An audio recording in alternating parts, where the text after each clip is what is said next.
Good morning, everybody, and welcome to this meeting, this remote meeting of the Licensing Subcommittee today, Wednesday, the 27th of April 2022. My first task is for the election of chair. I am deemed to be the presiding person for the purposes of this meeting as the chair of the Licensing Committee, and therefore I'd like to call for a nomination, please, for the subcommittee chairman for this meeting. May I have a nomination, please? Councillor Farquhar, I'd like to nominate yourself. Councillor Butt for chair. Farquhar, thank you very much. May I have a seconder, please? I'm happy to second that. Thank you. Thank you, Councillor Hadley. Okay, so then moving on, I'll ask my clerk, please, Mrs. Cutler, if she'll take us through housekeeping. Thank you. Yes. Please note that this meeting of the Licensing Subcommittee is being recorded by the Council for live broadcast and will be published on the Council website for a minimum of 6 months. In order to ensure the meeting is managed effectively, please could everyone present please follow these ground rules for speaking. Only speak when invited to by the chairman. State your name before you speak if you have not been introduced by name. Please ensure that you unmute yourself and always turn on the video function before speaking. Mute your microphone when you are not talking. After each party has made their representation, the chairman will ask each person in turn if they have any questions or comments. However, if at any point you would like to speak again, please use the raise your hand function at the top right of the screen. Finally, please ensure background noise is kept to a minimum and mobile phones and other devices are turned off or switched to silent for the duration of the meeting. Thank you. Thank you very much. So moving on, we will now move on to apologies. And Michelle, if you could take us through apologies, because it's some in this regard. Thank you. Well, we've received apologies from Councillor Farr and Councillor Johnson and Councillor Kelsey. So just to confirm that today's subcommittee members are Councillor Butt, Councillor Hadley and Councillor Farquhar. Thank you. Thank you very much. That said, we will go through with regard to declarations of interest. So asking those panel members present, Councillor Farquhar, do you have any declarations of interest? I have none, Chair. Thank you very much. And Councillor Hadley, do you have any declarations of interest? I have none, Chair. Thank you. Thank you very much. And for completeness, I have no declarations of interest either. Moving on then to item 4, which is the protocol for public speaking, which is in your pack. And please note the revised protocol for virtual meetings has been circulated with this agenda sheet. So moving on to item 5, which is one of these substantives, which is High Tide Festival. An application has been received for a time-limited premises licence to permit regulated entertainment and the supply of alcohol for a 2-day music festival on the beach on the 1st and 2nd of July 2022. And this matter is brought before the subcommittee for determination. So I'll now go through the process of asking all those present to introduce themselves. So I'll start with myself. My name is Councillor Judith Butt and I'm chair of the Licensing Committee and chair of this subcommittee for the purposes of today's applications, and I represent Creekmore, Hilborn and Waterloo Ward. Thank you. So now we have Councillor George Farquhar. Thank you, Councillor Farquhar. Thank you, Chair. Councillor George Farquhar. I'm the member representing Boscombe East and Folkestone, and I'm a subcommittee member today. Thank you very much. And Councillor Hadley? I'm Councillor Andy Hadley. I'm a ward councillor for Poole Town Ward, and I'm subcommittee member for today. Okay, and I'd like to thank very much Councillor Member today, because reserve members are duty bound to have to read all the information. So thank you for all your hard work, Councillor Dion. You're free to go, or very welcome to stay if you so wish. Thank you very much. And moving on then to Sarah Rogers. Yes, good morning. Sarah Rogers, Senior Licensing Officer for BCP Council. Thank you. And Tanya Coulter. Thank you, Chair. Tanya Coulter, Senior Solicitor at BCP Council. And we've already introduced our clerk, Mrs. Cutler. Thank you, Mrs. Cutler. Mr. Philip Day. I'm Philip Day. I'm a solicitor and partner with Lacey Solicitors, and I'm here today to represent the applicant. Thank you very much. And Mr. Simon Smith. Hi there, Simon Smith, one of the directors of High Tide Festival Company. Here is obviously the applicant. Thank you. And Mr. Peter Tisdale. Good morning, Peter Tisdale. I'm also one of the event organisers. Thank you. And Mr. Benjamin Davids. Oh, hi there. I'm Benjamin David, and I'm one of the event managers for High Tide Festival. Thank you very much. And Mr. James Dutton. Good morning. My name is James Dutton. I'm from Method Events, and we have been engaged as a production consultant by the applicant. Thank you, Mr. Dutton. Mr. John Weaver. Hello, I'm John Weaver. I'm Head of Destination and Events for Bournemouth BCP Council. Thank you, Mr. Weaver. And Mr. Tom Powell.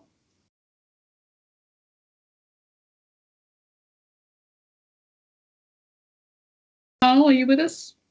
Yeah. Good morning. Sorry, I'm Tom Powell, Event Manager, BCP Council. Thank you very much, Mr. Powell. And Mr. Ian Carter. Good morning, Chair. Ian Carter. I am the Chair of the Safety Advisory Group for this. I'm not here to make a presentation, but merely to provide context or clarity to any issues that the members may have with regard to the Safety Advisory Group held on the 14th of April, its minutes, and the formal response of the Safety Advisory Group issued last Friday, the 22nd of April. Thank you. That's extremely useful. Regard to your input. Thank you very much. And Sergeant Gosling, Sergeant Gareth Gosling. Good morning, Chair. Sergeant Gosling, Dorset Police's Alcohol Reduction Team. Okay, thank you very much. And Mr. Andy Downton. Good morning, Chair. Andy Downton. I'm Watch Manager and Team Lead for Fire Safety within Dorset and representing the Fire Authority. Thank you. And we also have Louise Busfield with us today as well. Louise, are you wishing to be able to speak? Good morning, Chair. No, I won't be speaking. I'm here as an observer, Dorset Police Licensing Team. Okay, thank you. We'll note you're in the background. Thank you very much. Thank you. Busfield, thank you. So, having introduced everybody to everybody, it's a large lineup, so I hope we've all got a good understanding of who's who. In addition, Democratic Services Office is providing technical support in the background, but they won't be taking any part in the meeting. So before I run through the procedure, I'd just like to check that everybody who's given notice of intention to speak has been identified, and that if any person who wishes to withdraw any representations or wishes not to speak can identify themselves, please all make representation. Are we all content? We are, thank you. So I'll now explain the proposed procedure and order of speaking for the hearing as follows. The licensing officer will present the report. The applicant will make their application. Questions of the applicant by all party and members of the committee will go first. The responsible authorities and other persons will then make their representations, and there will be questions of the responsible authorities and other persons, and members of the committee will take those questions first. All parties will be given an opportunity to sum up, with the party who spoke first to go last, and then we'll conclude our hearing. The subcommittee will deliberate in private with our legal advisor and clerk present. And notification of subcommittee's decision will be given within the period of 5 working days, beginning with the day or the last day on which the hearing was held, which is today in accordance with the regulations. And the notification of decision will include information about the right of appeal as appropriate. So I'd now like to ask everybody if all parties could confirm agreement on proposed procedure. And those are those parties who are speaking. If I forget anybody, please do just pop your hand up and remind me. So I will ask Sarah Rogers, are you content? Yes, thank you. And Tanya Coulter, are you content? Yes, thank you, Chair. Thank you. And Mr. Philip Day, are you content? I am, Chair, thank you. And Mr. Simon Smith, are you content? Yes, I am, yeah. Thank you. And Mr. Daniel O'Sullivan, are you content? Sorry, Mr. O'Sullivan. Daniel O'Sullivan, he's not with us, is he? No earlier indication that he was not joining us. Thank you. Mr. Benjamin Davids, are you content? Yes, I am, Chair. Thank you. Thank you. And Mr. James Dutton, are you content? Yes, I am, Chair. Thank you. And Mr. John Weaver, are you content? Yes, I am, Chair. Thank you. And Mr. Tom Powell, are you content? Yes, I am. Thank you. Thank you. And Mr. Ian Carter, are you content? Yes, thank you, Chair. I am content. And we have Sergeant Gareth Gosling, are you content? Yes, thank you, Chair. And Mr. Andy Downton, are you content? Yes, Chair, thank you. Thank you very much, Mr. Downton. So finally, please may I remind all parties speaking not to repeat the information which they have already given in writing, but to expand on the written representations, all questions will be asked through the chair, and there'll be no cross-examination. So that all having been said, we have a difficult situation with regard to this particular matter this morning. I'll be looking to my legal advisor to support me in this, and also to my clerk with regard to the details per se. But unfortunately, yesterday at a very, very late stage, at about 5 o'clock, subcommittee members received a 380-page document which was submitted with regard to this matter, and it was absolutely impossible for the subcommittee to undertake the reading of that. We were actually all at full council last night until quite late, and it wasn't possible to do that this morning. Therefore, that said, it's our intention, myself and that of the subcommittee members, to put forward an adjournment with regard to this application today, and to look to another date. I will say that date, then I'll ask for comments on that date and with regard to the adjournment. The next available date for us, and I will look to Michelle to confirm, is the 11th of May, which is in 2 weeks' time. So I will ask then for comments I will ask Mr. Day on behalf of the applicant, and I will ask Mr. Weaver on behalf of BCP, Sergeant Gosling on behalf of the police, and Mr. Downton on behalf of the fire service. I don't think I've forgotten anybody. So we intend to adjourn until the 11th of May. I will begin with Mr. Philip Day. Thank you, Mr. Philip Day. Ma'am, that's a difficult one. I have to say that the papers that you received late yesterday, I only received all of those yesterday morning, although it's fair to say that with regard to the various appendices and so on, I had the vast majority of those in advance. The additional material was really the 15-page submission made by Sergeant Gosling with supplementary information in support of the representation with his list of bullet points. I had lengthy discussions yesterday on a number of occasions with my clients, and we did canvass the possibility of seeking an adjournment to give us proper time to consider all of that and to respond. However, the view that we took was that we wanted to try and get on with this and get a decision as soon as possible. As I'm sure you're aware, this is a major event in terms of financial planning. There's an awful lot of money has already gone into it. And it would assist my clients greatly to have a decision sooner rather than later. I have to say that I think that the vast majority of the paperwork in terms of the appendices that you have been supplied with, you don't need to trouble yourself with. The view that I think it would be Mrs. Rogers, but I stand to be corrected if I'm wrong, took in terms of the agenda papers was that it would be sufficient for you to have the event management plan, which has been with the published papers for some little time. The additional material that I think is important is the supplementary information in support of the representation, the minutes of the SAG and response to the SAG, etc. It may well be that if you are pointed in the direction of those particular documents, then it would not take a great deal of time for you to read them, and maybe an adjournment for an hour or so to give you that opportunity might be sufficient. I don't expect you to, and I picked one pretty well at random, to wade through the noise management plan, the waste management plan, and all of that sort of thing. You're here concerned with the license application and not all of the documentation that's gone through the safety advisory group. So in short, ma'am, I would ask you and your colleagues to do all that you can to proceed with the hearing today. Thank you very much, Mr. Day. Now we have Mr. Weaver, your comments, please. Thank you. Thank you, Thank you, Chair. Yeah, I think, in fact, our argument's the same, is that we really do need a decision as soon as practically possible, not from a financial perspective, but also from the perspective of reputational side of things, that we need to get clarity.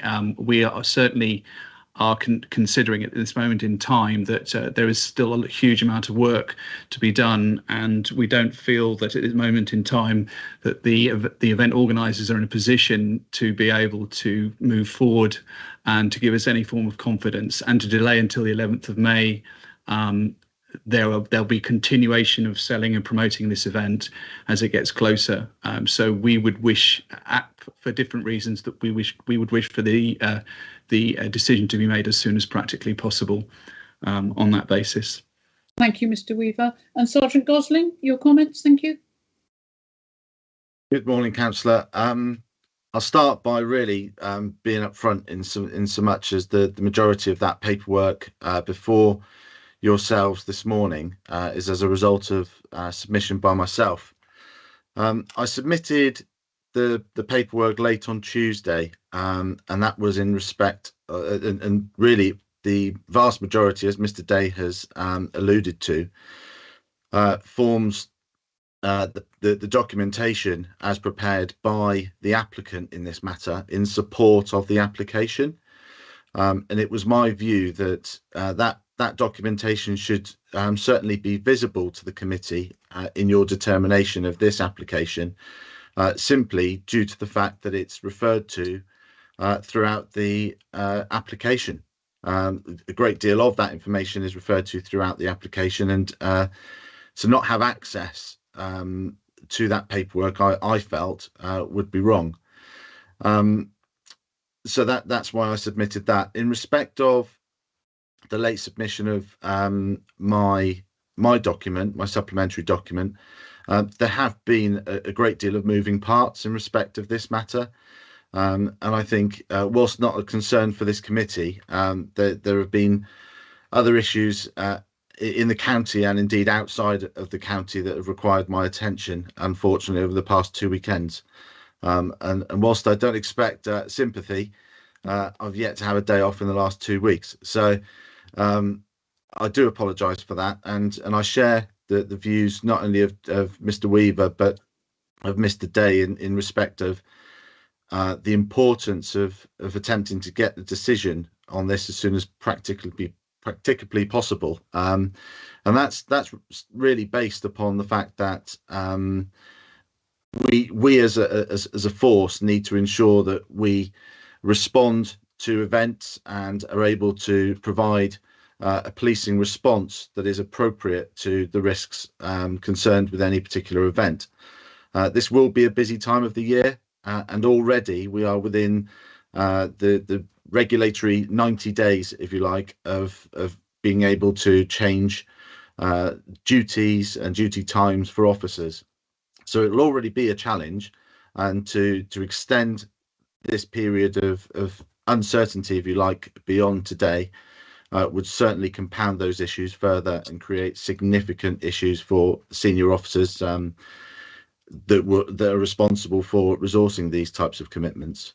So once again, I hope you can accept my apologies for the delay in submission of the documentation, and I hope that along with Mr. Weaver, Mr. Downton, and indeed Mr. Day, we can direct the subcommittee members through the paperwork, and that you will have the opportunity, hopefully, to look at the paperwork following the hearing, if you do decide indeed to continue with it today. Thank you very much, Sergeant Gosling. And I don't sympathise, but I certainly empathise with where you're coming from with regard to workloads. Thank you for those comments. So, Mr. Downton, your comments, please. Hello, Chair.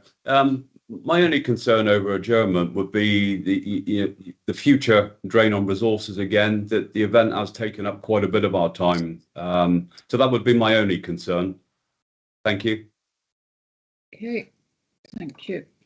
Go to admin. Right. Okay, right. Well, it would seem from all individuals who are concerned that there is a wish that we continue as a subcommittee with this today. Therefore, I understand that, and it may be that we will adjourn. We will need to adjourn for at least an hour, so that our subcommittee members and officers who have not had the opportunity to read this documentation are able to do so. I will be asking our clerk to ensure that subcommittee members are reading exactly what we need to be reading with regard to all these extra documents.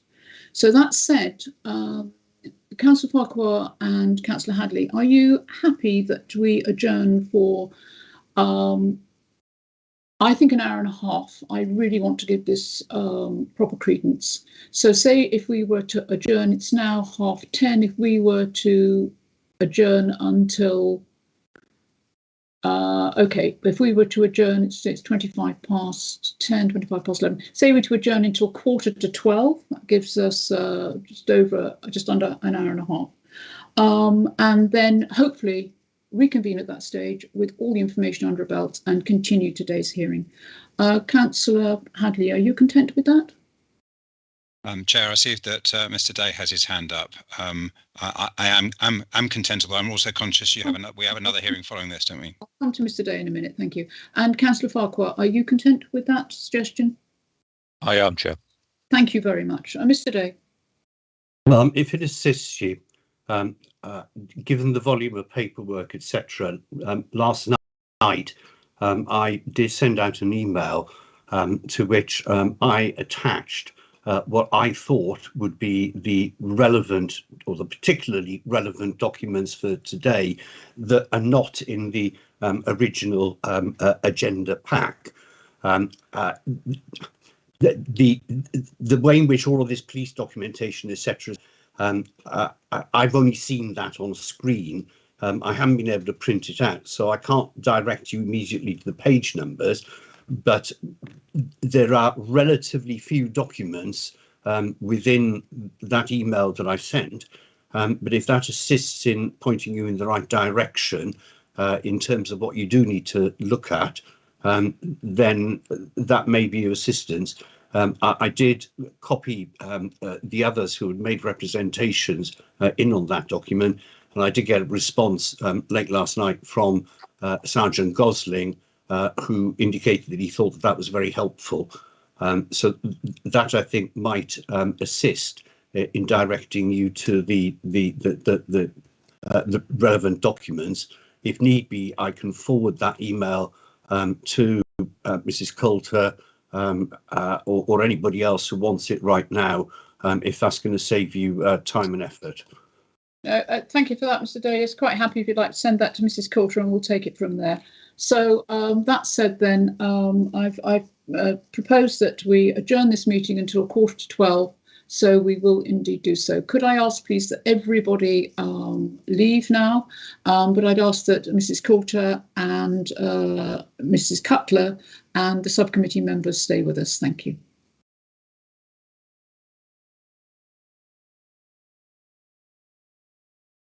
Thank you.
Thank you very much, and welcome back everybody to this subcommittee hearing of the Licensing Committee with regard to application, which is High Tides Festival.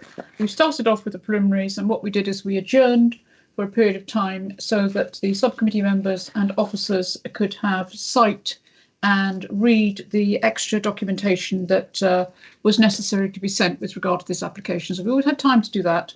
I can't say that it's been a perfect, a complete read. I can't speak for my other subcommittee members, but I think we've grasped the main aspects of it, and it may be that we look to all those speakers as we go through if we need further clarification at any particular point, which I think is probably the way forward. So if we're all back in the room, you're all very welcome and everybody's comfortable. We'll ask our licensing officer, please, Mrs. Rogers, if she kindly present her report. Thank you, Sarah. Thank you. This application is for the grant of a premises licence on BCP Council land at Toffs Beach to permit a 2-day music festival on Friday the 1st and Saturday the 2nd of July 2022.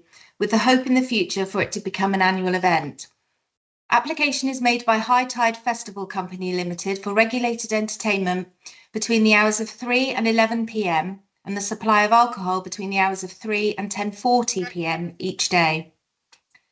The event is intended to finish at 11 and a 30-minute time period is requested to clear the site of ticket holders. The event has been before a safety advisory group and concerns have continuously been raised over its operation and management and therefore ultimate impact to public safety. To date, the SAG remains concerned about the ability of the act to safely conduct the proposed event, and this is reflected in the documents produced by the chair of the SAG, Ian Carter, submitted by Dorset Police. Conditions offered within the application rely heavily on an approved event management plan, which has not been produced by the applicants prior to the hearing and has not been agreed and signed off by the Safety Advisory Group. Dorset Police, Dorset and Wiltshire Fire and Rescue Service and BCP Council's own Director of Destination and Tourism have made representations to this application under the Prevention of Crime and Disorder and Public Safety licensing objectives. No representations have been received from any other person in respect of the application.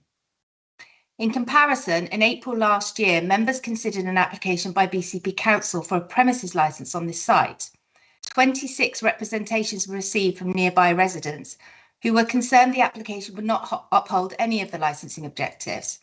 A current application, also submitted by BCP Council for a hospitality marquee for the Air Festival on this site, has attracted 15 representations. An email produced by the applicant yesterday and distributed to yourselves shows correspondence between Mr. Peter Tisdale and representatives of local residents. This is concern and must be highlighted to you as it references the closure of the zigzag, various major roads and footpaths which have not been agreed and which may have misled residents who have not made representation based on incorrect assumptions about the planned event. Thank you. Thank you very much. Mrs. Coulter, please, could we have some legal advice? Reference has been made to 2 other applications, but we're duty bound to look at the applications that we have in front of us. And I was wondering what inference, if any, we may take or may not take with regard to the remarks made from our licensing officer as to other application sites and those applications. Thank you. I'd be grateful. I think that's for the applicant solicitor to respond to that. You can take into account the fact that there are no reps in this case, and there are reps in other cases on the same site. That is a matter of public record, as I understand it. And I think that the licensing officer has drawn your attention to the email from which he has drawn some concerns about whether that email misrepresents the position or not. And it's for the applicant to respond to that, I think, Chair. Thank you very much for that advice. That's very helpful. I hope that helps subcommittee members, other subcommittee members too. Okay, thank you very much for your presentation, Mrs. Rogers. Now, opportunity for questions on points of fact with regard to the presentation. And I'll look firstly to the members. Do you have any questions on points of fact with regard to Mrs. Rogers' presentation? Mr. Hadley? Councillor Hadley? I do beg your pardon. Councillor Hadley. Thank you, Chair. Yes, I guess, and we have had a lot of late information come in literally just last night and this morning, but Mr. Rogers mentioned the approved management plan not being approved by SAG. We had version 6 of the management plan and a new document that I hadn't previously seen, which was the SAG, the notes from the SAG, or there's a spreadsheet of action points, many of which are not complete. So in terms of the approval we would expect by this stage, or it's been considered multiple times by the SAG, it seems. Is that correct? Correct, yeah. Nothing's been signed off yet. Okay, so thank you. You've ascertained it's not signed off. Thank you very much, Councillor Hadley. Thank you, Mrs. Rogers.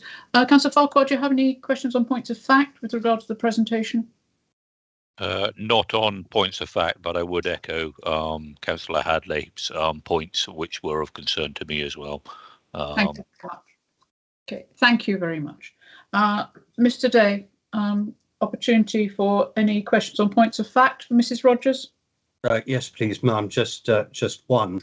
Mrs. Rogers, the Licensing Act requires the various notices published with regard to the application, namely a notice in the local paper, in this case the Daily Echo, within a certain time limit, and that notices on light blue paper, specified print size, also be put up on the site, and in this case, because of the size of the site, at least every 50 metres.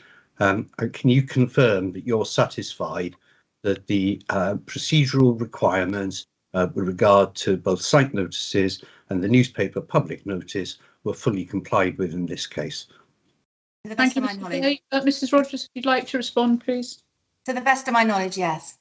Thank you. That's a yes then, Mr. Day. Any further questions? No, ma'am, thank you. Thank you very much. Mr. Weaver, do you have any questions on points of fact for Mrs. Rogers? No, I don't, Chair. Thank you very much. Mr. Powell, do you have any questions on points of fact for Mrs. Rogers? No, I don't, Chair. Okay, thank you. Mr. Carter, you're sitting in an advisory capacity at the moment, so I shan't come to you on points of fact questions. Sergeant Gosling, do you have any questions on points of fact for Mrs. Rogers? No, Chair. Thank you very much. Okay, thank you very much. And Mr. Downton, any questions on points of fact for Mrs. Rogers? Nothing from myself, Chair. Thank you. Okay, thank you very much. Thank you very much, Mrs. Rogers. So carrying on then to our next matter, we go on now, and the applicant will now make their application. And Mr. Day, I understand you're speaking on behalf of your client. So if you'd like to put forward your presentation, we're happy to listen. Thank you, Mr. Day. Thank you, ma'am. I will be asking some of those present to assist, but just a general comment. This festival, featuring bands that even I have heard about, Clean Bandit, Manic Street Preachers. When I heard about that, I thought I would really like to go to that, despite the fact that I'm not really a festival goer, and I'm now in my 60s, but there you are. I want to introduce you better, please, to those who are here and tell you a little bit about them. Peter Tisdale, some of you will already, if not know, have certainly heard of.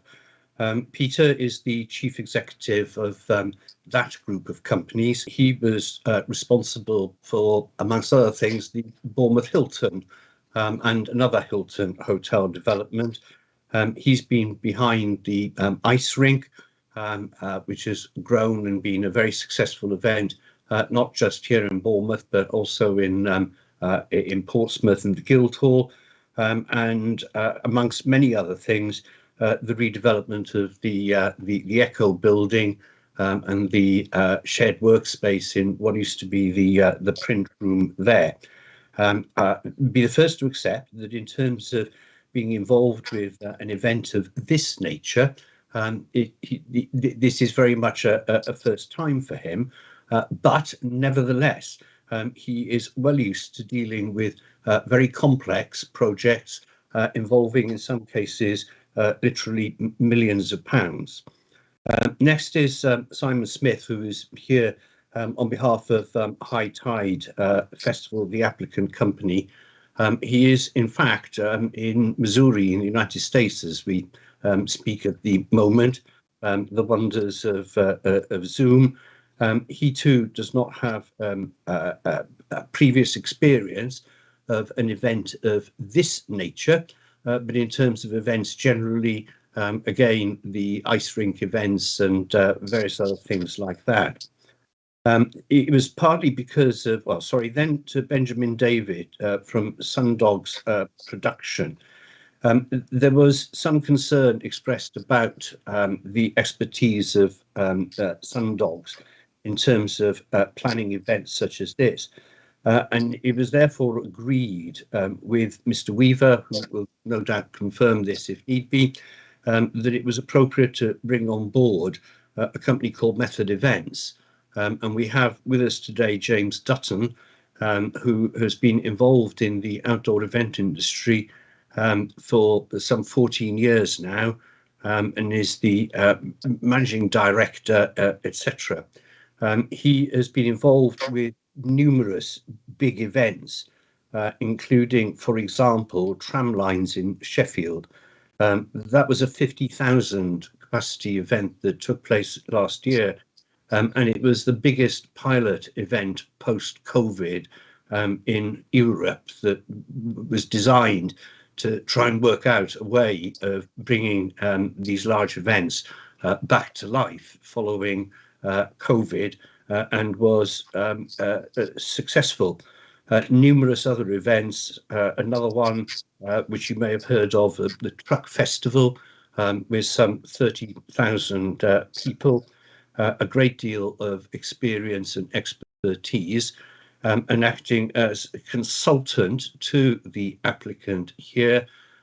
If you want to know more about the way in which that will work in practice, then feel free to ask him questions at the appropriate time.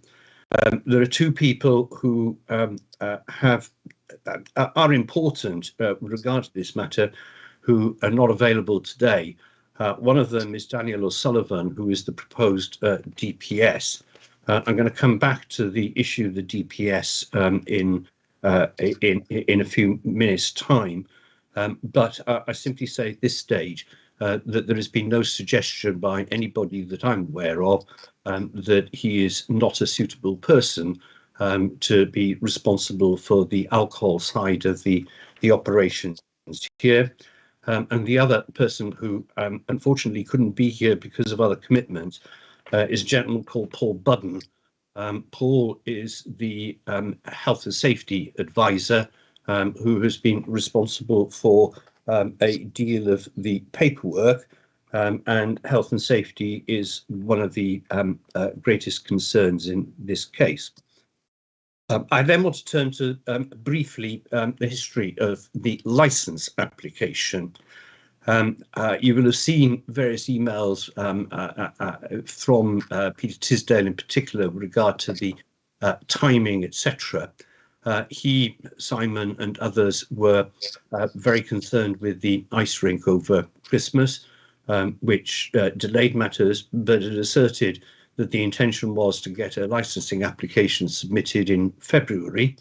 I was in fact instructed on the 8th of February, and on the 14th of February, by the 14th of February, I had drafted up a license application, of which more in a minute, and I sent an email to the relevant, to the responsible authorities with a draft of that application, and asked them to, by way of an informal consultation, and asked them for any comments that they might have as quickly as possible so that we could submit the application very quickly. The formal application was in fact submitted on the 28th of February, and to all intents and purposes, it was the same as the draft application that had gone out a fortnight earlier. The reason it was submitted at that stage was that I had had conversations with Sergeant Gosling in particular, There had been a safety advisory group meeting, which I haven't attended. In fact, I haven't attended any of the SAG meetings, but the applicants had been urged to submit an application as quickly as possible in order to get the ball rolling and to get the clock ticking. And that is what then happened. And the application that you have before you in the papers was in fact submitted on the 28th of February. There had been no response to informal consultation apart from sort of chats with the police in particular, and also with your licensing officers. But the first thing that happened was that on the 1st of March 2020, I received a response from Mr. Andrew Hill, Environmental Health Officer, who asked for a small change with regard to the noise conditions. I responded to him saying, perfectly happy with that, but rather than deal with this piecemeal, can we wait until all of the formal representations are in, so that any amendments to the draft application can be mediated and dealt with at the same time. In actual fact, Environmental Health did not submit a formal representation, so there is nothing from them before you. But I can tell you that in terms of their requests for noise limits and noise monitoring and all that sort of thing, that has effectively been agreed and is incorporated into the noise management plan, which is one of the large number of documents that you have. There was then a response from the fire officer on the 3rd of March, which you will have seen, and then discussions continued with him, and of course he's today and can update you, even as late as yesterday, late afternoon, evening. There were further virtual meetings. Then on the 24th of March, the formal representations came in from both the police and Mr. Weaver, both of whom are with you today. In the meantime, I'd also had discussions specifically with the police and also with your licensing officer, Sarah, of impact policy, a presumption of grant of a license unless it is appropriate to do something else, including to refuse the application in order to promote the licensing objectives. There are various things that you can do.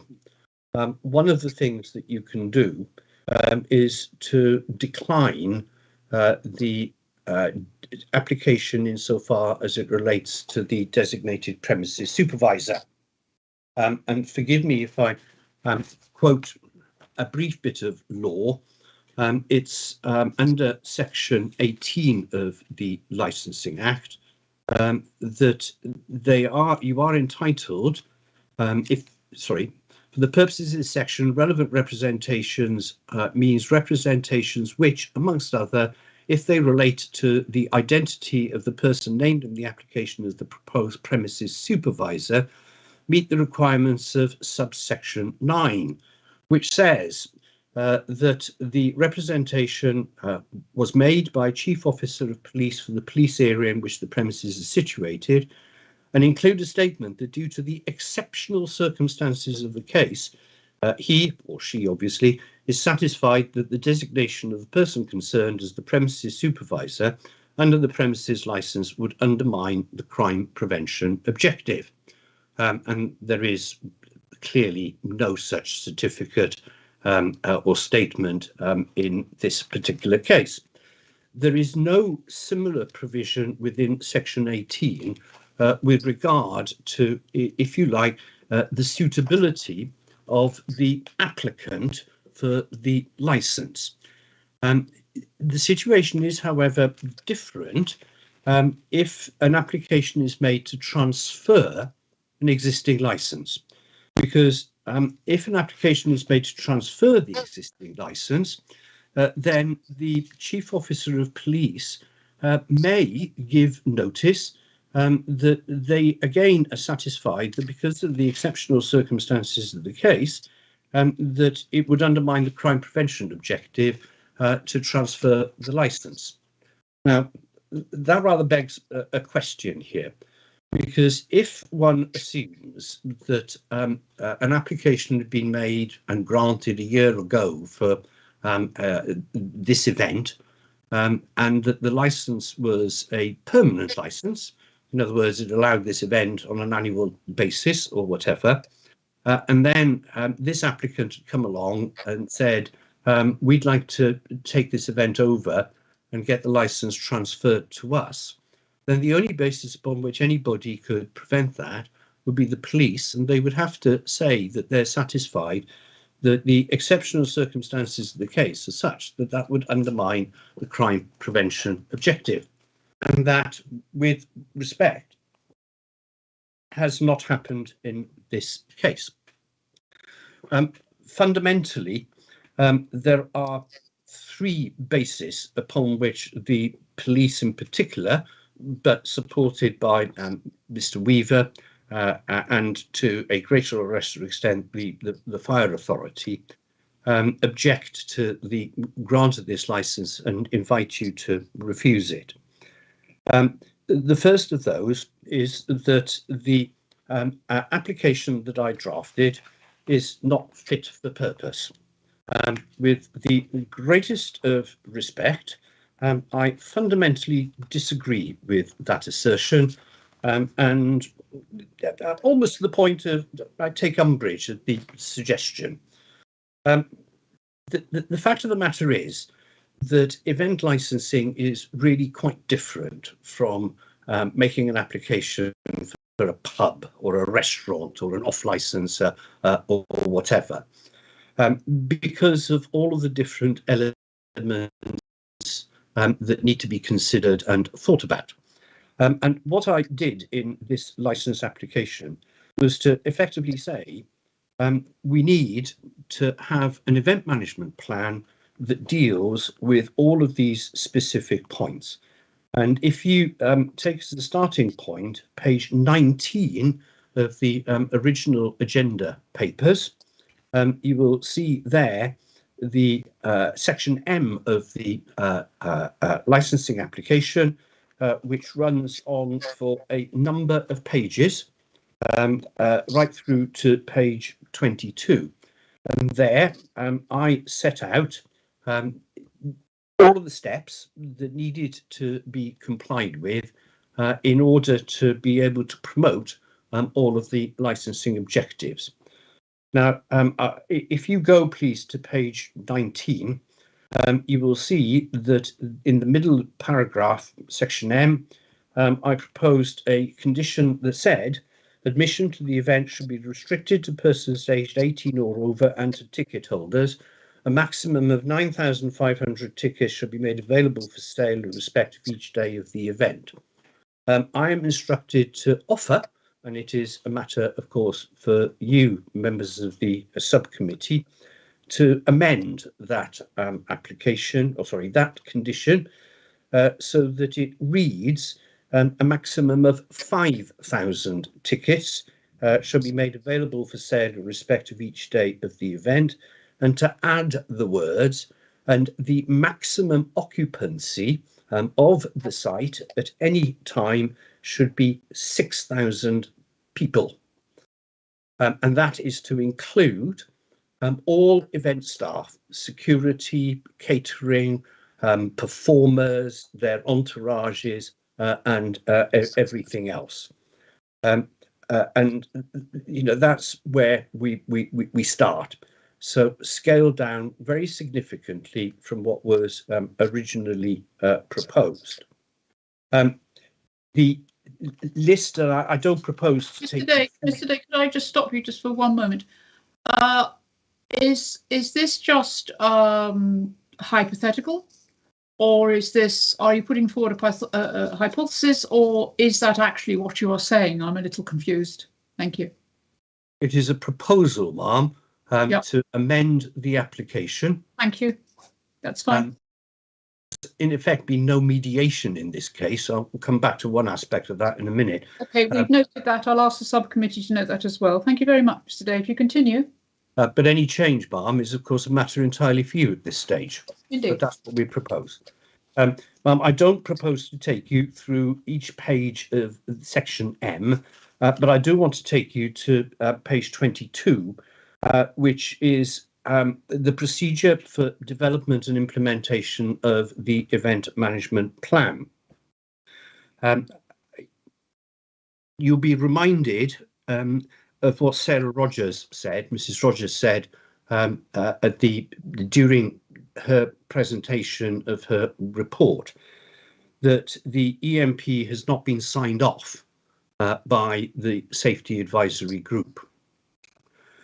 To you to amend that part of the application and grant the license subject to conditions that the plan or bits of the plan be signed off by the Safety Advisory Group.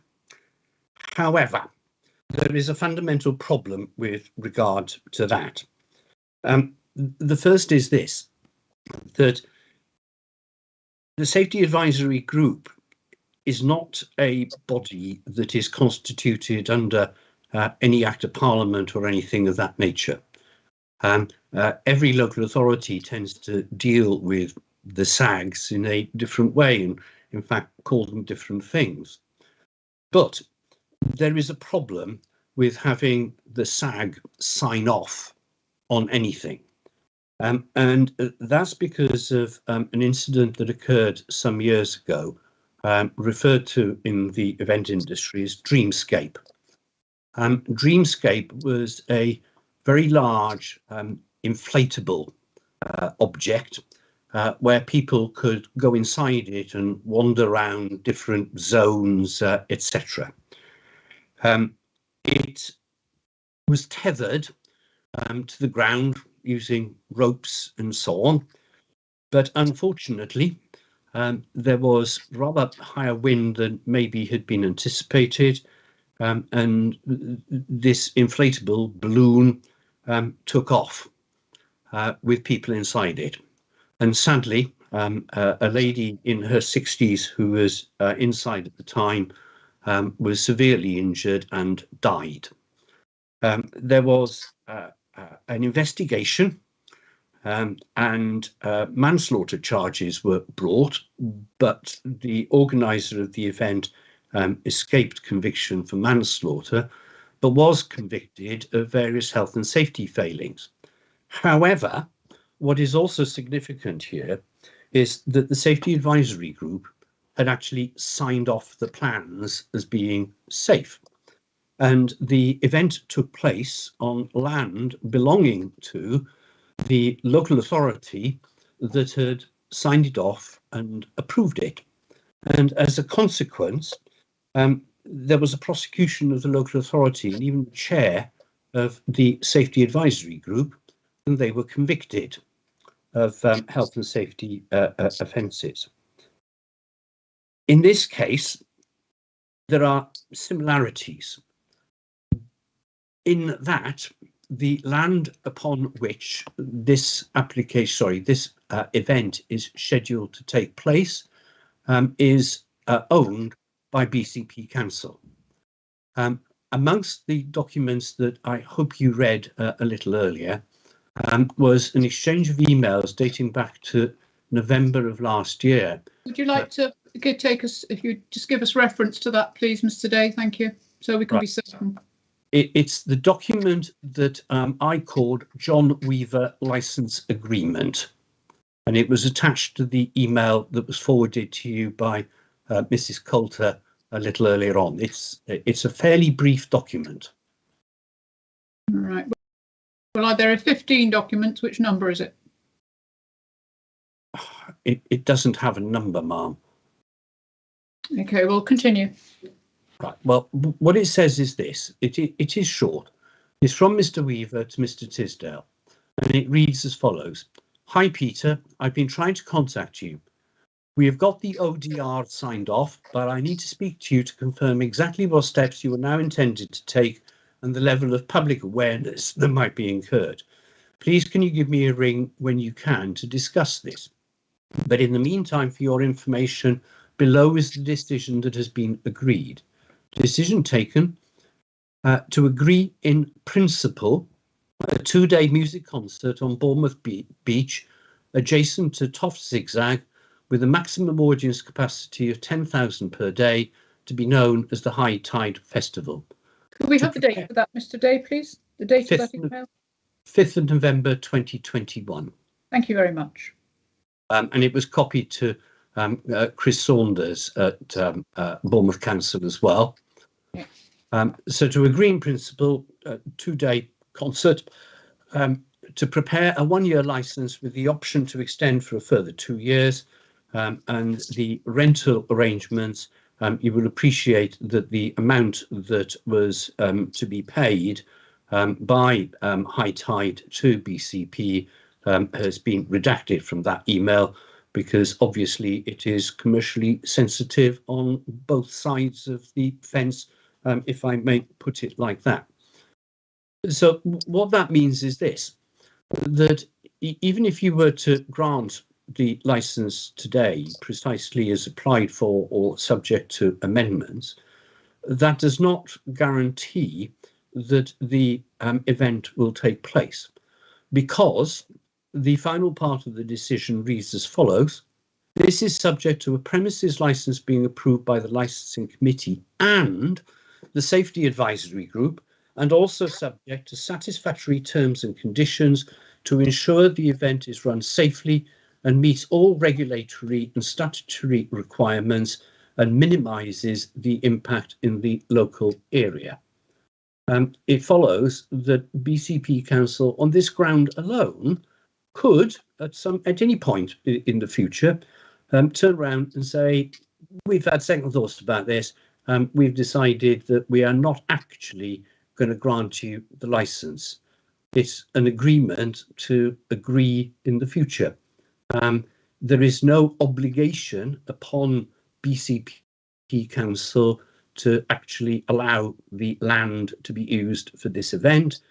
If they have any reservations about whether the event is or can be run safely, and that it meets all regulatory and statutory requirements. So that is the position as far as that is concerned. There is one thing that I overlooked when I was talking about representations, and I just want to go back to that section if I may. The comment has been made in the papers by the police and more recently by Mrs. Rogers with regard to the engagement with local residents. And reference has also been made to an email exchange, which again was attached to the email that you would have got earlier on. And the document, the document is called Residence Correspondence, and is a chain of emails between Mr. Tisdale and the chair of one of the yes, residents. Thank you, Mr. Day. Yep. You have it? Yes, Right. indeed. Thank you. Thank you very much. At this point, what I would like to do, ma'am, with your permission, is to invite Mr. Tisdale to talk us through, please, his involvement with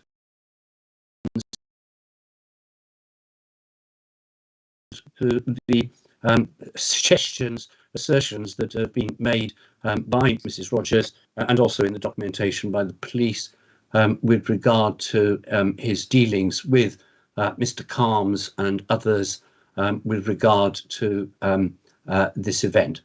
So with your permission, ma'am, can I invite Mr. Tisdale to explain the situation, please? Indeed. Mr. Tisdale, you have the floor. Thank you. Thank you, Chair. And Mr. Tisdale, could you make yourself just a little more central, because we can only see half of you and it's very disconcerting. That's lovely. Thank you very much. Right. Thank you. Thank you, Chair. Good afternoon, everybody. So we're dealing with the specifics of the neighbour consultation. So leading up to the date when the event was going to be made public, I spoke to one of the ward councillors, Councillor Filer, Anne Filer, which was pursuant to a Zoom call that we'd had with all the councillors in the local ward a few months before that about the event in general. And I had communicated to Councillor Filer that we would like to be on the front foot, that when we go live, we'd like to immediately speak to residents, because obviously until we agreed to go live with the events team, we weren't able to go and speak to the residents because catch-22. So she advised me that the best way forward would be to go to speak to the chairman of the Albany block, the Albany block being the largest and effectively the sort of the ringleader, if you like, of a group of apartments facing the sea. And she advised me that the way she'd always understood it works was that the Albany sort of take it upon themselves to chair group discussions. So she introduced me to the chairman of that block, Mr. Mark Harms. I had a long chat with him on the phone the day we went live, and I then subsequently agreed to go and meet with him and representatives of other blocks, which is what I did. Now, I had a very long, frank conversation. Speaking to residents about events or any other business that we do is something I'm familiar with, and it's something I've done a lot of. And over the years, I've also learnt the value of being frank and upfront. Now, the summary email that I sent through, which was several weeks ago, is a reflection of the conversation that we had, and specifically, I understand that the points which sort of jump out at some of the officers on this call are the points pursuant to highways.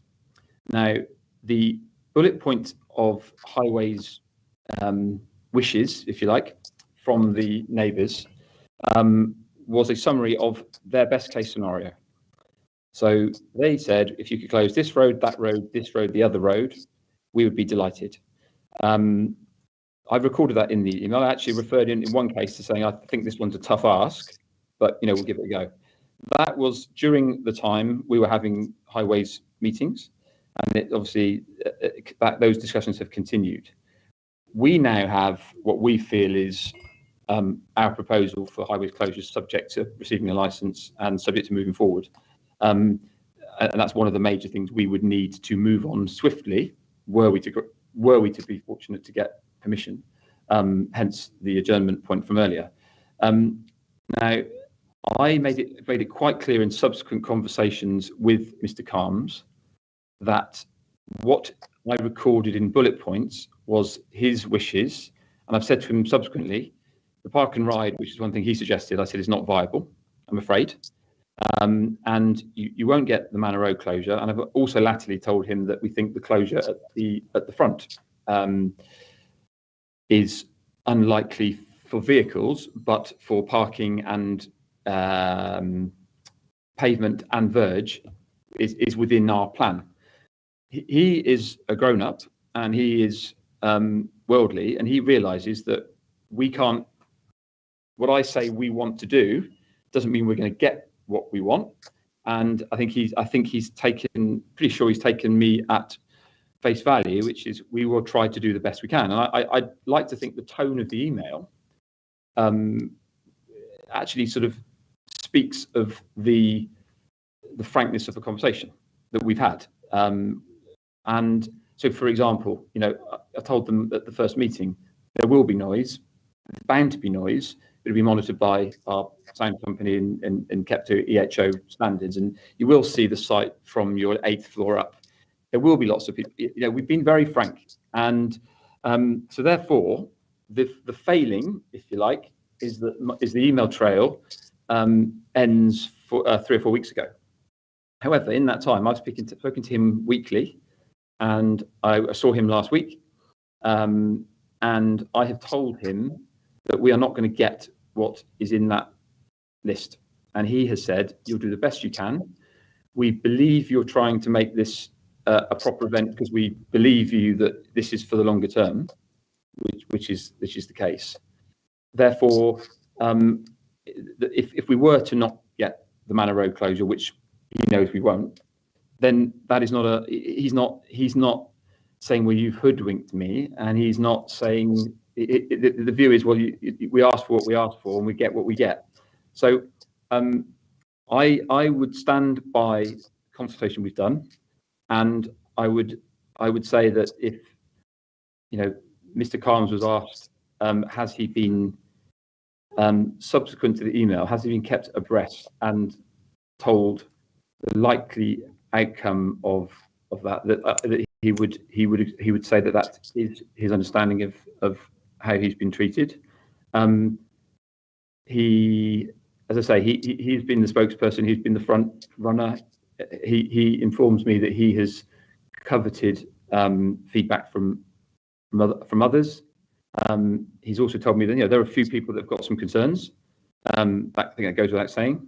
But yeah, that would be my response to the suggestion that the email is somehow misleading. If I understand it, that's what's being levelled. Thank you. Okay, thank you very much. I just have a point of fact. Quite sure who can answer it. Mr. Day, you reference the appropriate advertising of signage, etc., with regard to this event. It's been a conversation with Mr. Tisdale, with Mr. Carnes, Albany, etc., and other representatives. So I'm assuming they were aware of their right to attend today. I don't know who can answer that. I'd be grateful. Thank you. Ma'am, they wouldn't have the right to attend today. People who have a right to attend are those who have made representations.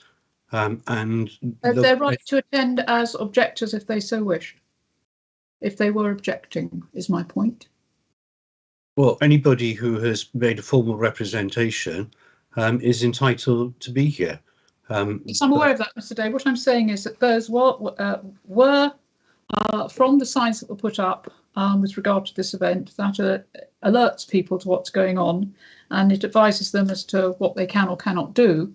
And one of those is to make representation to object or support. And were these individuals aware of that? And I'm taking it from appropriate signage that they should have been. Mrs. Coulter, could you just confirm that for me? Just for it's a very moot point, but I think I just need it clarified. Thank you. Oh, you're off your blower. Thank you, Mrs. Coulter. She is aware the required. Sorry, Mrs. Coulter, we can't hear you very well. That's better. Thank you. Public notices were put up, so far as she is aware, and those notices contain the required information. Thank you. So, if a member of the public wished to object or support, as you say, they could have made a representation within the time limit. That was my question. Thank you very much, Mrs. Coulter. That's extremely helpful. So I'll hand back to you, Mr. Day. Thank you, Mr. Tisdale. You're on mute, Mr. Day. Sorry, I apologise. I see Sergeant Gosling has his hand up. I'm entirely in your hands, ma'am. Just thought it appropriate to bring that to your attention. Not just as yet, but Sergeant Gosling, you will have the opportunity for questions in just a moment. Let's hear from Mr. Day, and we will get round to you. I'll bring you in first. Thank you, Mr. Day, if you'd like to continue. Thank you, ma'am. Again, I can deal with that fairly briefly.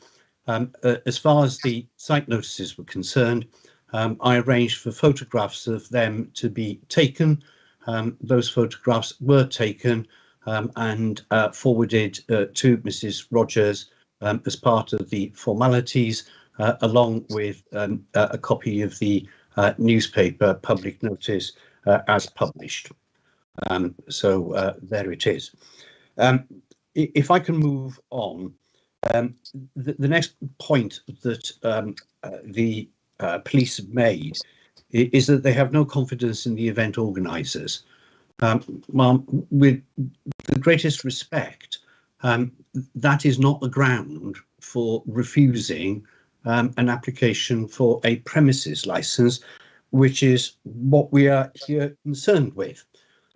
It might be a reason why BCP Council, if Mr. Weaver and his team and so on had similar concerns at any point from now on in, to say, well, actually, we're not inclined to allow you to use the land. We're not going to grant you, and I'm going to call it a permission. I mean, technically, it is also a license, but if I call it license, then we're going to get confused. But as I've said already, there is this separate requirement to get permission to use the land. That is not signed, sealed and delivered because of the reasons set out in that email. And in fact, I believe I'm right in saying that a draft permission hasn't actually been sent out or agreed. So although a great deal is said about not having confidence in the event organisers and so on and so forth, my submission as a matter of law is that that is not something that you can then take into account. The third aspect is in relation to faults in the paperwork. As recently as yesterday afternoon, an issue was raised with regard to the tide. As I'm sure you will be aware, some years ago, an event was planned whereby another band that coincidentally I rather like them, the Kaiser Chiefs, were performing on the beach not a million miles away from this application site, but the concert had to be abandoned because there was a spring tide and surge, and water started to go into the site. And that is well known. And for that reason, the issue of tides and the suitability of this site has been high in the minds of the organisers effectively from day one. If you look at page 61 of your bundle, that is part of the event management plan, most recent version V6. And there it deals with the information that had been obtained from the hydrographic office, showing the predicted high tide for the event and when it reached its peak, etc.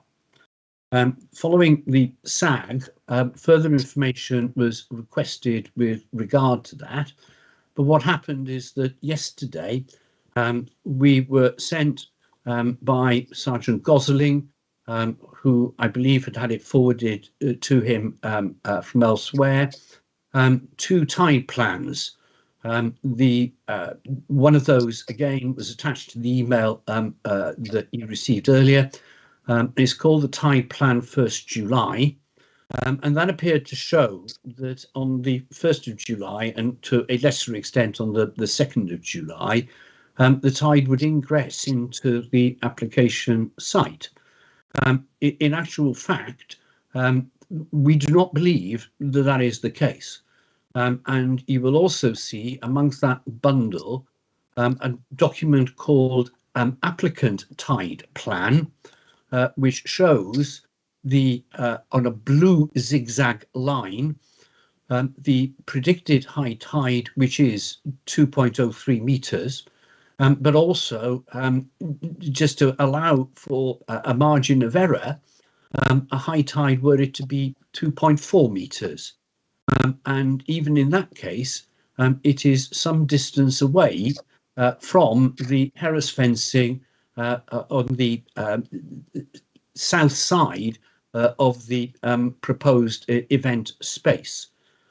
My understanding of it is, and again, I'm sure that Mr. Downton here can confirm the position, is that further discussions took place as recently as yesterday afternoon. I think there was a meeting at about 4 o'clock yesterday when this was discussed, and that it was agreed that the plan which I'm referring to, the applicant tide plan, as opposed to the 2 that had been forwarded by the police, accurately showed the effect.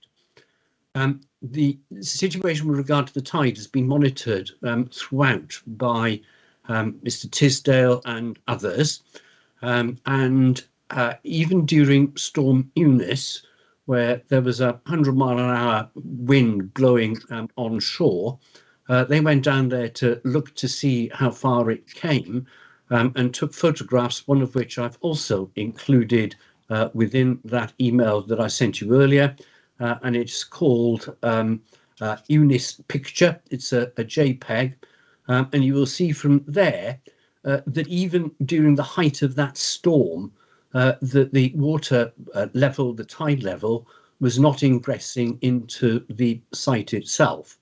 I leave it to Mr. Downton to comment on that in due course.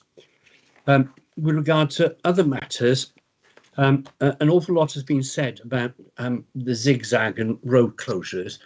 Mr. Tisdale has already commented with regard to what's been said to the local residents in that regard.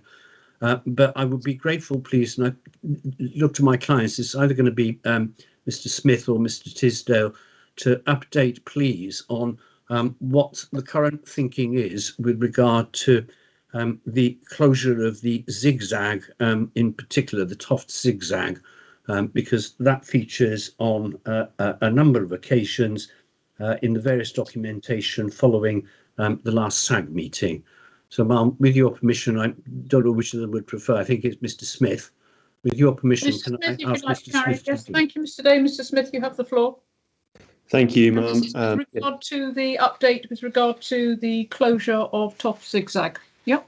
That's correct. Yeah. I'll be fairly brief. The Toft zigzag has swung back and forth many times.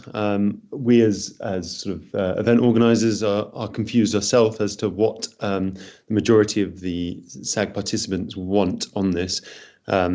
Some members, events team, have advised that it would be better to close it. Others, such as the police, represented by Sergeant Gosling, have deemed it not suitable to close it. Our stance on the Toft zigzag the entire way along is that we don't mind, and we'll go along with whichever is decided by SAG, but we strongly feel that the Toft zigzag should be closed as a matter of public safety. It's not a commercial decision. We considered the cliff face as a particular area of risk within the site.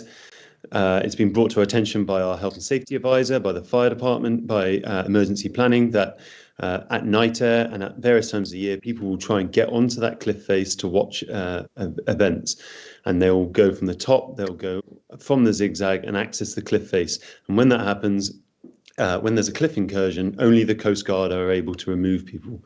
It's been told to us many times that we must consider this. We feel that closing the Toft zigzag stops people that may not have a ticket or underage people from accessing the cliff and endangering themselves. Part of our traffic management plan is to fence off the top from Overcliff Drive so that people can't access it from the top and they cannot access it from the Toft zigzag. That is our only motivation for closing the zigzag, and that is what we want to do. That is what we think should happen. It is not a commercial decision, it's just public safety. We remain sort of waiting to hear final feedback from SAG participants as to what they wish to happen. I think that's all I have to say. Thank you very much. That's helpful. Mr. Day, you have the floor again. Thank you. Ma'am, I'm going to deal with matters now fairly briefly. On page 5 of the document called Premises License Application Supplementary Information in Support of the Representation. This is Sergeant Gosling's submission, which we all received yesterday. On page 5 of that, he asserts the following. Additionally, Dorset Police have either not received the following documents or have not received the documents in a format which would be considered acceptable. The first of those is a welfare plan. It is correct to say that a welfare plan was not available at the time of the last SAG meeting. The welfare plan has now been produced by a lady called Linda Krowacki from Tiger Tea or TTK. I've known Linda for many years. She is a well-established expert in matters of welfare for people who are vulnerable through being drunk or drugged or children underage or whatever. She has prepared such a plan, and that has now been circulated, albeit only earlier this morning. The second aspect was with regard to a security and stewarding plan. You will have seen that there has been considerable discussion, particularly with regard to egress, which it overlaps with the third item mentioned by the police there, an access and egress plan, particularly with regard to egress as to how you're going to get people away from the site and how they are going to be effectively controlled. Originally, it was intended that the security company Vespasian, and if you looked at that 390 odd pages, you'll see document after document after document that's been produced by them, would only be responsible within the site footprint itself and not go any further. Since then, as a result of discussions within and without the SAG, the plans proposed have been changed on more than one occasion. And the end result of that is a document which, again, was attached to the email earlier. It was called Egress Zone XP, and it would have been the first, or it should have been the, sorry, Egress Zone XEX plan. It would have been the first attachment to the email that was forwarded to you earlier. And what you need is the plan that is the second page of that, which shows exactly where it is proposed to put SIA roaming security, where it's proposed to put SIA static security. Each dot represents one person, and additionally CCTV cameras and other information. That has been produced with an overview of the proposal in terms of managing egress from the site, but as is accepted within the spreadsheet that's already been referred to by both Councillors Hadley and Councillors Farquhar, there is some further work to be done in terms of agreeing with the police, traffic and everybody else exactly the detail of any of that.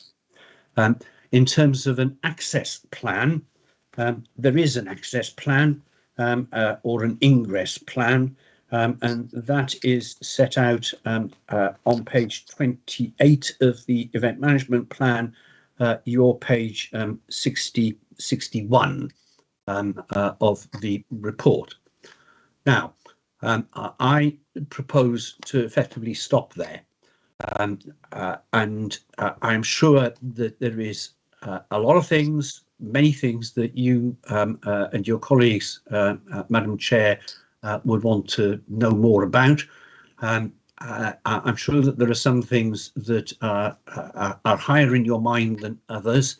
So rather than try and envisage absolutely everything, I'm effectively going to stop there with the final few comments. This event is scheduled to take place at the beginning of July. We are over 2 months away from it. It is not by any stretch of the imagination too late to ensure to the satisfaction of all concerned that this event can be put on safely. As you will know, it is long established that any decision that you make has to be reasoned.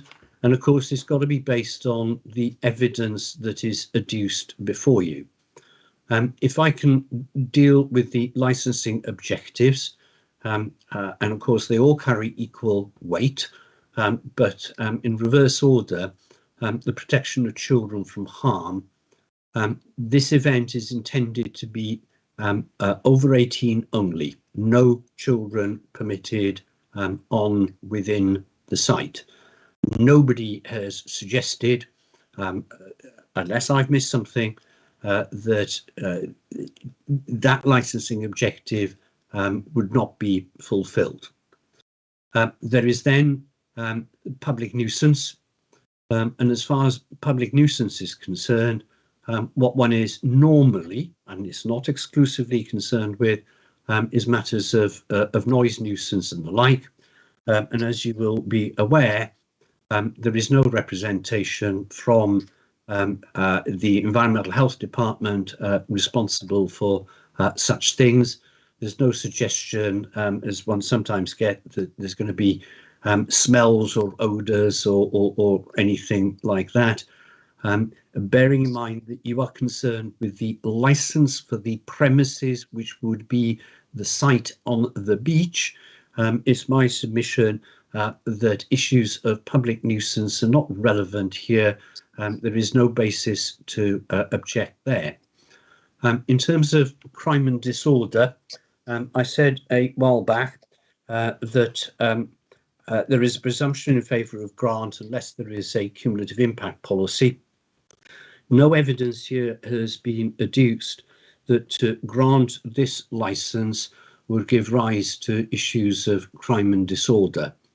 The prospect of crime and disorder, particularly from those who may have had one too many to drink, has been well and truly assessed, risk assessed and dealt with in the supporting documentation, basically under the heading of alcohol management, but also crowd safety and crowd management and the like, and the security planning and so on and so forth. In that regard, there is a crowd management plan which deals in more detail with the security and stewarding and control of the crowd. And that again was in the 390 odd pages that were sent to you earlier. I don't propose to take you to the detail of it. What you're then left with is a matter of public safety. Are you satisfied on the evidence that is before you that to grant this licence would put the safety of the public at risk?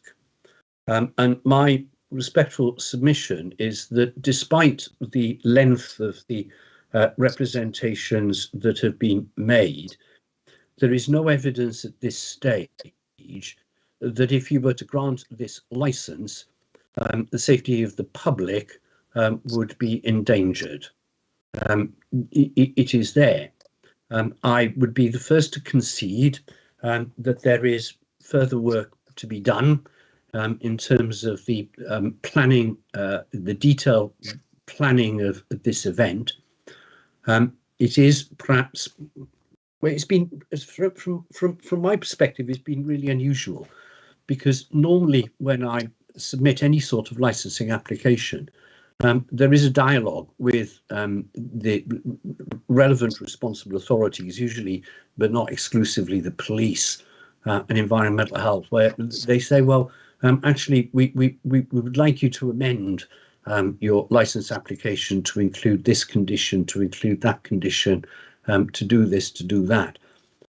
In this case, there has been no such discussion at all. I have simply been told bluntly, your application is, my words, not theirs, it's not fit for purpose, because you haven't put in detailed conditions. Well, can you imagine the length of the application had I endeavoured to do that? We would have run into dozens of pages of detailed conditions dealing with pretty well every single aspect. With the greatest respect, that is not the way in which event licensing takes place. I deal with licensing events pretty well the length and breadth of the country, and the way in which it is dealt with, be it a one-off event or be it a license that is granted for a temporary period but on a repetitive basis. I mean, probably the ones you may be more familiar with, even though it's not in your patch, is the Great Dorset Steam Fair, where there are altogether about a dozen different premises licenses, and each of them is based on very much the same thing, that each year you need to produce an updated traffic management plan, you need to update your security and stewarding plan, you need an overall event management plan, because you learn by experience. Once an event has taken place for the first time, if something doesn't go 100% according to plan, you learn from that experience and you amend for the next time, and that is regularly the case. You, as I will say finally, are concerned with the application for the premises license and not with anything else. You were concerned only with the promotion of the licensing objectives. You are not, back in the 60s, charged with a fit and proper person test, which used to be the case under the Licensing Act. Now we go traipsing off to transfer sessions once a month every time a new license was to be granted or whatever, where the magistrates would be concerned with the suitability of the proposed licensee to run this pub, this off license or whatever. That's all ancient history. It is not, in my respectful submission, a relevant consideration today. It is simply whether or not the premises license application is appropriate. I say fairly and squarely that it is. It would not be appropriate to impose conditions that any individual member or the SAG collectively sign off, because somebody somewhere is going to say, hang on a minute, what happened with Dreamscape? Some poor person ended up in court because they did sign it off.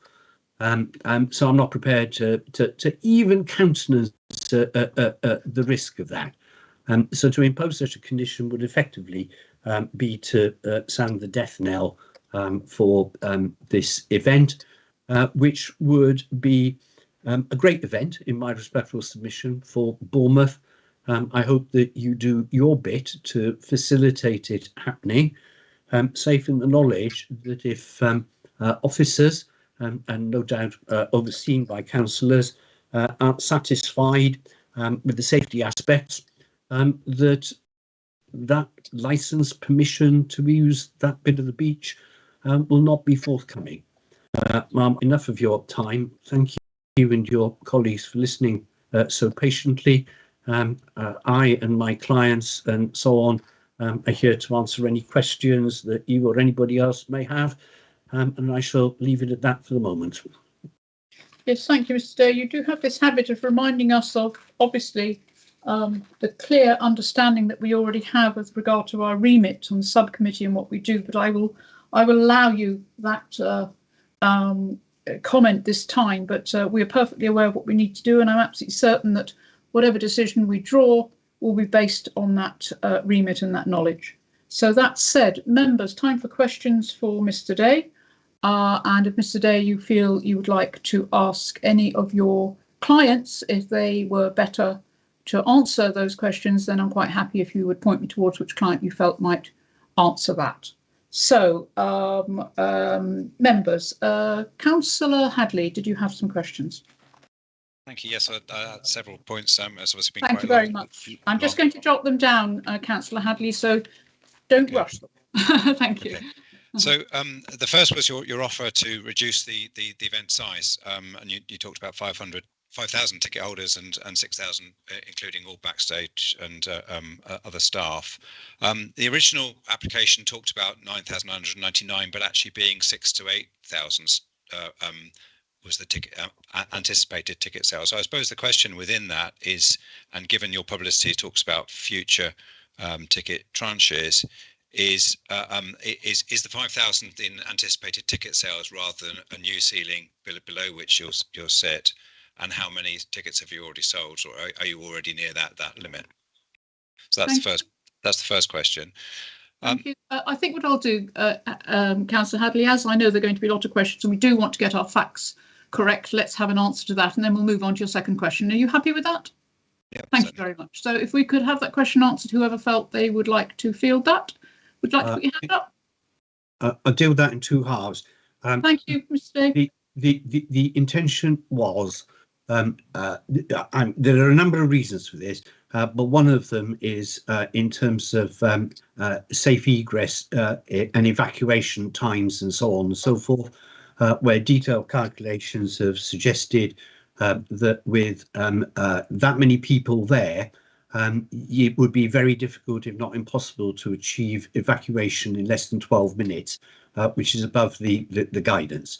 So in order to build in a significant safety margin, the proposal therefore is that we limit the number of customers, if I can call them that, in other words, ticket sales to 5,000, and that we then have a balance, and it is a big margin of safety for other people up to 1,000. Realistically, it's probably going to be 500. In terms of the number of tickets sold to date, I will demur to Mr. Smith, if I may. Thank you, Mr. Smith. If you'd like to field that question. Sorry, I'm actually going to pass it to Mr. Tisdale. Sorry. Who's going to answer? It's the amount of ticket sales you've had already, was the question. Yeah, it's not, Chair, it's not a number that one would usually like to divulge in a public forum.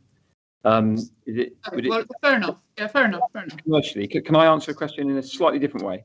Mm-hmm. In that we are well on our way towards our original target, Councillor. Mm-hmm. The 5,000 we would fully expect to sell out. It's not where we want it to be. I think it reflects our stated intention for a long-term event, because effectively we're cutting ourselves off at the knees in year one. So I guess we thought that concession would be well received in the light of some of the safety elements, but also hopefully it shows a long-term commitment to trying to make this a sustainable event by getting off and running, so to speak, at our cost in year one for the longer term. Thank you very much. Councillor Hadley, your second question. Thank you. That's very helpful. The second, you made reference to Dreamscape, and I noticed in the SAG. Oh, you're going off. You're going off, Councillor Hadley. Can make sure you're speaking in your mic. You're sort of a bit nasal.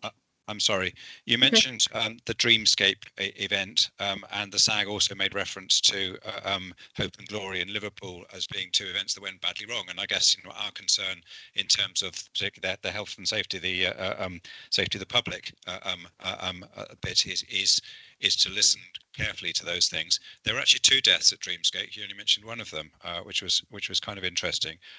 But the bit about agreement to agree in future that you talked about in terms of the sign off by the SAG, the duty is probably for the local authority. And it might be a question somebody asked rather than to you, but I think, as I understand it, duty would be for the local authority to be satisfied that from a public safety perspective, in partnership, the SAG is about a partnership with the blue light agencies. So I guess that my worry from what you said is an agreement to agree in future, and actually a sign off by the SAG wouldn't be valid. So who would you think would be valid to sign it off if we ever get to that point? Thank you, Mr. Day. Right.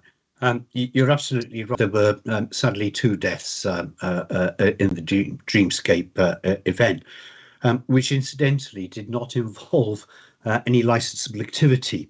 The liability was on the organizer and on the landowner that happened to be the local authority.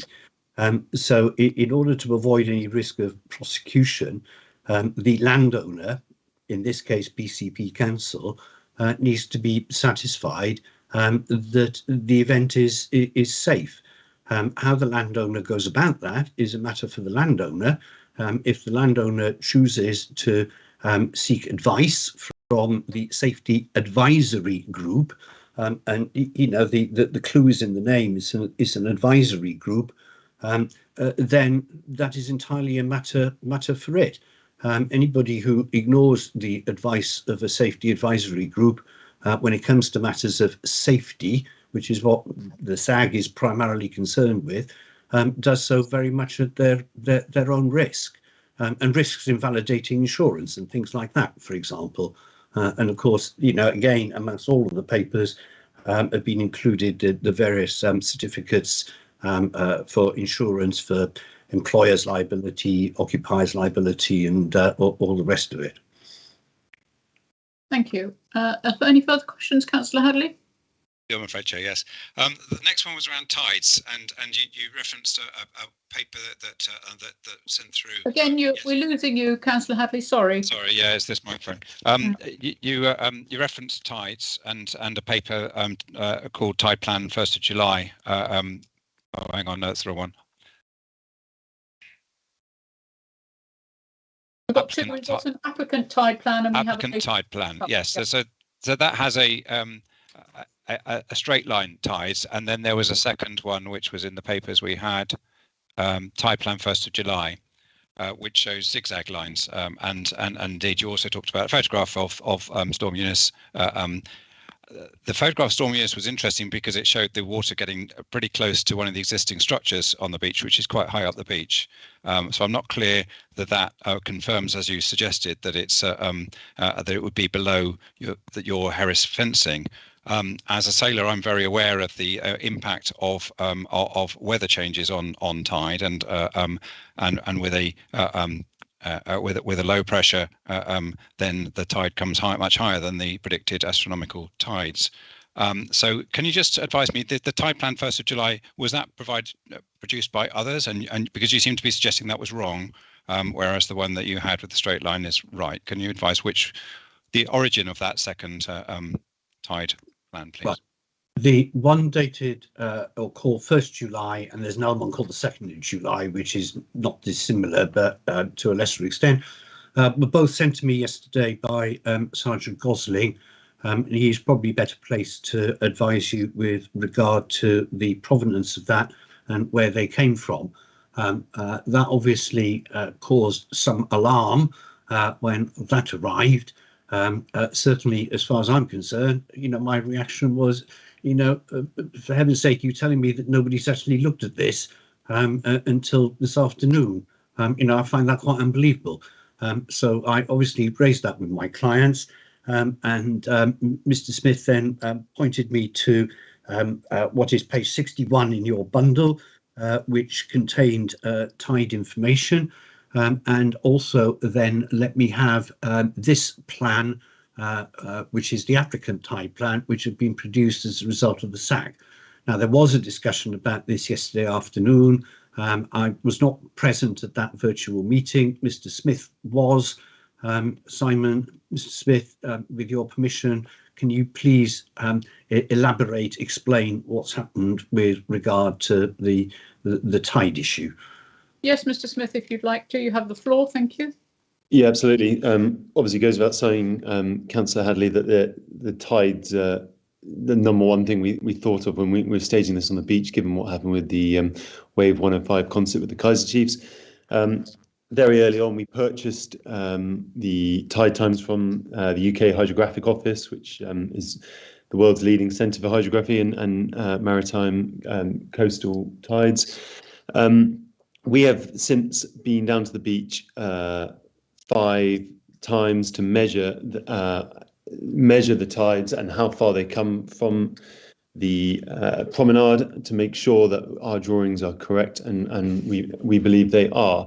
We received this plan yesterday, which did cause alarm, but we do not believe it to be accurate. It comes a full 25 or 30 metres past where we believe it comes. We met yesterday with Fire Officer Andy Downton and Simon Wilkins from Emergency Planning, who I believe produced the map. I'll correct Mr. Day and before I know, and I see Andy Downton's got his hand up, so he might have an opinion on this. But that both maps have been sent to the Flood and Coastal Risk Management team and the Coast Guard on this. And the feedback we got from Mr. Wilkins yesterday in the meeting is that the Flood and Coastal Risk Management team believe ours to be realistic with what they expect it to be around the time of July. It goes without saying, if bad weather comes in and Storm Eunice comes in, something similar, we will not be going ahead with this event. We're very au fait with weather cancellations, running winter events. Some of you may recall I actually ran a giant water slide down Richmond Hill on 2 consecutive years a few years back. On both times in the summer, a summer storm came in and cancelled the event both times. So I goes without saying we would not be taking any risks. That picture of Storm Eunice is put in there. I think Mr. Day probably incorrectly said that that picture showed it wouldn't come in our fence line. That picture would come in our fence line, but I think that picture illustrates that the plan given from Mr. Wilkins yesterday is pretty much is very, very equivocal to the picture in Storm Eunice, showing that I think that plan is drawn with a worst case scenario, and our plan is indicative of what we believe and what we received from the UK Hydrographic Office. I think is everyone is that okay with that? I'll hand over to. I'll just paraphrase if I may. So you sought the advice of the Hydrographic Office, and they furnished you with the details and the charts, and you have consulted with the Flood Coast Risk Management team, and they are content that it is as such, and that you feel that the other illustration we've had may be a very worst case scenario with regard to a Storm Eunice situation. Almost perfect. We haven't ourselves. I was looking for points. We haven't consulted ourselves with the Flood and Coastal Risk Management team. Andy or Mr. Wilkins yesterday has passed on both our plans. And Mr. Wilkins is, sorry, this is a character I'm not aware of. He's from Emergency Planning Department. Thank you very much. Right, so the Emergency Planning Department. Okay, that is key. Mr. Downton does have his hand up, so he may be able to offer a view on this as well. Mr. Downton, I don't usually allow other parties to come in, but if you're very quick, because you will have the opportunity to explain this to us when you are questioned, but if you're very quick, if you'd like to come in. I do appreciate that. I just wanted to put the point across that it's not for the fire authority to agree the height of the tide. No. It was just my need to raise it from public safety.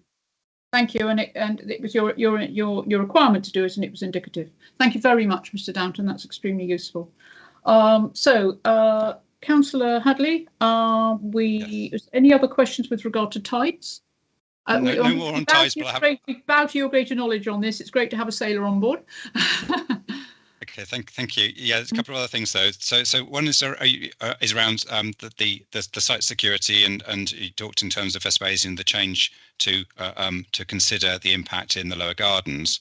I guess given again, you've explained the Toff steps, but that means that you've got Boscombe Pier and Bournemouth Pier as the approaches, and particularly people coming from the railway station, but also people coming from the east are likely to come in from Boscombe Pier. So I guess the question that I have, and I haven't seen the detail, is what proportion of people you expect to come from the east and from the west, so from Boscombe or Bournemouth Pier, and whether you need similar sorts of arrangements in Boscombe Chine Gardens or Sea Road in terms of dispersal beyond Boscombe Pier, if significant numbers come in from that way. Thank you. That's an extremely helpful question, Councillor Hadley, and who will we look to? Mr. Smith, thank you. Thank you.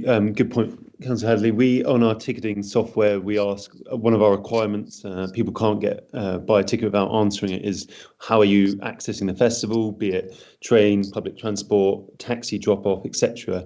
I don't have the today's statistic to hand, but I think on last view, it's around about 75% are looking to come from Bournemouth.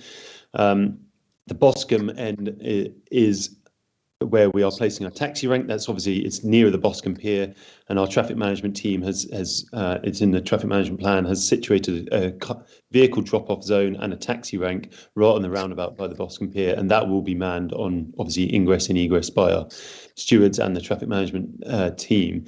In terms of egress further into Boscombe, I believe the numbers are so small because of that 30%, a lot of them are getting picked up right, and that is manned. So I don't believe that further egress into the Boscombe area is necessarily needed to be stewarded. Okay, are you content with that, Councillor Hadley? Any further questions, or you got any supplementary? Yeah, the link for supplementary, then I've got a further question. So I didn't see anything in your plans at all regarding bikes, and two aspects of that. One is the undercliff is open all year round between the piers, so it's not just a pedestrian way. But the other one is around the barrel bikes, and particularly again if people are coming in via trains or arriving by that method. Have you liaised at all with the barrel bike company and thought in terms of repatriation of bikes, because all the flow will be one way, and again where you stop them, or whether you're planning to close the undercliff, and if so, what you're planning to do for those people coming to site, or indeed using the seafront for other purposes? Okay, lots in that. Did you get all those particular points within that question? And Mr. Smith, I take it you're answering? Or it's Mr. Tisdale. Mr. Tisdale, thank you. You're happy with the, I think there's about 3 points in there to clarify. The barrel bikes. So I do apologise. What was the first point? The question was with regard specifically to bikes, and which is very important, obviously, with regard to our local transport plan, and where bikes, the repatriation of them, by the way in which you have the area provided for, and the possibility, do you intend to close the undercliff or not? If not, why not? And how does it best serve the provision of cycling for the event? I think that was, in a nutshell, what Councillor Hadley was asking. Right, so in which case, I know this is lumpy. Can I answer the first two, please, Chair, and then pass? Do indeed, yes. We just, as long as we've got an answer, we don't mind who gives it to us. That's absolutely fine. Fine. So sorry, apologies. So bike stand provision of people coming in by bike. There are bike stands for people to park their bikes on as they come in. Regards to barrel bike, we have discussed the project with barrel bike and barrel scooters, and given the exact point that you raised, Councillor, around effectively you're not your words, but a pile up of bikes and scooters on the way in, they deliberated for 2 weeks and decided that the best thing to do would be to, using their technology, is to prevent those bikes and scooters from being used to get to the event. Now, I don't understand exactly how it works, but I think it's to do with the tracker, and it effectively slows you down and stops the scooter. So we have been in contact with Barrel Bike, and that's their situation is they would rather take measures to prevent a pile-up. It will, if it comes further in the next 2 months, we can talk to them again. But yeah, those are steps we've taken to date. Thank you. Pass to Simon. Just to clarify on that for me, please, if I may. So the provision for barrel bike, so the event won't be a destination for the barrel bike on those 2 days. That's a very shorter way of summarising it. Yes. Okay. I'm sorry. It was just to clarify quickly as to your answer, but your answer was exactly the same, but just slightly more verbiage. Thank you. Councillor Hadley also raised the question with regard to the undercliff and what may or may not be done there. So I'll pass it to Simon. Well, the undercliff we'll have our a 4 metre zone on the outside of our site. We obviously have to leave that as a sterile route to allow emergency access in and out. And so that will be open the entire time. So bikes will be able to pass through the promenade, and the public will be able to walk around the site that way. Yeah. And that's for obviously non-barrel bikes, so ordinary people using their own transport. Thank you very much. Back to you, Councillor Hadley. Yeah, sorry. On that point, before I move on, yes, of course. You can stop a barrel e-scooter. You can't stop a barrel bike. So effectively, you just they can remotely say this route a barrel scooter will stop, a barrel bike will not. It is, they have, where for football matches they have worked with the with football ground at Dean Park to not Dean Park, sorry, the Cherries, to have to effectively push them back out to other locations. So I guess you need to think about that. Yeah. Yes, I would agree with you there, Councillor Hadley, that further conversations need to be had as to how that is provided for, so we don't end up with the inability of bike repatriation and a blockage. I think that's very important. It's definitely a safety aspect, so something for further discussion. Thank you. Councillor Hadley? Yeah, so just onto the points that Mr. Day made in terms of summing up. I'm concerned about the impact on the wider beach users, and I guess it is the early part of your event, because the event starts at 3 and carries on well past the time when the beach will otherwise be busy. And perhaps your reduction in numbers helps with this, but the speed with which people walk over the sand, and some people are less inclined than others to be happy walking over sand in terms of emergency egress, but also the fact that there'll be a load of people on the beach where they're trying to go. So just in terms of, and this was about the safety of the public and how one does that. And there was also a comment I saw about in terms of crime and disorder, about ejecting people from the site and handing them over to the police, and concerns raised by the police. Have you got further in discussions around how you will handle people, and particularly people bringing drugs to site and being ejected on that basis, and how you might handle that? Thank you. And also how your further mitigations, I think, as well as handling with the problem, but how the problem would be better mitigated or mitigated further. Thank you. And who's answering this, please? Thank you, Mr. Smith.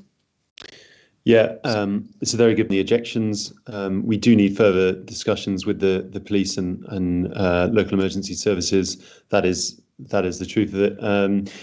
Our comms team, chaired by Paul Budden, who's our health and safety advisor, in our meeting yesterday, we definitely need further discussion with the authorities. In terms of our ejection point, our security point is at the far right-hand side of the plan as you look at it, which is the nearest, obviously, to Boscombe Pier, which is where which is the nearest road access. So would an ambulance or someone ejected and needed to be taken by police, then they are at the nearest end of that site. In terms of the sand, yeah, I mean it is going to be busy, especially the Saturday we recognise as a particularly busy day on the beach. It surrounded us. The reduction, and we are part of our meeting yesterday with emergency planning, and our health and safety advisor was talking about how we can man evacuation rates onto an already busy beach. That is a concern of ours. The reduction in numbers gives us the capacity to do an internal evacuation, which would be very useful in all but the worst case scenarios of fire. We could internally evacuate within our own site away from a fire source. The main stage goes ablaze, and we can evacuate to the other end of the site and not spill out onto the rest of the beach. But there is still some work to do on how we get everyone out of the site and ensure that we don't go into huge traffics of people. Okay.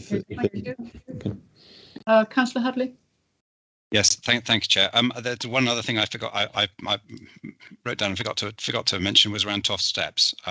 But I guess it also applies to the other accesses in terms of the build up and breakdown period, and also the mornings of the event itself. Would you be anticipating closing Toft Steps for the entire 2 days? And how much of the promenade are you taking up for the almost 2 weeks, isn't it, with the build up and breakdown of the site? Thank you. Who'd like to answer that? Can I just check? Toft Steps is the zigzag, is that right? Yes. So no, we wouldn't. It wouldn't be like a 24-hour closure. We would only close it. I think we said. Ben, correct me if I'm wrong, but I think 12 p.m. from the days, from the performance days onwards. In terms of the promenade, Ben, can I pass over to you for that, for how much we're going to be taking up?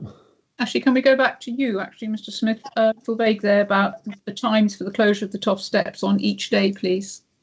So it'll be 12 p.m. until, we aim to have everyone gone by 11:30 midnight, so it'll be 12 to 12. Thank you. Okay, and Mr. Daniels, is it? Yes. Benjamin. Yes. Yeah, hi. So with regards to the build, we've put forward a schedule that means that the promenade will be able to be accessed throughout most of our build. Moving from the Tuesday night before the event, the fence line is moved out to then cover the parking bays along the promenade. This is sort of something we've had discussions with the event team about, and so then it's only from the Wednesday over till the Sunday night that the parking bays on the promenade then are taken up by our event site. Okay, so could you give us some dates for that, please, as to what the extent of the time is, which was the question? Thank you. Yeah, so it will be the Tuesday night, which is Tuesday the 28th, so from Wednesday the 29th of June until Sunday the 3rd of July. That 3rd of July. Okay, thank you. June's so that's 5 days, yeah? Okay. I think we're looking for a time period there, Councillor Hadley, so that's 5 days. Yeah. That's helpful. Thank you, Chair. That was... Yes, thank you. Thank you. Anything else? No, you've shot everybody's fox, but I'm sure that Councillor Farquhar will have something in there. Councillor Farquhar, any questions? They may have stemmed from the further debate or the further iterate. Absolutely, Chair. I do actually have a few of my own. You have the floor. And I always appreciate Mr. Day and taking us back to not necessarily the 60 years ago, but to other events where public safety was compromised. And I was reminded very much of an event which I was involved in at Hogmanay in Edinburgh, where a fatality due to high winds in that particular case. Okay. My first question, if I may, it's related to the signage on the residential roads. Now, it was alluded to that perhaps this event and its impact on particularly for the event management plan and the egress and the traffic management plan and temporary taxi ranks and marshalling and drop off and pick up points.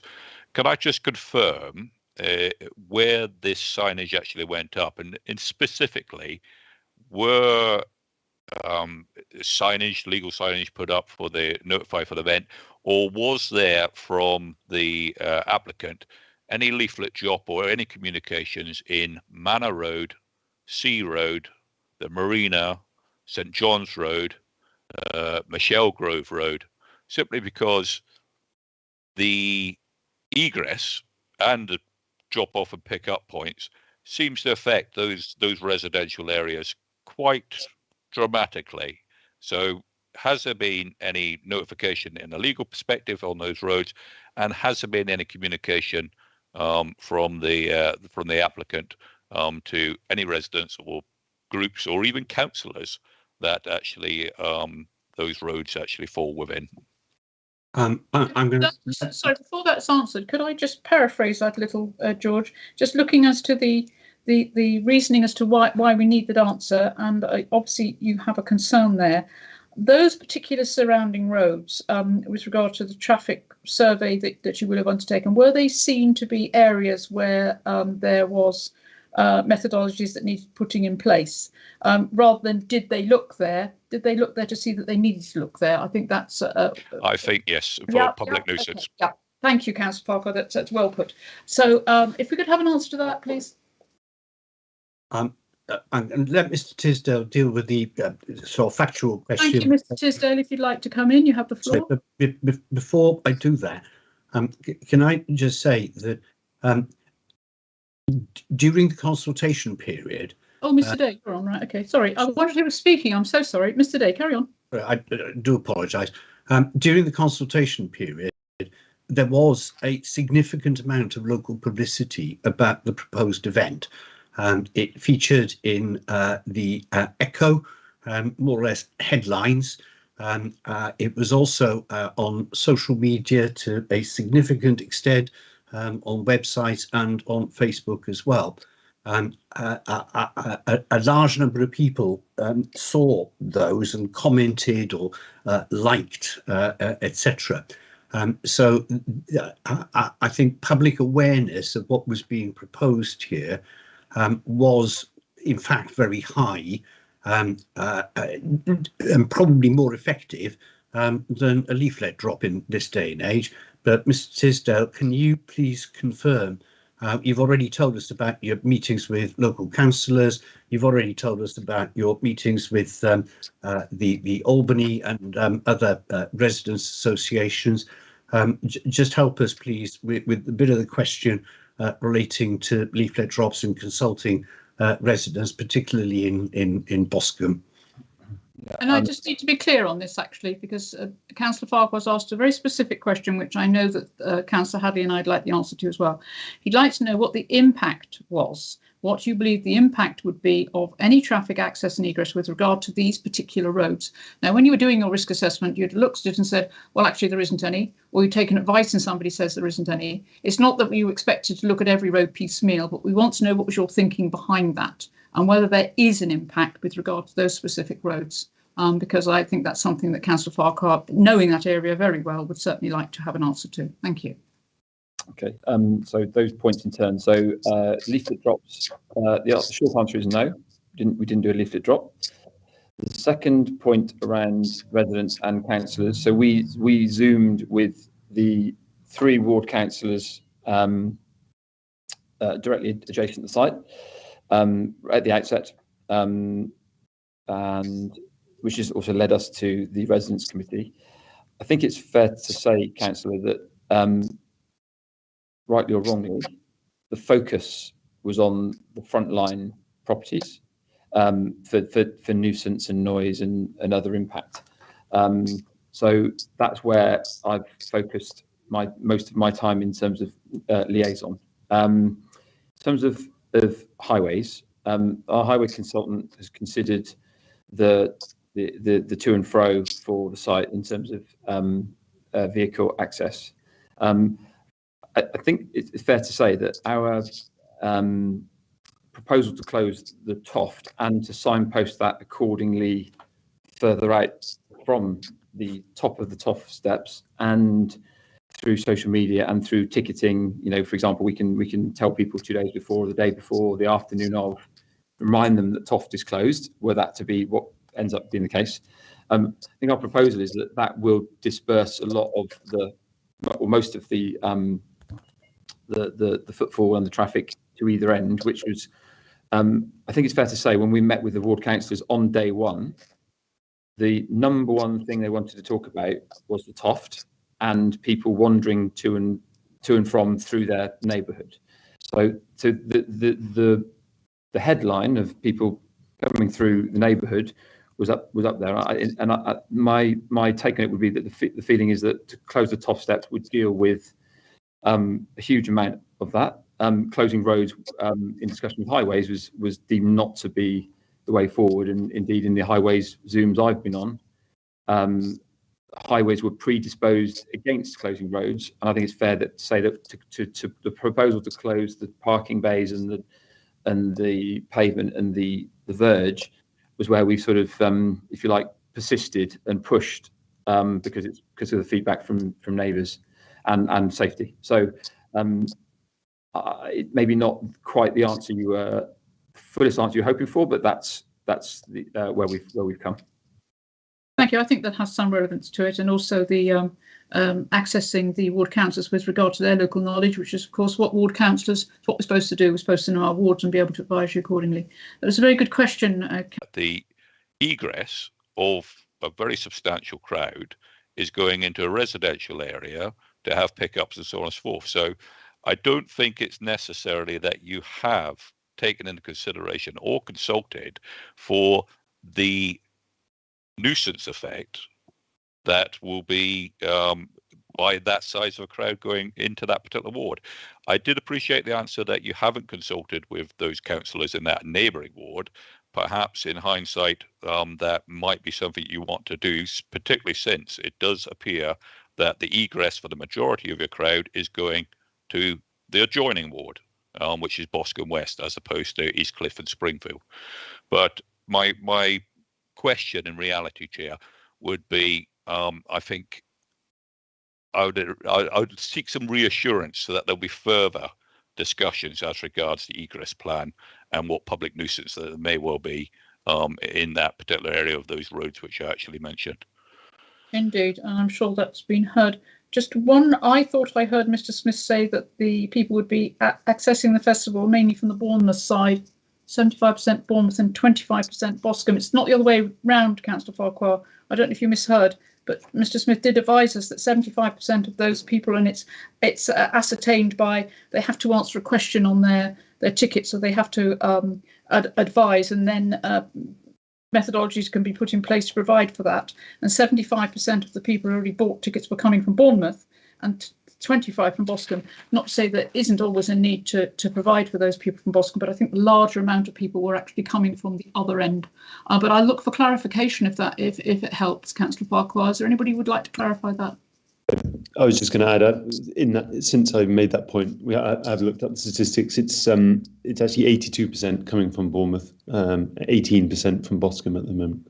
Well, that's very comforting. It's good to have these facts so that we're aware. Okay. Anything else, Councillor Farquhar? Yes, indeed. There was not a question asked. I asked specifically the extent of the notices that were posted. Is that in the actual pack for what roads that they actually covered?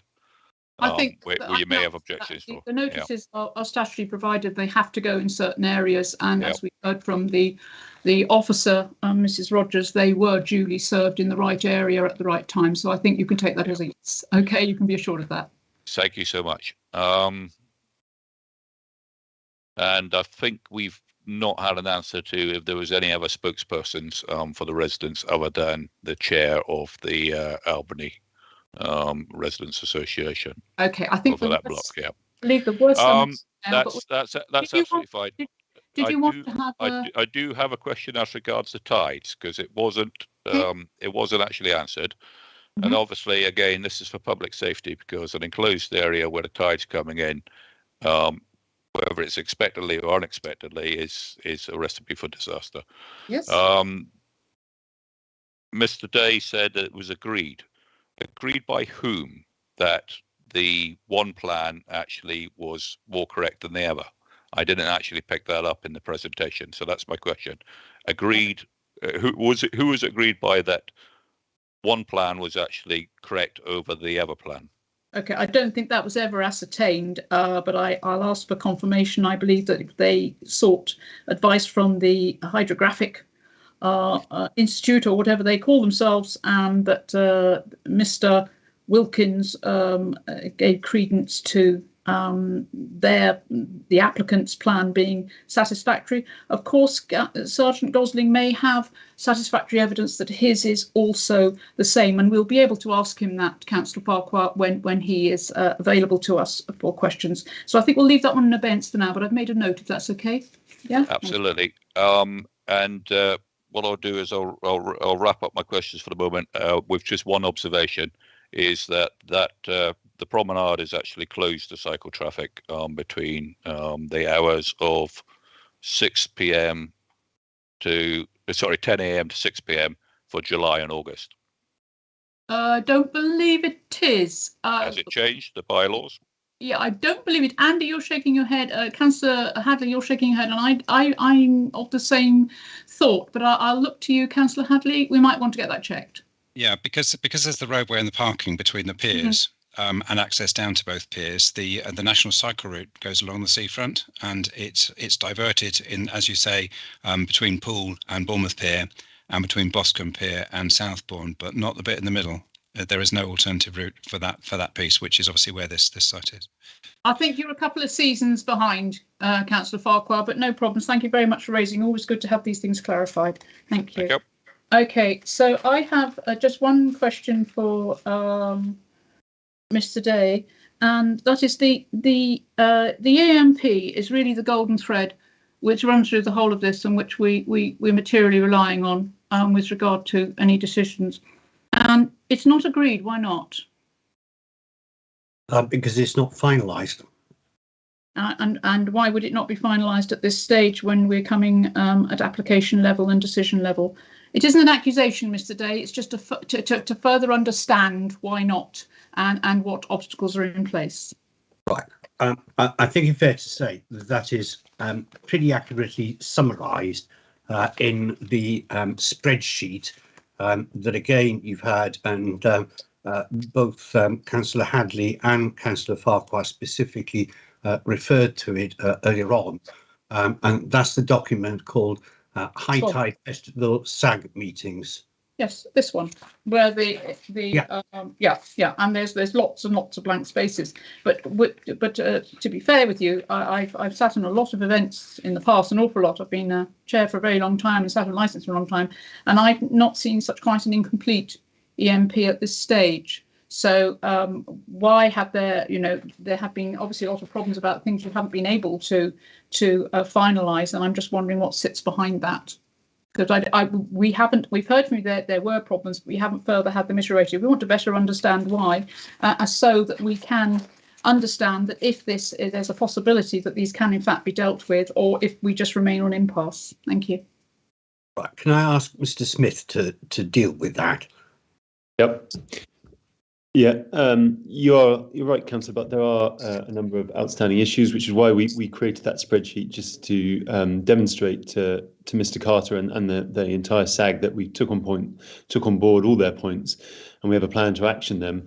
I think a large majority of them are paperwork issues that could be solved very, very quickly. Our security company were particularly attacked by a lack of cohesive documents and generic documents, and that can be it's frustrating that the director of that company is on holiday and not able to be here today. But I don't feel it's a failing in our ability to perform the actions. It's paperwork that we need to get onto. A huge number of the points are around our health and safety, from both Andy Downton at Fire and Simon Wilkins at Emergency Planning, and that all relates to our health and safety officer Paul Budden, who some of you in this call may know. He's Bournemouth local. He deals with Sandfest. He deals with many festivals up and down the country. He's extremely knowledgeable in the area. He's brought a lot to the table. We had this meeting yesterday. He's very confident on the vast majority of the points. He hasn't actioned them yet because he wanted to see what the result of this hearing would be in terms of the license numbers. If we drop to 5,000, that does massively change what he needs to calculate in terms of exit flow rates and evacuation, whether it's internal, etc., etc. So we're under no illusions. There is work to do, but we're very confident we can move very quickly on a lot of this. Okay, that's extremely helpful. Thank you very much. I shan't ask any more questions at this moment in time, and we'll move on now to members have raised their questions, although of course have the right to come back if they so wish. So now I'm going to ask Mr. Weaver if you have any questions for the applicant. Thank you. Could I just hold 1 minute? My pen has run out. Can I just grab a pen? Okay, 2 seconds.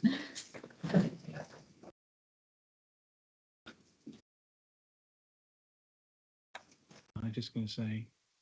Right, I have a selection now. Please go ahead. Mr. Weaver, do you have some questions? Chair, no, I don't have any specific questions to answer. Our main concern is that you're here in our representation. Is there any questions you'd like to ask of Mr. Day? No, none. None? Okay, thank you. And Mr. Powell, do you have any questions you'd like to ask of Mr. Day? No, thank you, Chair. Okay, thank you. And Sergeant Gosling, do you have any questions for Mr. Day? Yes, just a couple. There you are. Right. Okay. Hello. Thank you very much, Sergeant Gosling. Fire away. No problem. Just to be clear on the offer of reducing the numbers down to 5,000, I think in the consideration of this event through the SAG process, there has been quite a clear indication that anticipated ticket numbers were going to be far less than 10,000 being applied for as part of this license. So I think for some time we've had. Is there a question in here somewhere? Yeah, there is. Yeah. Okay. And I just there is. And I just wanted to really understand what else might change within the EMPs and all associated documents that might really support the fact that reducing the numbers but to 5,000 would in some way assist this event in sort of being satisfactory to the SAG. Yes, it's a good question. And actually elephant in the room, really, isn't it? Well stated. Mr. Day, you have the floor. And you're on mute. All right, thank you. I have occasional problems finding my mouse. My cat does as well, but anyway, the number of people attending this event is relevant across the board. Particularly in terms of within the event site, the smaller number of people you have there, then generally the lower the requirement for security and all the rest of it.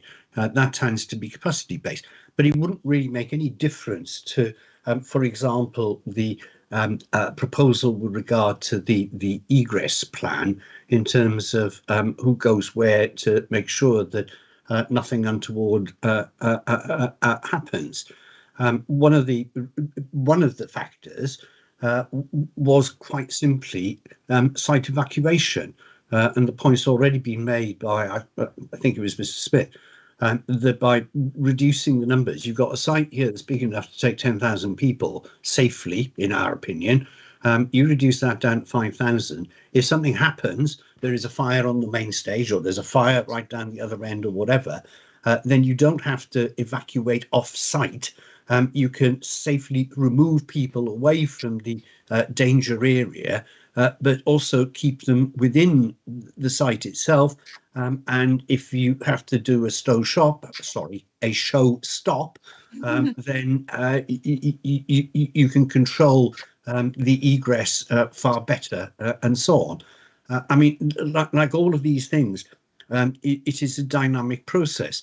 And within the application, if you look at that, and it is page 22 of the bundle that you have. What I have specifically provided for there is a deadline that all discussions, negotiations, etc., have to be over and done with by the 1st of June 2022. In other words, at least a month before the event. And then at that point, you cannot, two things happen basically. The first is that the SAG, as we have it at that point, effectively the whole thing becomes a license condition.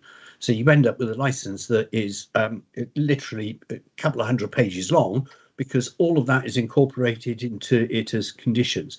And then no further changes can be made. It says in terms, the provisions of the EMP will not then be altered, amended or changed without the specific consent of the licensing authority in consultation with the relevant responsible authority, and its provision shall form part of the premises license and be regarded as part of the license's conditions, save for the following very limited circumstances. So minor alterations, to the detailed plan. So, for example, if there's a change of a contractor, a caterer, or something like that, as a result of dynamic risk assessments, and particularly in these days of continuing COVID, the details of persons with specific responsibilities can be changed if that is unavoidable. For example, because of illness. And amendments to the security and stewarding plan should ticket sales and anticipated attendance vary significantly from the assumptions made when the final version of the plan was provided to the SAG, which takes into account the comment that I made that, let's be ridiculous about this. Let's say they've only sold 100 tickets.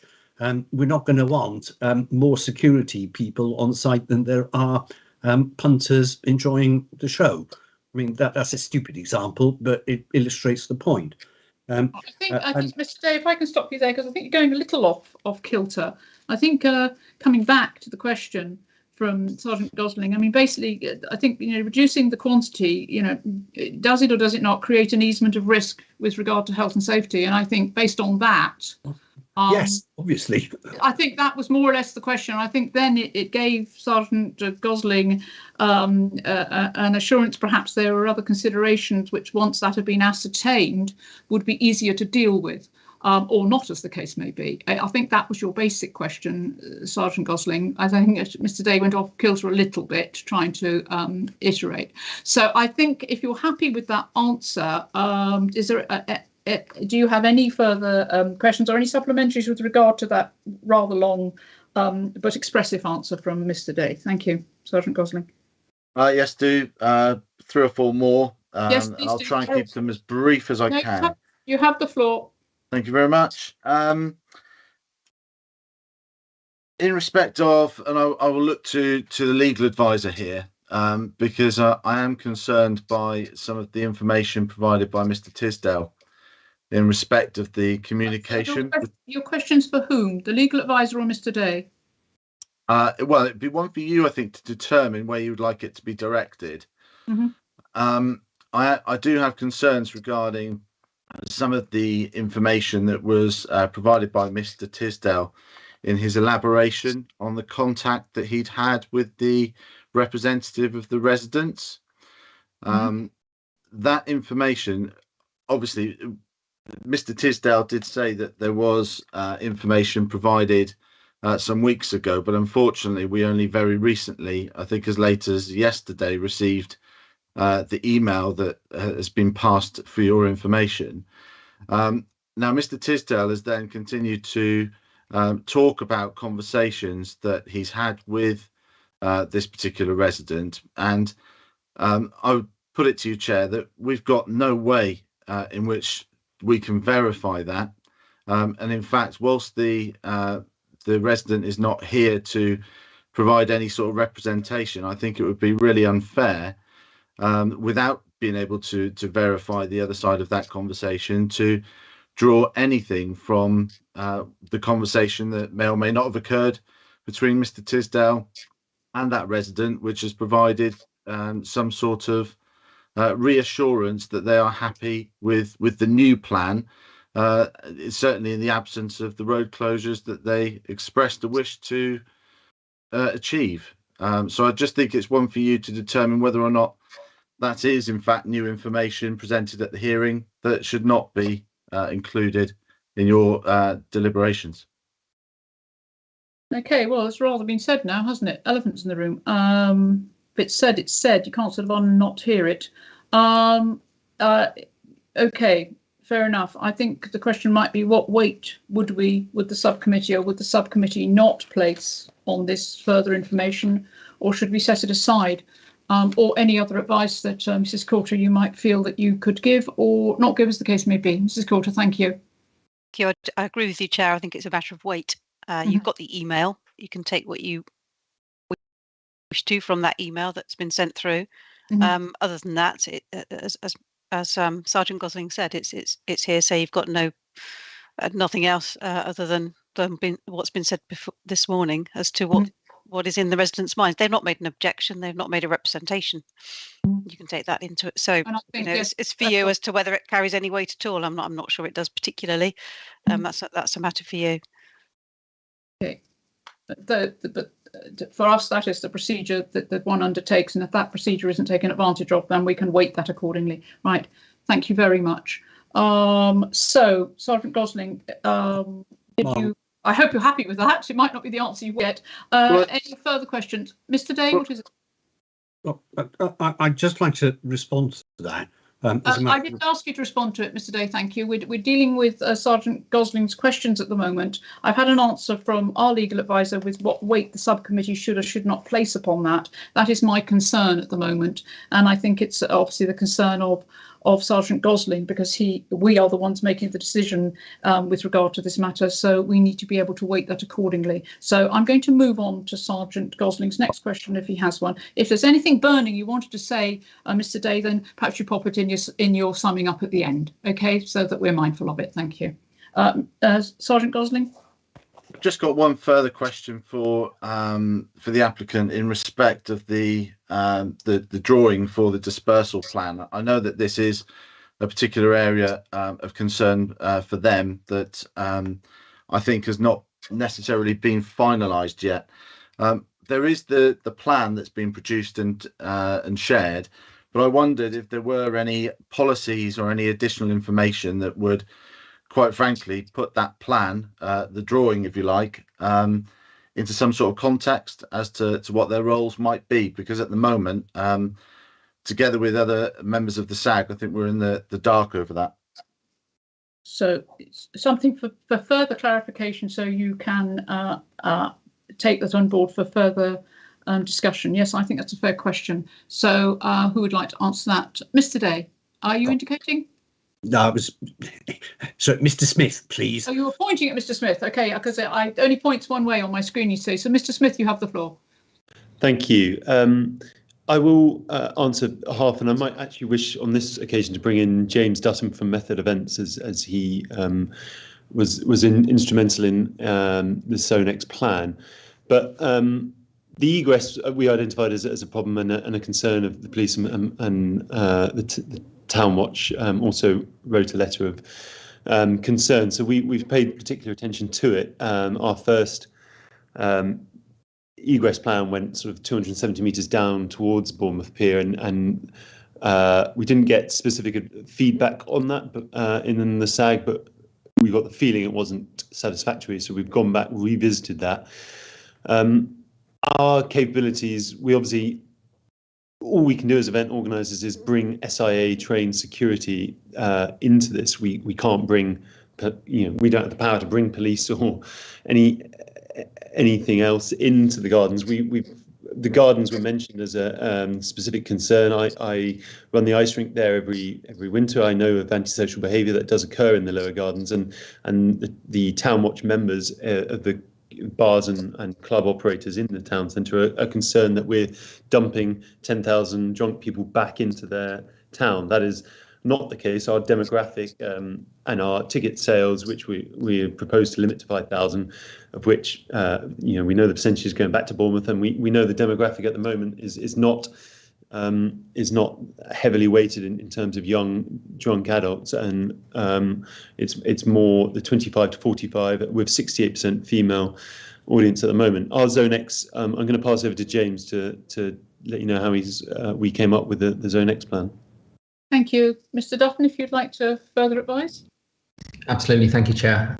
So in our capacity as production consultant on this project, it was evident after the SAG a couple of weeks ago that there were concerns over the consideration that had been given to egress and the impact of the promenade and surrounding areas at the end of the event. So it was our advice to the organisers, given the time frame before this hearing, to create an overview plan that made the level of resource, whether it's security, bins, lighting, remote medic positions, very clear and digestible. And I would propose that the next step in developing that plan would be to have an in-person meeting with a subgroup of the people, the SAG members that expressed concerns over the old plan, to discuss this new plan in more detail. So rather than go into the nuts and bolts of it now, although I do believe that the document provided is very transparent, I would suggest that a follow-up meeting be had with members of the SAG to divulge in more detail and gather their feedback on the revised plan. Thank you very much for that specific. Sergeant Gosling, with regard to, you asked the question, are there any policies there or policies that could be put forward to better support giving better context to the dispersal plan? There's an offer of, with regard to consideration given to egress, about an overview plan. Does that give you any further confidence, or does it give you, does it make you feel that it's something that you might think would assist with regard to this particular event? Thank you. I don't think it's really my time to give an opinion on that, but I think suffice to say,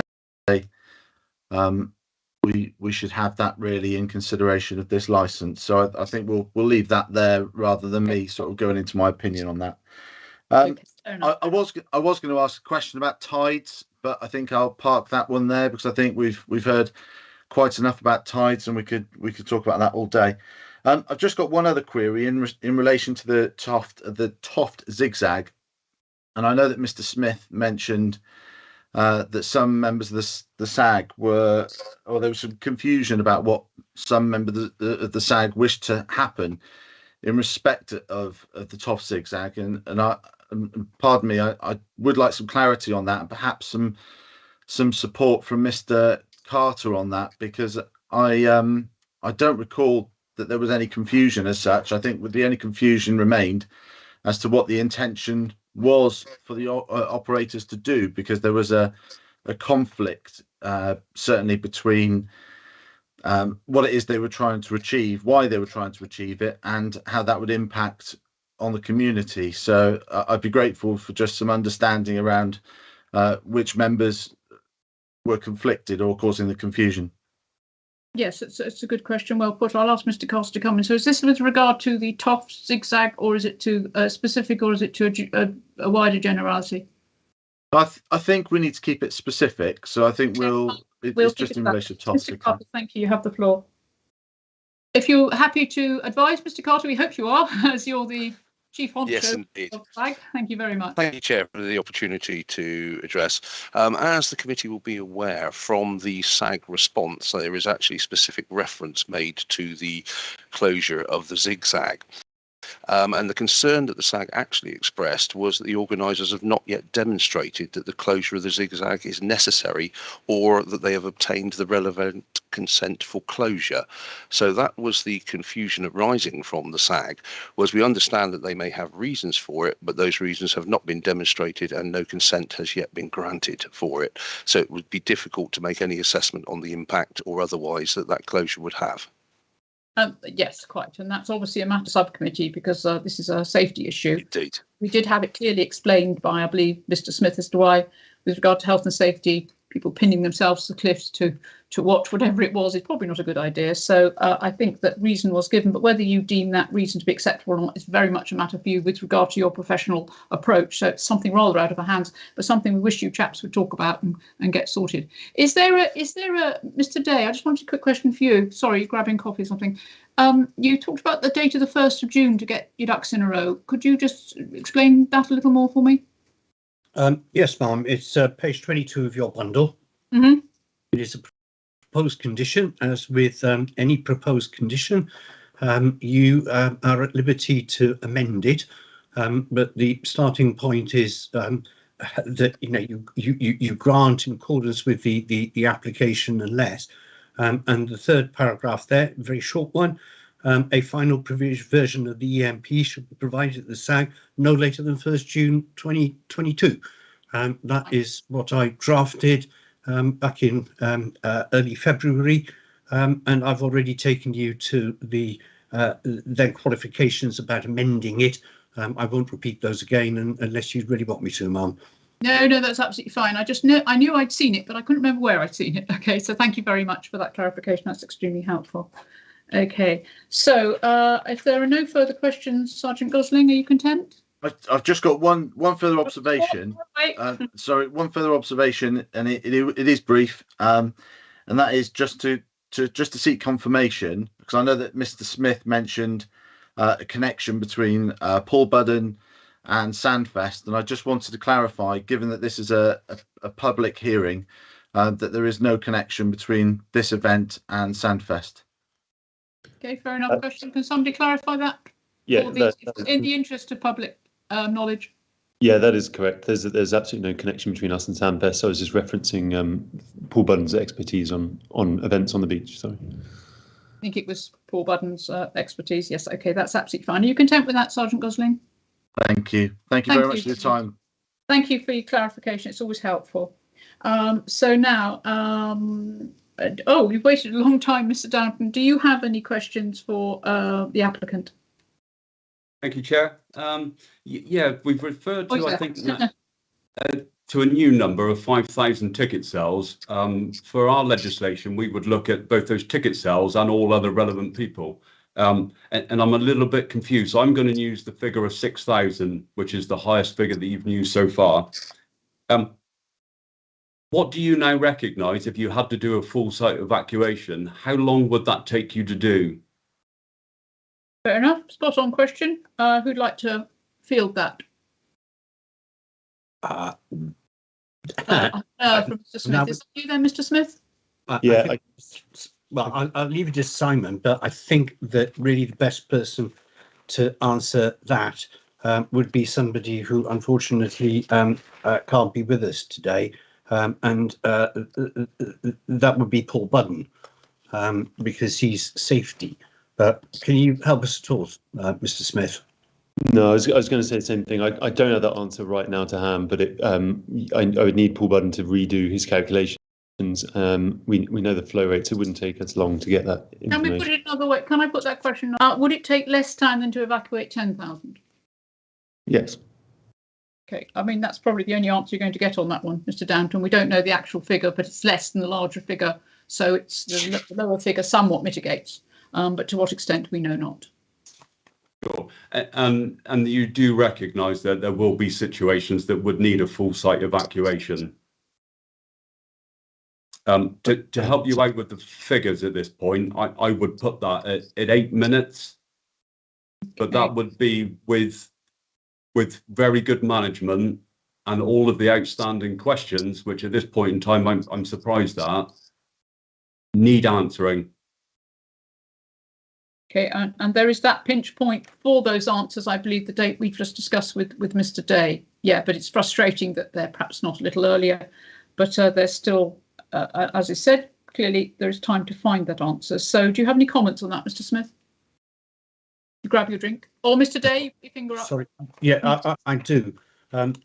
If this assists you, there's a document called Response from the Safety Advisory Group, which again was one of the recent documents. And bear with me a second, what did I call it? So I can just find it on my screen. Anyway, it looks like that, if that assists you. Yeah, not really, just text, we'll find it. All right. Well, it's the response from the Safety Advisory Group, and it talks about evacuation figures, and it says, amongst other things, if the emergency exit is detailed below, the final exit, no further obstruction will compromise a site emergency evacuation. The evacuation of it says 900, it's obviously a typo, 9,000 people could take 12 minutes. This figure is above the 5 to 10 minutes required by recognised guidance. Now, I'm no expert on this, but I do know that it isn't a simple case of if you halve the numbers, you halve the time. No. You reduce the time, not by that. So if we're going from 9,000 to 6,000 by a third, then I would reasonably expect, and as I say, I'm not an expert, that 12 minutes would come down to within the 5 to 10 minutes required by the recognised guidance, so that we'd then be in the bracket. Okay, it's a shame we don't. Is there Mr. Carter? Is there anybody, Mr. Carter, with your vast expertise? Do you have any comment, or is there any further information you could advise us with regard to this particular conundrum? Unfortunately not. No. Yeah. Yeah, I rely on the experts that sit on the SAG to provide me with that level of detailed response. I see. Fair enough. Okay, well, I'm afraid then we don't have an answer to that, but it's something obviously that does need an answer. But the only answer is it's less. To what extent we know not. Would we you would agree? I hope that we would agree that. Mr. Downton, any further questions? No, but just one comment with regards to good practice. Within your evacuation strategy, you have taken account that people will be travelling on sand. I can see that. The recognised is 82 people per minute per metre of evacuation route, and you have reduced down to 62. Yeah, but the rest, Chair, if you're okay, I'll bring up in my my presentation. Yes, that's fine. A small amount so that we can take it all on board is a very good way forward. Thank you very much, Mr. Downton. And Mrs. Rogers, did you have any questions this time? No, I don't. Thank you very much. Thank you very much, Mrs. Rogers. Okay, so we'll move on now to our responsible authorities, and taking in no particular order other than what's on the page. We have Mr. Weaver, who's head of Destination Events, BCP Council. This is for the purposes of anybody who may be listening in public domain. We have Mr. Tom Powell, who is our events manager for BCP. We have Sergeant Gosling from the Dorset Police, and we have Mr. Downton, who is Dorset and Wiltshire Fire and Rescue Service. So I'll ask first, I expect you'll all want to make your separate representations. If we could not repeat things which have already been said, that would be helpful, because the subcommittee have taken them on board. But if you'd like to start, Mr. Weaver, you have the floor. Thank you, Chair. Just for record, I shall be responding both on behalf of both myself and Tom Powell as well. Tom won't be doing it anymore. Thank you very much. Okay. As said, I'm the head of destination events and worked in events for something over 20 to 25 years. And I'm also the festival director. I'm part of the BCP Council events team. And the key objectives of this team is to ensure that we facilitate safe events on the council land, but also that we encourage major events to take place in BCP. And High Tide is an event that we would love to see, is a type of event that we want to encourage into this town. I also a DPS for 23 premise licenses on outdoor events ranging in different levels of complexity. The event application process is always consistent that we give an agreement in principle for an event to take place, but it is subject to meeting appropriate statutory and regulatory requirements. And of course, where appropriate, satisfying the safety advisory group and the advice that they give us and ensuring that we meet those licensing conditions. So just to give you a brief history, in November, we did notify the organisers that we had an agreement in principle, which they've talked about, that was subject to a premise licence, and also making sure, and it does say approval, but it is also that from our perspective as the events team, that we have that the safety advisory group are satisfied and advise us that they feel that that event has met the obligations. It is at the end of the day our decision whether the event goes ahead based on the advice that is given. We notified that was subject to that anything it was in principle and was subject to those conditions. And this was based on our understanding the organisers had an experienced team in place capable of delivering an event of this size and complexity. It was, however, subsequently brought to our attention, actually, by the Dorset Police, that the people involved may not necessarily have the overall event managing experience required, but were still an integral part of the team, and we raised this as a concern. At this point, we'd not received any references for that team, and were unable to ascertain at that time actually who was the overall event director. As you are aware from the evidence that will be provided, there was an initial meeting with ourselves and BCP and police licensing and the organisers on the 17th of November when we explained that the timetable to get that licence, and they confirmed that they'd be putting an application in early February for us to consider and to move along as fast as we could. The initial SAG was held, obviously, as you're aware, on the 3rd of February, following which it was agreed that there was little confidence in the relative senior management experience in delivering a safe event. That feedback was given by myself to Mr. Tisdale, and who was obviously, from commercial reasons, was pressing to announce the initial acts and start publicising the event. At this time, I generally felt that that Mr. Tisdale needed to bring in a more experienced team to deliver this event because of its complexity. He did respond, and within a very short period of time notified us that he was in discussions with Method Events Limited, who were subsequently appointed in a production and consultants and events auditor role.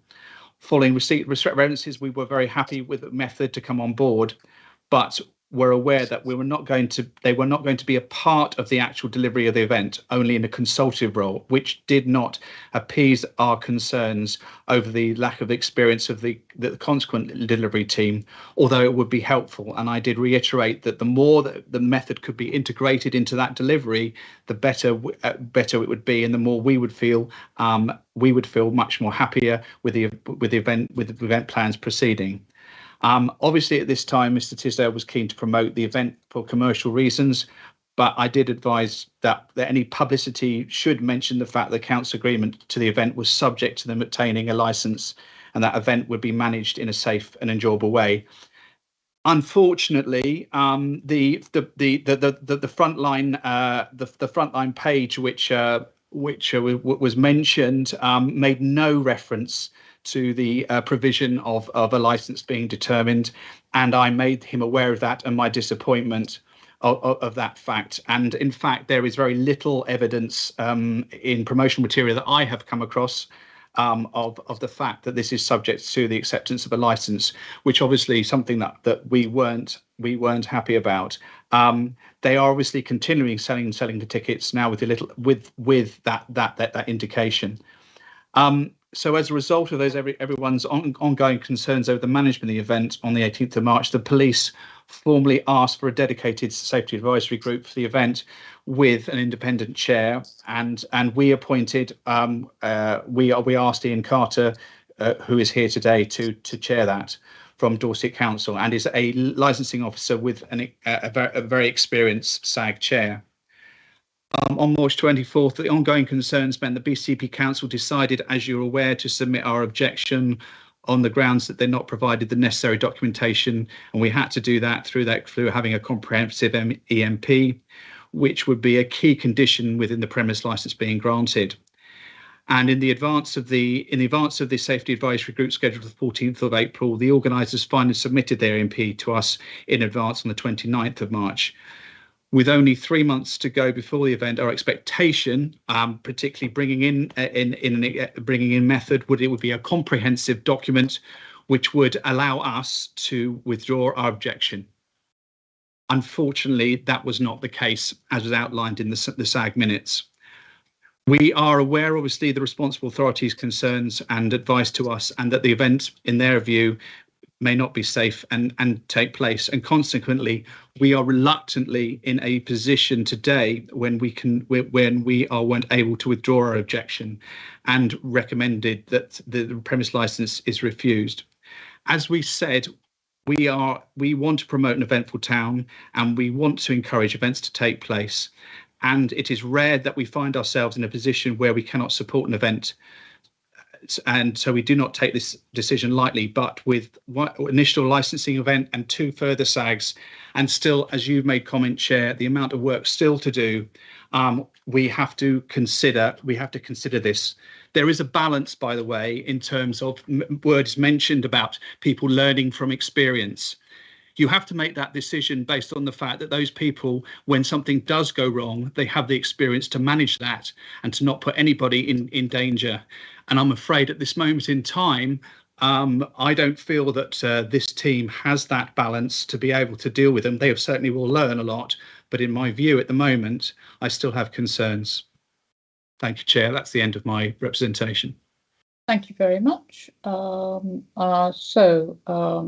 I'm going to ask now Sergeant Gosling if you'd like to make your presentation. Thank you. Sorry, Chair, would you like to, sorry, is there any opportunity for questions of well, there will be at the end. You all make your representations, and then the order of play is you all make your representations. Once you've made those, then there will be questions asked of you by the members and the applicants. So if you'd like to continue, you have the floor. Okay, no problem at all. I'll try and sort of be brief, really, in respect of the background to this, because it will mirror indeed what Mr. Day has said and Mr. Weaver most recently. So we were introduced to the event back in November, a 2-day event on Bournemouth Beach, and in fairness, my first thought really was around other successful events that have taken place in the BCP area. They've not been without their problems, but you know, we always try and rise to a challenge, and we're keen to engage with proposed operators as soon as possible. In this case, it was absolutely crucial that early engagement was necessary, and we advised that to the operators at the first opportunity. So as Mr. Weaver has already alluded, we discussed and agreed a timescale, establishing that it was really important to get certain balls sort of rolling as quickly as possible to make sure that we met the statutory timescales and were able to iron out all the issues that we could foresee as being a problem. Mr. Weaver has already talked about it, but concerns were raised in relation to the credentials of the initial operator, and that led to a change to Sundog Productions. And further background, and due diligence checks were conducted, and it was determined that method events were required to be put in place as an alternative, really, to have oversight over the event, given the lack of experience of Sundog production. Later, sort of a short time later, we received a memorandum of understanding, which was circulated, which appeared to dilute the role undertaken by method events. But whilst this did cause us concern, we were keen to move forward and try and support the organisers as much as we could. The timescale of the delivery of the event was confirmed in an email from Mr. Tisdale, also suggested that perhaps there were focus being put elsewhere, certainly in regards to securing appropriate talent, etc. And whilst that was perhaps designed to be a bit more tongue-in-cheek, I was just keen to make sure that we focused on moving forward with the issues that would affect ourselves and other SAG members. Unfortunately, the timescales did quickly start to slip. Mr. Day was finally appointed by High Tide in February, and that did, in fairness, give me some hope that he would be able to draw upon his experience of working with events elsewhere in the county and indeed elsewhere in the UK, and that would actually assist to focus the clients on preparing and submitting the final proposals for the event. Further SAG meetings took place, and because there was a period, there was an apparent lack of acceptable and cohesive planning, SAG members took the view that it was important to put in place another meeting, and that led to the meeting on the 14th of April, which wasn't originally scheduled, but I can assure you was designed solely to provide additional support and feedback to the event organisers, and I'm grateful for the support of Mr. Carter in chairing that meeting. You will have received the update in your bundle from Mr. Carter, which sets out the most recent position of the SAG following the meeting. And I'm sure, as I've already said in the paperwork that I've submitted, he is more than happy, I'm sure, to provide any further details on that as you see fit. The SAG are clearly not satisfied with the documentation that's been provided by the applicants, and this documentation and the confidence that results from an operator delivering a successful and reassuring planning phase in any type of event. This is so important, especially when the same documentation is intended to be the cornerstone of the conditions of the premises license. I'll now move on to just trying to provide a bit of a summary around the concerns that remain for Dorset Police. I know that Mr. Day's tried to provide an answer to these in advance, but I'm going to elaborate further on them. The first being the proposed licence conditions not being fit for purpose. I think it's important to ensure that members of the subcommittee distinguish between the safe delivery of the event and the application for a premises licence, which is, of course, what we're here to discuss today. The safe delivery of any event and the permissions required to host the event will be determined outside of this hearing. And whilst it is your gift today to determine the premises licence, it is important to understand that the documentation that has been provided and is yet to be provided does feature massively in the licence application. So the EMPs, and I'm going to skip over my discussion around EMPs. I've got a note to discuss around that. I think Mr. Day has perfectly described what EMPs are used for. The only thing I would say is that where possible, it is certainly the preference of Dorset Police, and I know of other partners, to make sure that where conditions can be put within the appropriate section of the licence, it is our preference to do so. And that indeed the EMP should be really confined to matters that are more fluid, perhaps needing to flex from year to year. And I think based on the fact that this event is for 1 year only, for 2 days, I think a great deal more could have been done to apply those conditions to this licence. The second point is regarding our confidence in the event organisers. And I think for the reasons highlighted in our written submission, we remain concerned from the poor standard of documentation that you've already heard about today. The event organiser does not have the necessary experience to deliver this large-scale event in such a challenging location.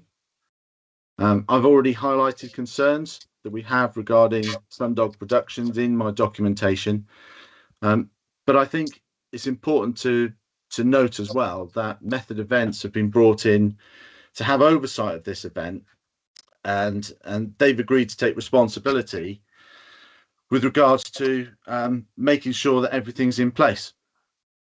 And I feel that they failed to do so. I feel that they failed to demonstrate the necessary competence in having that due diligence over the documentation, which really brings me on to the final point around the documentation being inaccurate, conflicting, and inadequate. We've already talked about the details that are within the SAG paperwork. Mr. Day has alluded to it, and I provided a great deal of information on that in my written submission. But there are some really key points here. The documentation that has been relied upon has taken me a great deal of time to read through, several days in fact. And during the most recent SAG, for example, the representative from Vespasian Security stated that documentation produced in respect of some of the security practices should be considered as best practice and really a guide for how various facets of a security plan should be implemented. And I think when this forms part of your conditions, it's so important that it's accurate and reflects only what's happening at this event, because as I'm sure Mr. Carter and other people will agree, we are, as SAG members, solely concerned with that event and what's going to be delivered. And it's the paperwork as part of the vital planning stages that gives us that confidence. And whilst I fully accept that prospective clients of Vespasian Security and other contractors would be grateful for the best practice documents, we need to see the really specific details. We need to understand the movement, availability and deployment of security staff. And that's why I ask again, I did ask earlier for clarification around what is it that people will be doing? What is it that they are tasked to do? Because it's all well and good, I think, to see on a map some coloured dots as to where people will be stood, but it's really difficult to understand what they're there to do, what they can expect, what training they've been given, what happens if something goes wrong, where's their resilience, where's their support. And I think without that information, it just becomes very, very difficult for us to make the assessment, which further echoes what Mr. Carter has already said. The paperwork can always be corrected. Yeah, the paperwork can be updated. Mr. Day has offered the opportunity for or proposed that the paperwork be further reviewed, further updated, and indeed improved between now and I believe the 1st of June. But where we are at the moment, and this has really been detailed in the document prepared by Richard Nemia, who's very experienced both in events and has experience in licensing. But he highlighted a very valid point around the fact that large events such as this one would expect a great deal of time, even just through the planning phase, perhaps even up to a year.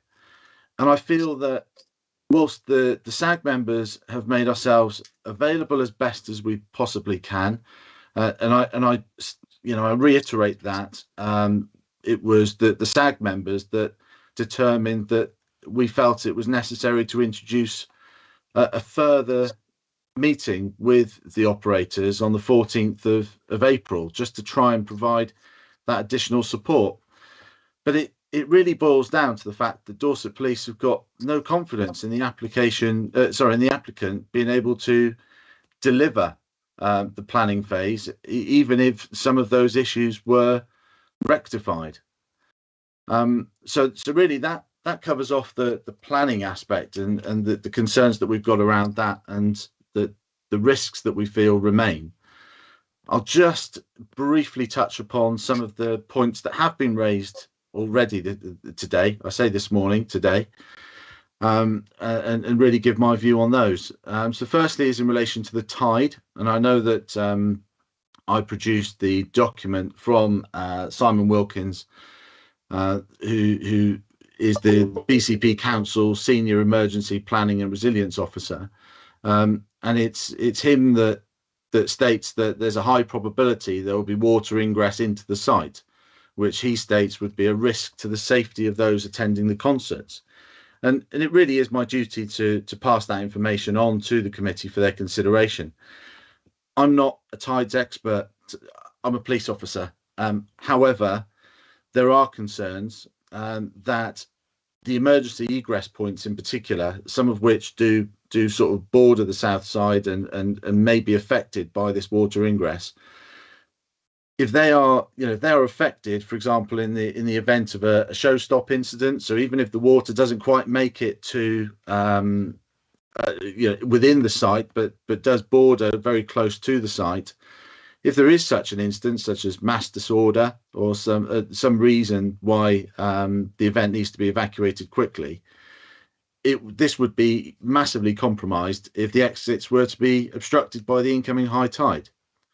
So that really is one for certainly for Mr. Downton, for others that have got that expertise and knowledge, and I don't have that, and I'm not particularly sure that the applicants have that knowledge, or indeed have consulted fully with people that do have that knowledge.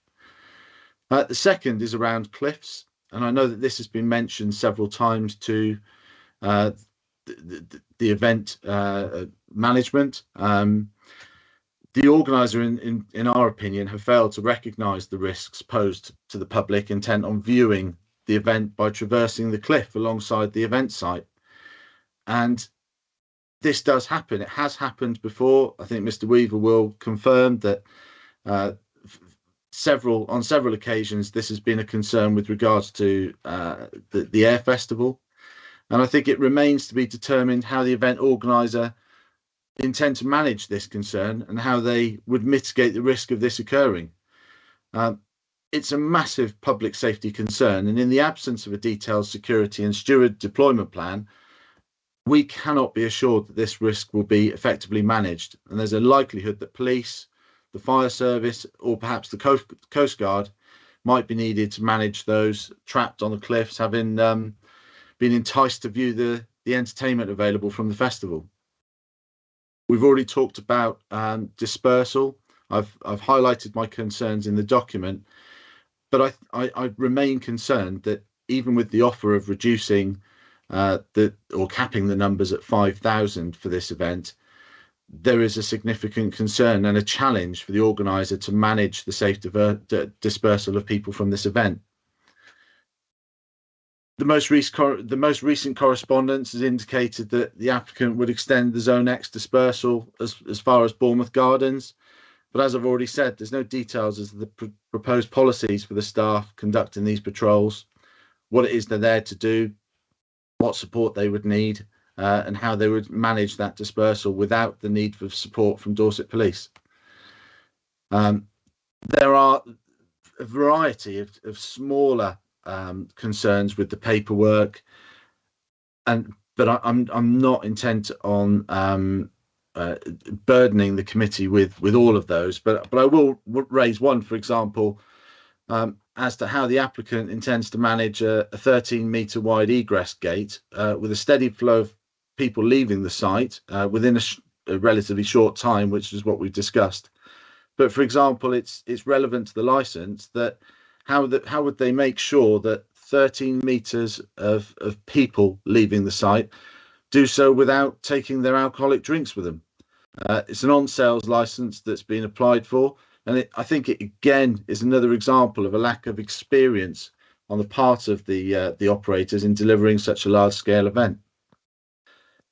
I know that Mr. Day has mentioned, I believe, that there will be a welfare plan produced in due course. This is one of the real fundamental aspects of offering alcohol provision and late night entertainment. We understand, and I think it's been touched upon by various people today already, that looking after the welfare of people is so important in promoting the licensing objectives.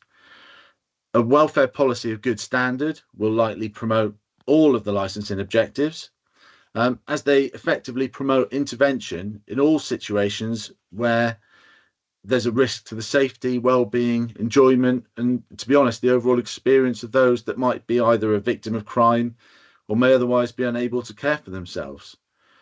And I think the absence of this document and the suggestion that perhaps the focus was initially on other more operational aspects or deliverance aspects of the event around things like the artists, I think is perhaps indicative of the organisers' failure to fully understand and prioritise the need for critical things like a welfare plan. Next, in relation to the security plan, I think, again, I've already talked about that in my written submission, but we remain concerned that even in the last SAG meeting, there is no detail of the deployment of the security. All we've received as far as documentation to demonstrate what is planned is very vague, non-specific documentation, which really support good practice. I know I've highlighted it already, but there's mention of drug detection dogs, and I was then surprised to hear during the SAG that there aren't going to be drug detection dogs present. And it's factors like that, Chair, that really do cause frustration, because I don't have the time to be viewing best practice. What I want to know is what the organizer intends to do, how they intend to do it, and for us to be able to provide advice on that, not what could be done.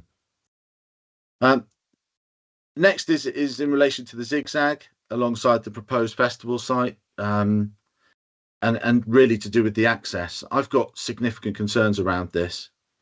There are queries that remain unanswered regarding the proposed closure of the public footpath, which is known as the Toff Zigzag, which leads from East Overcliff Drive to Undercliff Drive. This was raised at a very early SAG meeting, and I think it was clear at that point that it was the event organisers' intention to submit an application to close that footpath. We are little over 9 weeks now, I think, and my understanding is that it would take approximately 6 weeks to achieve that. So it really demonstrates that these things are very much being left for the last minute. The closure of this footpath is proposed on the grounds of public safety, but it's closed, or it's proposed in some of the documentation to be closed with the exception that the footpath will be used for festival crew, artists and disabled people. I don't think it's clear as to whether it's disabled people associated with the event or just generally, but this is likely to lead to a conflict between those managing the closure and members of the ordinary public, not in any way associated with the festival. I think it's reasonable to assume that they may feel aggrieved that they can't access the public beachfront space via this path. And it's likely that if that conflict were to escalate, that the police would be required. So I think this issue is something that really does need clarification if indeed this is going to happen. There are issues with regards to accessing the site and indeed moving between the sites, between both sides of the site. So for ordinary members of the public, the plan indicates that there will be a 4-metre wide path extending the entire 491 metres length of the festival site. I think it's important to put this into context. So there will be a 4-metre path, and that will be the only access other than going on the beach, depending on where the tide times or where the tide comes to. But as far as the hard standing area, there would be a 4-metre path for pedestrians moving in both directions, some of whom may be wheelchair users, walking with push chairs. We've already talked about barrel bikes and scooters. There will be groups of people. There will be water sports equipment. And I think we've got to also understand that this same space is also assigned as the blue light access route. And that's going to present us with some fairly significant challenges if any sort of significant incidents were to happen during this busy period, either side of the site, or whether resources need to get from one site to the other, or indeed get into the site itself. So I think a lot of that needs to be answered, and again really adds to the concerns that we've got. In respect of the expectations of the local community, on this, we've been asking for information for some time around what communication has taken place between the operators of this event and the local residents. And I'd start by saying that Dorset Police and our partners, we pride ourselves on delivering the highest standard of service to the community, and we do that through ensuring that we continually strive to promote safe and reasonable licensable activities which add value to the communities and the local economy. It's not uncommon that when Dorset Police and our partners have concerns regarding an application, that this view is reflected in representations submitted by members of the public.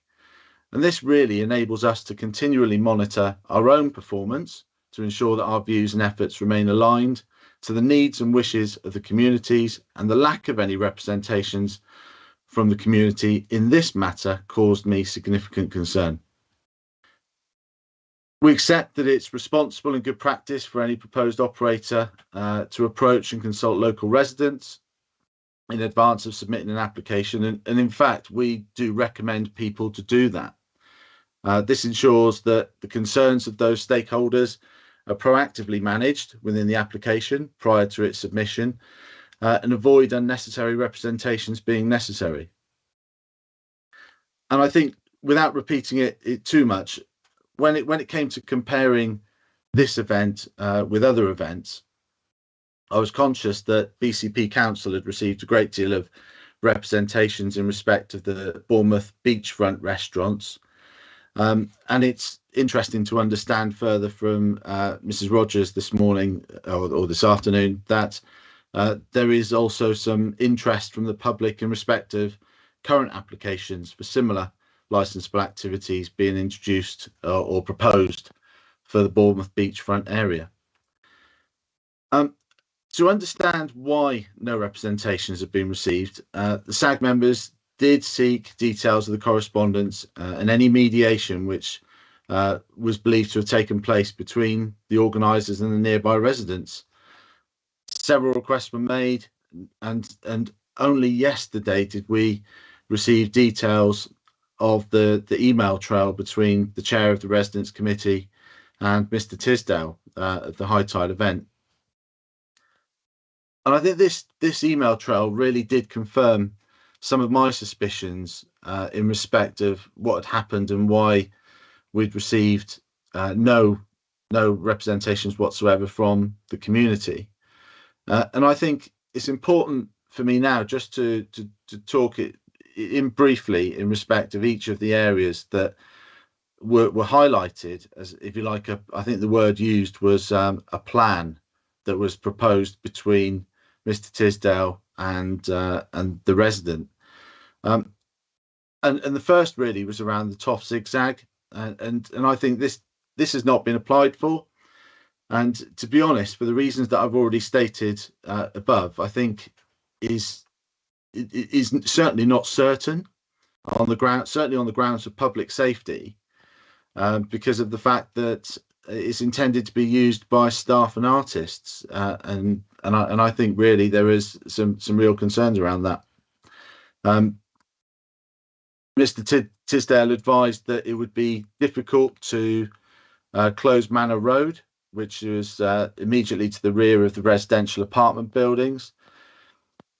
And I think really as an experienced operator, I'd have expected Mr. Tisdale to immediately recognise that this would not be in any way possible. And I think that would have helped to manage the expectations of that resident slightly better.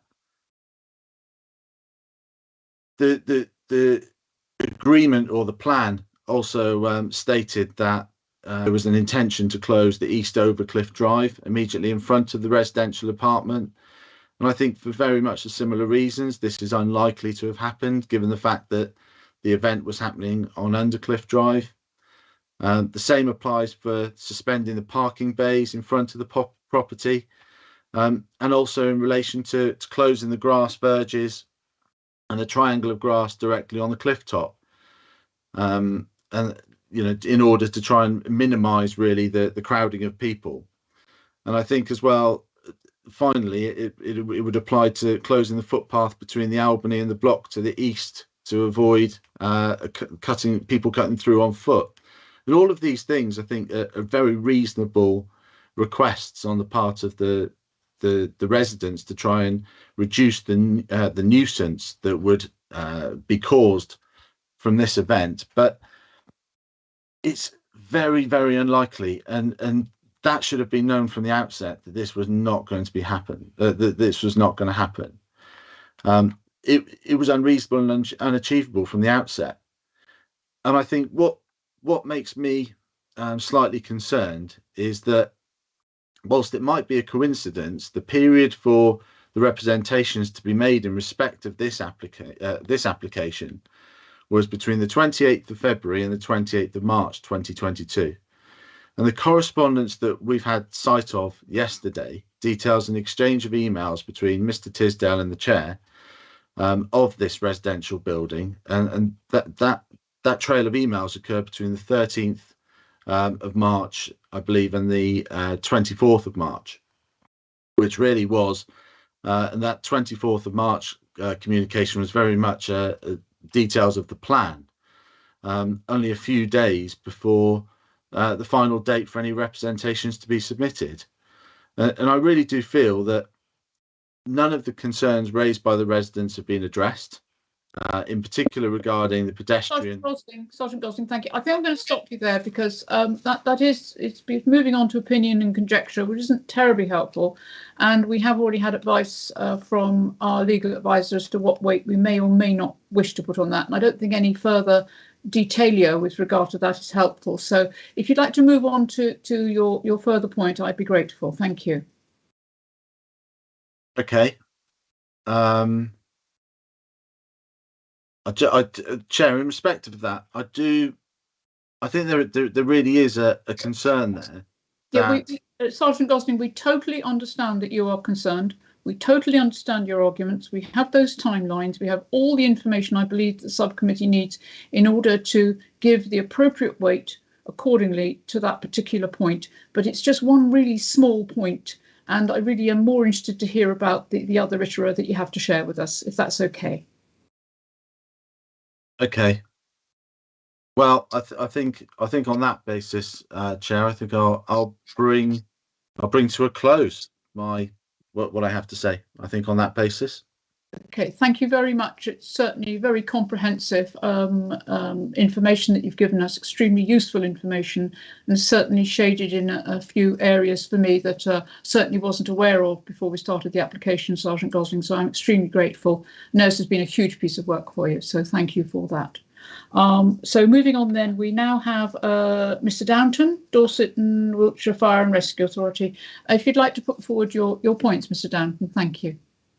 Thank you, Chair. I mean, we've covered a lot of ground over the last couple of hours, so for fear of repeating things, I'll do my best not to. My key concern, or the service's key concern, is the number of people and their safe evacuation.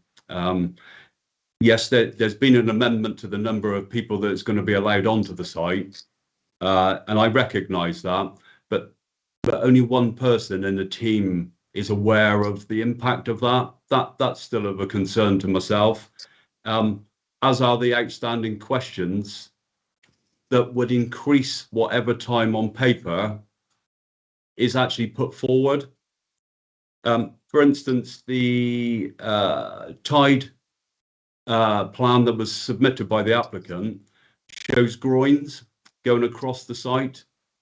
I've asked repeatedly how they would have affected the evacuation from the site, and that's still not been addressed, as are other questions. So I do recognise that there might be a condition put on the licence that those answers need to come forward by the 1st of June, but they are questions that's been asked since the first SAG. The other point I'd like to raise is that the management, Mr. Day pointed out at the start that 2 of the event team actually has quite an involvement in the Bournemouth ice rink.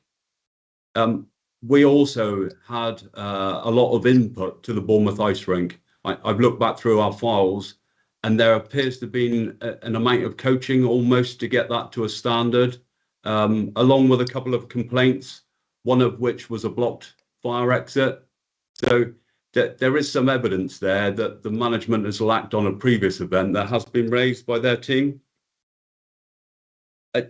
A major concern of mine would be the full site evacuation, obviously. If the team were in a situation where they needed to move people around the site, I understand now that there's more floor space for them to do that. But again, there are questions outstanding with regards to what might turn into a large fire. And some of those questions come from their EMP. And I direct you to their EMP page 9, where they talk about concessions and using LPG gas. Yet they don't put anything in their fire risk assessment as to how that's going to be managed, or that was lacking on the last version I saw. Their EMP also on page 18, again, the last version I saw, which might not be the latest version now, by all accounts, mentions pyrotechnics, flares, and special effects. I've not seen mention of that in their fire risk assessment. They do refer to storage of surplus LPG gas. A fire involving cylinders of LPG would instigate an immediate 200-metre cordon. I still don't know where that is on their site. One key thing that would reduce the size of a fire as well is how close high-risk concessions are to one another. I still don't know the layout of those concessions and how close they are to one another. Guidance requests a minimum of 3 metres or it to be risk assessed down from that point. I think without labouring the point, there are some key issues. My main concern. Councillor Hadley, did you want to begin, or did you have any questions with regard to responsible authorities? Yes, I do, Chair. Thank you very much, Councillor Hadley. If you'd like to start, and don't speak too quickly because I do tend to write your things down. All right, go ahead. Okay. Thank you. Yeah, I guess if I try and take it in the order of the people that spoke, so John Weaver was the first to speak, and he talked in terms of method and welcoming the introduction of the events management team, but concerned that they were in an advisory role. And I would go back again. It was in the SAG notes about the festival in Liverpool, where the site management team didn't have the capacity to deal with it when it started to go wrong, and actually abandoned the site and left the local authority to pick up the pieces, and then interfered overnight, where the local authority tried to bring the thing back on track to dismiss the band and effectively blow the thing out of the water. So I suppose there is something about the what would good enough look like in terms of having an event management team that was in place, and certainly wouldn't. And I guess John would be the one to pick up the pieces if it came to that. So that was a question, I guess, for John. Thank Do you you, want to John. do this one at a time? Yeah, what does good enough look like? I love the way you paraphrase that. Thank you very much. Yes, we'll do them one at a time. It's much easier, I think, for the person answering. Mr. Weaver, thank you. So what good enough looks like is the ability for a clear command structure in place, understandable roles of each of the components across the event, who understand that if an incident is called, that they understand their roles and responsibilities, that they have the experience in dealing with those events, that they have that ability to call a meeting, a silver meeting or a bronze meeting, and through the command structure, and to be able to apply their experience in being able to handle that incident, and what good enough, and demonstrate that, and that would have come, and that confidence would have come through the preparation of the event management plan so far to date, and would have probably, what we would have gone through as a test, we would have probably stress tested that plan and the competence of those key people within a desktop exercise, testing the plan, testing the incidents, and to see how they react, and to see how they would be able to deal with any particular incidents, whether it is a tidal incident, a major fire, an explosion, crowd push, whatever. They have demonstrated that they've understood that, and they demonstrate that they can think quickly and have the experience to be able to deal with that. Within this plan, we are aware that method will be on site, if I'm correct, and that can be confirmed, and they will be in an advisory position and a compliance position. I believe that is the case.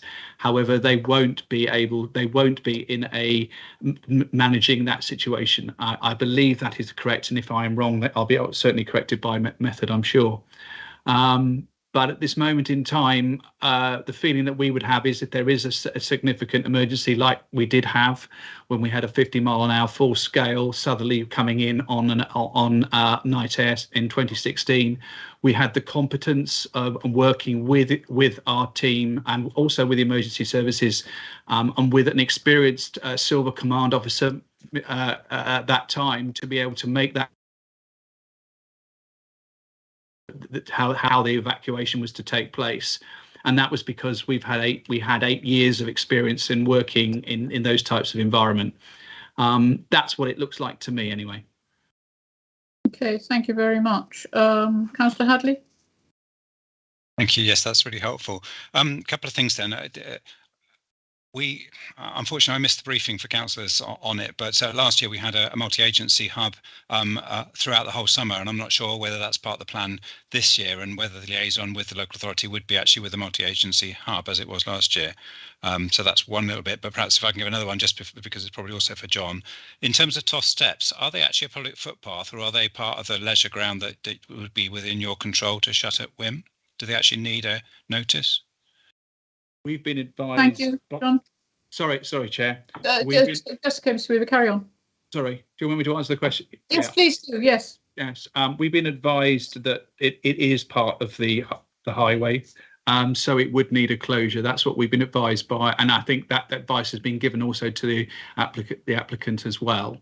That was in regards to that. In regards to the summer response, I think that was the other question, Chair, if I believe, how that would work. Yes, there would be an interaction with the operational team, and if there was an incident, they would be involved, and to a degree, but obviously the determination of the actions to be taken within the events ground has to be taken by the event organizer, liaising with the tactical team, in terms of the impact of their decisions, and how that what actions may have to be taken in terms of supporting that action with the MAC, with the multi-agency command centre at Peer Approach. Thank you, Councillor Hadley. Thank you.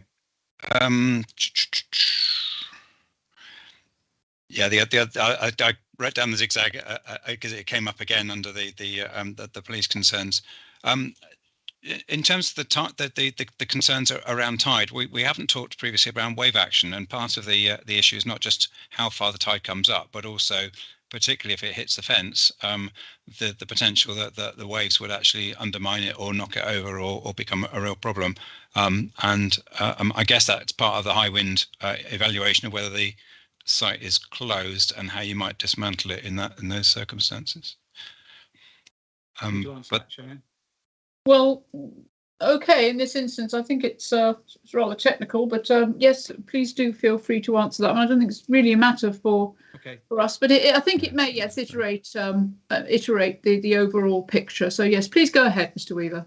The question is, if the tide did come through, then that those barriers would fall, and that would happen. The most important thing is on that, and to be fair, Mr. Smith had highlighted in that extreme situation, then the most important thing is that within the risk assessment is that the evacuation of the ground is done in a way that actually ensures that there is no requirement for evacuation through the southern part of the event, and therefore whatever happens will happen, but making sure that nobody's impacted. If somebody tried to, as I said, get through that way, there would probably be serious consequences in terms of those barriers slowly collapsing underneath the sand. That would happen if you had a southerly wind, which with a high tide, then and a strong southerly wind, and we're talking 50-60 miles an hour type of activity, which anyway, if that did happen, whether it was on a beach or anywhere else, the event would be cancelled regardless. The site is not in those sort of wind conditions. Stage, for example, the stage is probably, I'm not the expert here, but the altimeter on a stage would probably be about 37 miles an hour max, with some and other structures may be compromised. Basic structures may be compromised, so the whole event area would be unsafe anyway. No further questions. Thank you, Chair. Thank you very much. Councillor Farquhar, do you have any questions for any of the responsible authorities?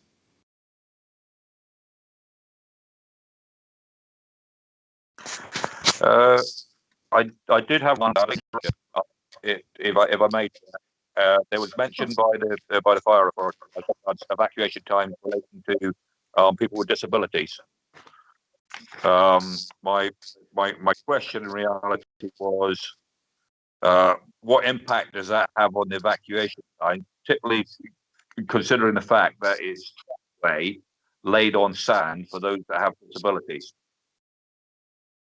I think really, I would love to know the answer to that question as well, Councillor Farquhar. I know your deep concern with regard to people with disability, and indeed all of us, but I don't think we're going to get it because I don't think we have our expert, Mr. Button, with us today. If somebody does feel they can answer it, please have a go, but I'm not sure we're going to get your quintessential answer for you.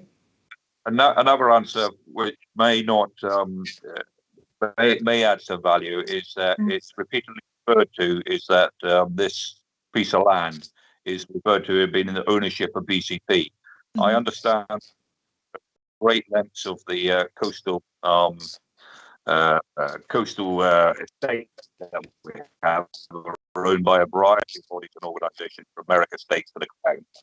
Have we actually established that Mr. Day is correct in continuing to refer to this as the responsibility of BCP? That comes to mind particularly with the story of another operator abandoning the site and the local authority having to step in the case of picking up the pieces, I think was the phrase.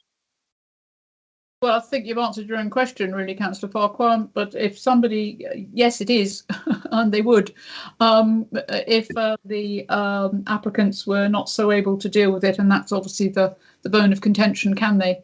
And I think that Councillor Farquhar, Councillor Hadley's question was excellent in really framing this. What does good enough look like? And if good enough isn't in place, then, as you say, all those things aren't going to happen, and it will very much be the responsibility. It will fall back to BCP in the long term. I don't know if that helps. That does. Thank you very much, Chair. No further questions. Thank you. I just had one question for council calling every councillor now. Sergeant Gosling. Sergeant Gosling, in your we go back to the individuals who are responsible I've forgotten, Solar, what was it called? Solar Dog? I've forgotten. Sundog Productions. Sundog, I was close. Well, it was Sun, posh way.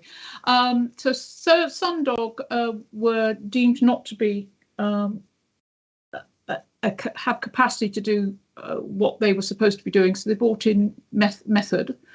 And you talked about some due diligence that was done with regard to Sundog. So was your decision based on the kind around due diligence? Because due diligence is quite an in-depth and serious matter, isn't it? You know, if you do due diligence and you find out the various indicators that are pointing towards that not being able to be assured, then you would obviously want to put in some safety mechanisms. So was it based on the due diligence, or was it just a feeling, or was it actually based on something you materially had in front of you?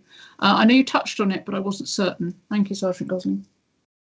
Chair, I won't, and I have deliberately not gone into a great deal of detail around the due diligence, really to preserve the Oh yes, I didn't want to know the image of those. Yeah, I didn't want to know what the factors were. I would never ask you that question. No. Well, my question was, you said you did a due diligence check, which is fair enough, absolutely fair, and you found out from that it didn't give you any confidence in this particular business, and you wanted somebody else. You supported the others who also felt the same in having somebody else after this due diligence check. So I'm just saying, was it the due diligence check that really put you on alert that these people, in your opinion, were not relevant or were not appropriate to do the job? I think that's exactly it, Chair. I think the due diligence led us to understand that whilst Sundog Productions were a company with a reputation for delivering events, the experience that Sundog Productions had, we felt, and I don't think Dorset Police were alone in that, did not necessarily give us the confidence that they would be able to deliver an event of this magnitude on such a challenging site. And I think hopefully that will answer your question. It certainly does. Thank you very much, Sergeant Gosling. Okay, so now it's your opportunity, Mr. Day, to ask questions of the responsible authorities. I'd be grateful if you did ask questions. We are taking quite a long time, but obviously it's a very important application. It will take as long as it takes. But if you can make your questions as pertinent and relevant as possible, I'd be extremely grateful. Thank you, Mr. Day. You have the floor. Can I start with Mr. Weaver, please? Yes, of course you may. Yes, if you'd like to address your question and then as to who you'd like to address it to, and then I can divert. Thank you. The first questions will be to Mr. Weaver, if I may. Just to put this in context, bearing in mind the capacities we've been talking about, can you give us some idea of capacities for other events that take place on the beach, and in particular the Air Festival? But with regard to the Air Festival, that spreads over a far greater area. Do you have an estimate for the number of people that are, say, on the beach for the Air Festival between the two piers? But just give us some general ideas to the size of other events to put it in context. Well, first of all, the Air Festival was an open event and not a ticketed event. So making like for like, I don't think is quite relevant. But if I was to give you a like for like, the nearest thing that I would say, which is in Poole, which is obviously Samfest, and they have a ticketed capacity of, I think it's maximum of 5,000. Mm-hmm. Although some of those capacities never reached about 3,500 to 4,000, I believe.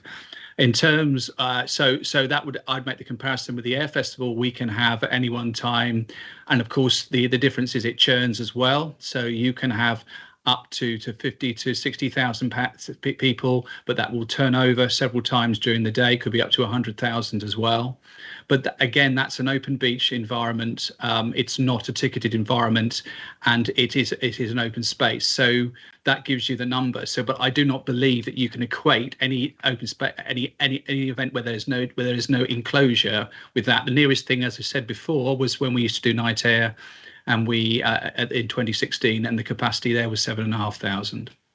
Okay, can you just help me then with the promenade and Blue Route?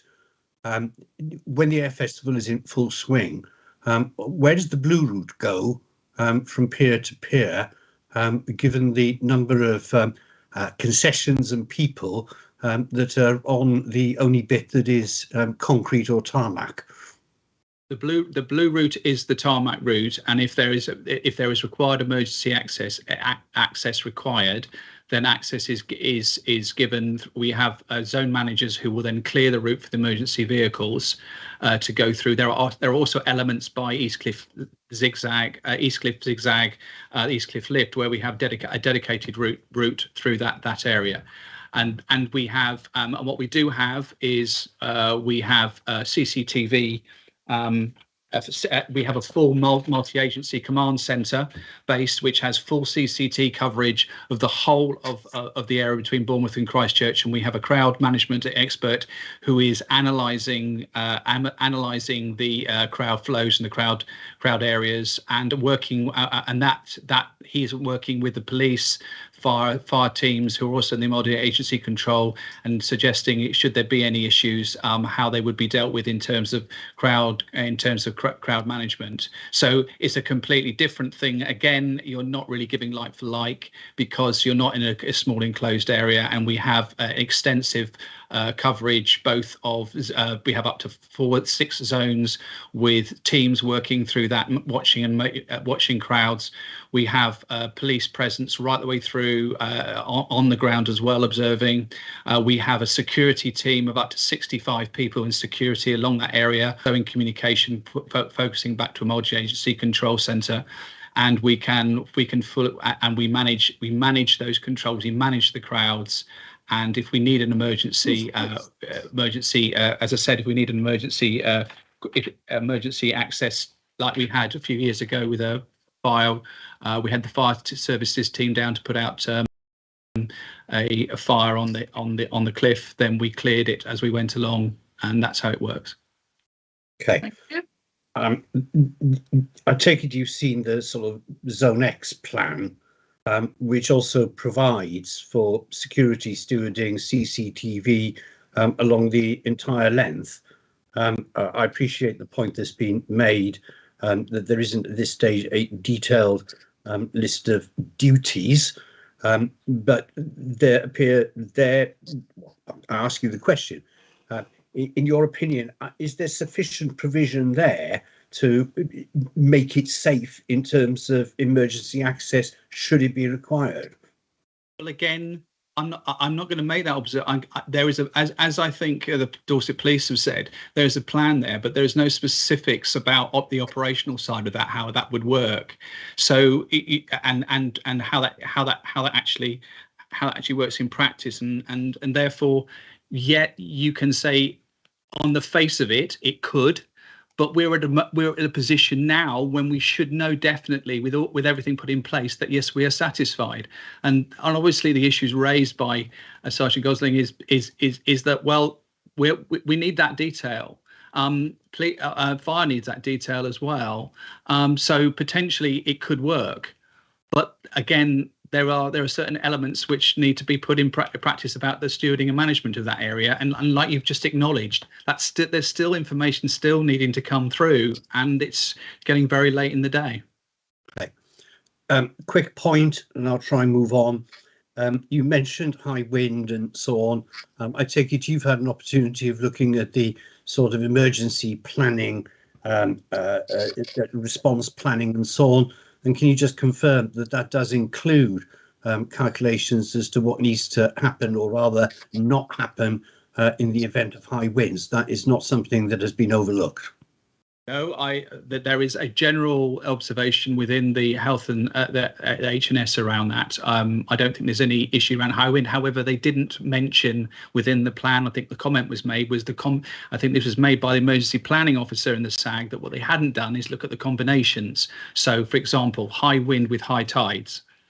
And those are the sort of issues that were really, they were looking at them separately. And there's that type of level of detail which we went, well, hold on, you've got to look at those effects, and it may have changed. Mr. Weaver. Yes, sorry. Mr. Weaver, we lost you there. If you froze for a little while, so if you could repeat your last sentence, thank you. Right. So again, I think, Mr. Day, I will go back beginning to say yes. There is a reference to high winds. I think but what there wasn't. There wasn't the level of detail in the risk assessments about the combinations and sort of the actions that were to be taken if there was high winds and high tides. There was acknowledgement, but they weren't. Again, from memory, they weren't put together. So yes, but I do acknowledge there was an assessment done on high winds. Okay, then just finally on that one, the safety officers, in effect, Mr. Budden.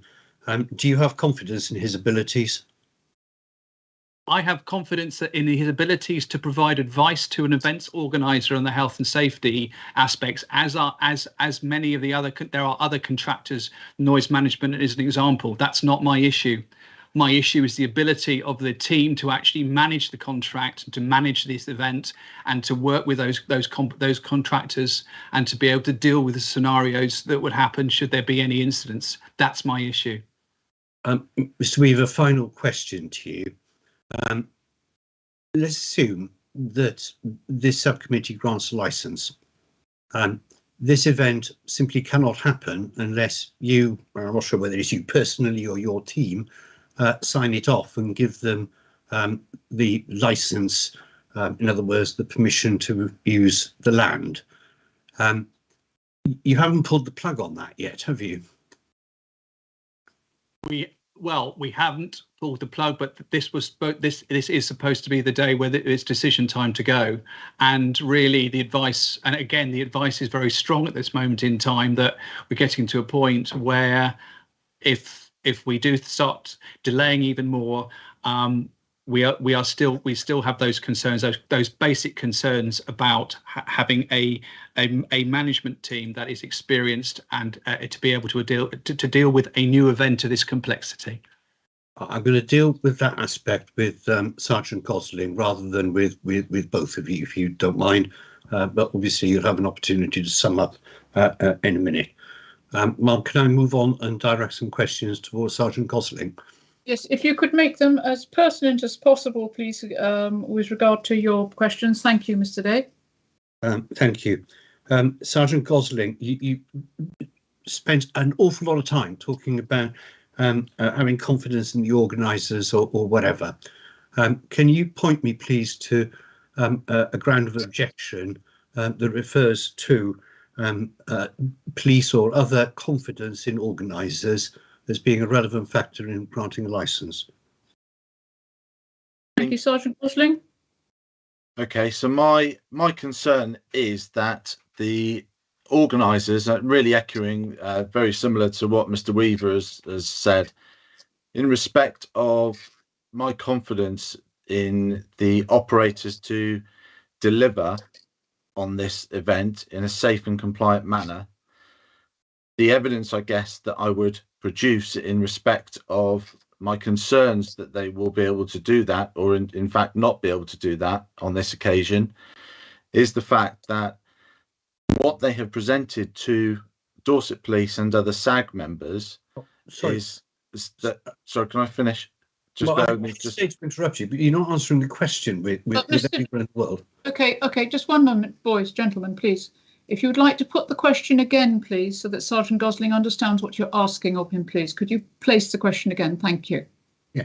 Can you point me to where in the legislation or the regulations it says that it is a valid ground for objection to a premises licence that you don't have confidence in the organisers? I know you don't have that confidence, and I know what evidence you produce.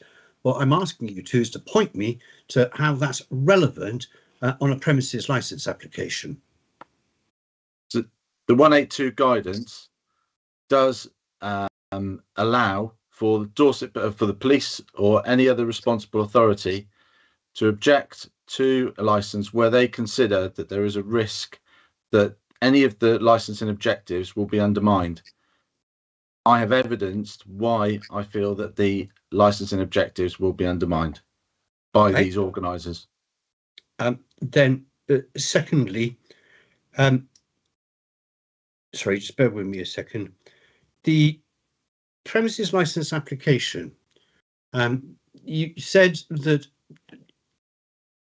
you wanted to see more detail in it than at present, and that the way in which this one had been phrased would be more akin to a license for multiple events over a period of time where things would need to develop. That's what you said? Yes, yeah, something along those lines, yeah. Right. You and I have known each other since the day you got this job, as I'm sure all members of this committee will know. And we have regular dialogue and discussions and look to try and resolve problems. In this case, there hasn't been any mediation, has there? There's been very little mediation, I think, presumably primarily based on the fact that the documentation that was basically being, if you like, promised as part of the application, that really was going to be the substance, if you like, behind the application. Now, unfortunately, that documentation didn't appear within the period of the consultation phase, and that then led to us submitting a representation in respect of the application. And then since that time, the hope was, and I believe that Mr. Weaver alluded to it earlier, the hope was that matters would be addressed with your support, with the support of Method Events and other contractors, so that we would have the reassurance to move forward and perhaps even withdraw the representation in the same way as Mr. Weaver hoped that he would be able to do. But unfortunately, that reassurance has never come. And so we are now in a position where we have a license that is heavily dependent on paperwork and quite frankly a request that we, or sorry, not we, I'll correct myself, a request that the subcommittee grant the license in the hope, if you like, that the paperwork will be put straight before the 1st of June, which, given the fact that we've been working on this for several months, I suggest is unlikely. Thank you, Mr. Day. Just on the same point about license conditions, and I quote you, it's page 2 of your 15-page report. The Annex 2 license conditions as proposed are not suitable to this one-time event, etc. And now you're saying to me that if the event documentation had been sorted out, you might have withdrawn your objection, so we would then end up with a license that simply refers to event management plans, etc., exactly as it does now. Sergeant Gosling? What's the question? The license conditions, sorry, your report asserts at page 2, the Annex 2 license conditions as proposed are not suitable to this one-time event, and it goes on. You're now saying to me, or to this subcommittee, that had you had further detail and so on with regard to the event documentation, you might have withdrawn your application. So we would then end up with a license, assuming that the fire officer would also have withdrawn, that is based on having these event management plans and the like. So, you know, with respect, you can't have your cake and eat it. Which is it?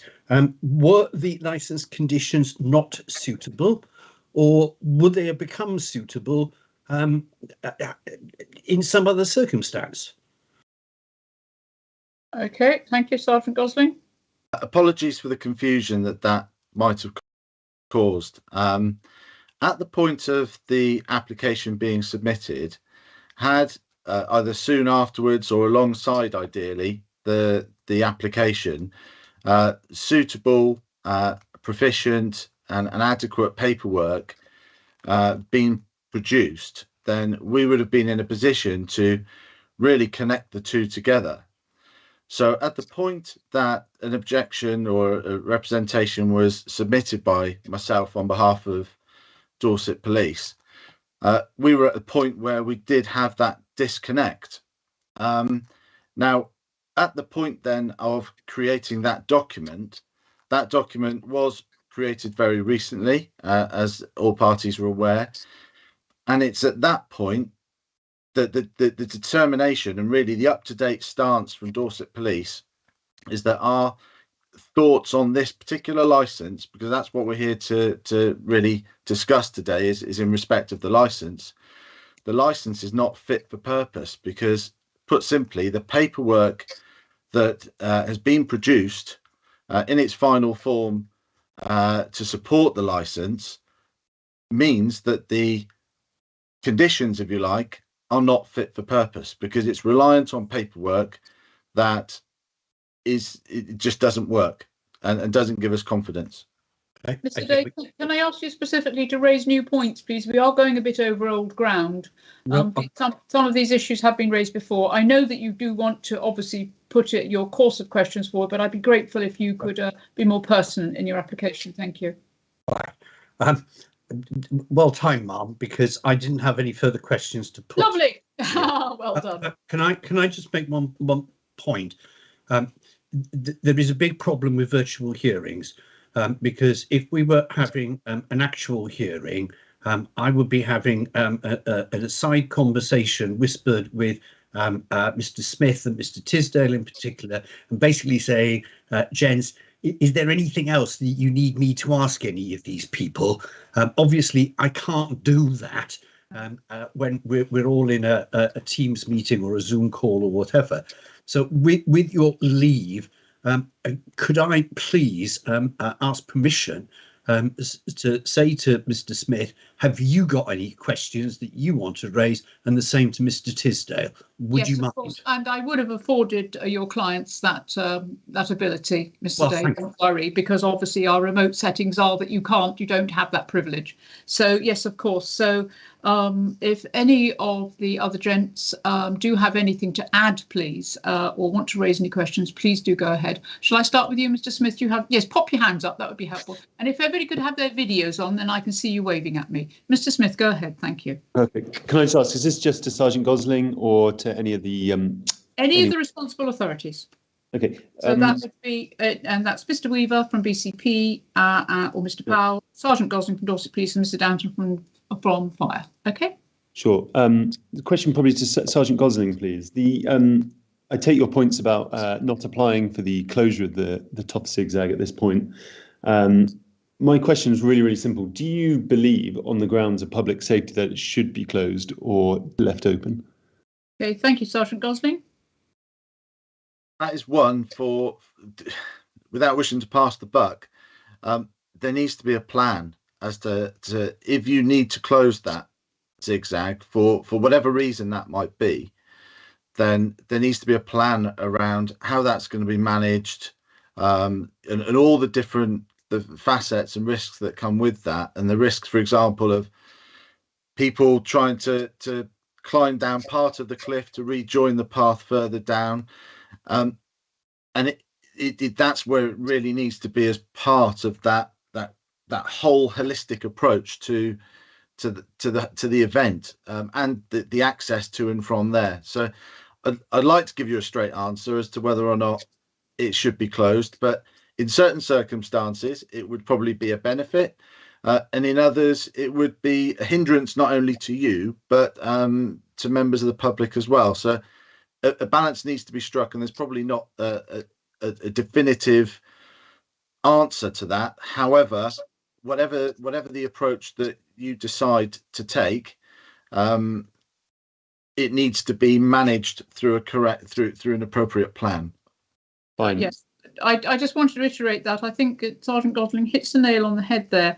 Everything's possible, but everything needs to be iterated as to why it's possible. So that would be incorporated within a plan which explains that. So your question is, should we close the TOFs zigzags? Possibly. You can have an argument either way as to why shouldn't, why should. But the thing is, what is being looked for is the argument. in writing. So it's just that understanding, and whether it's felt you can get to that in the time frame, I think is the question we have. Did you have another question, Mr. Smith? Can I respond to that really quickly, or do I need to respond to what? To that point, and just ask a further question on the zigzag? You can ask a further question, yes, but I won't have cross-examination of parties. But if you have a further question, please go ahead. Okay, no, it's not a question directly to Sergeant Gosling. Can I direct one question to the Andy Downton, referencing our meeting yesterday, just on LPG gas storage and the groins shown?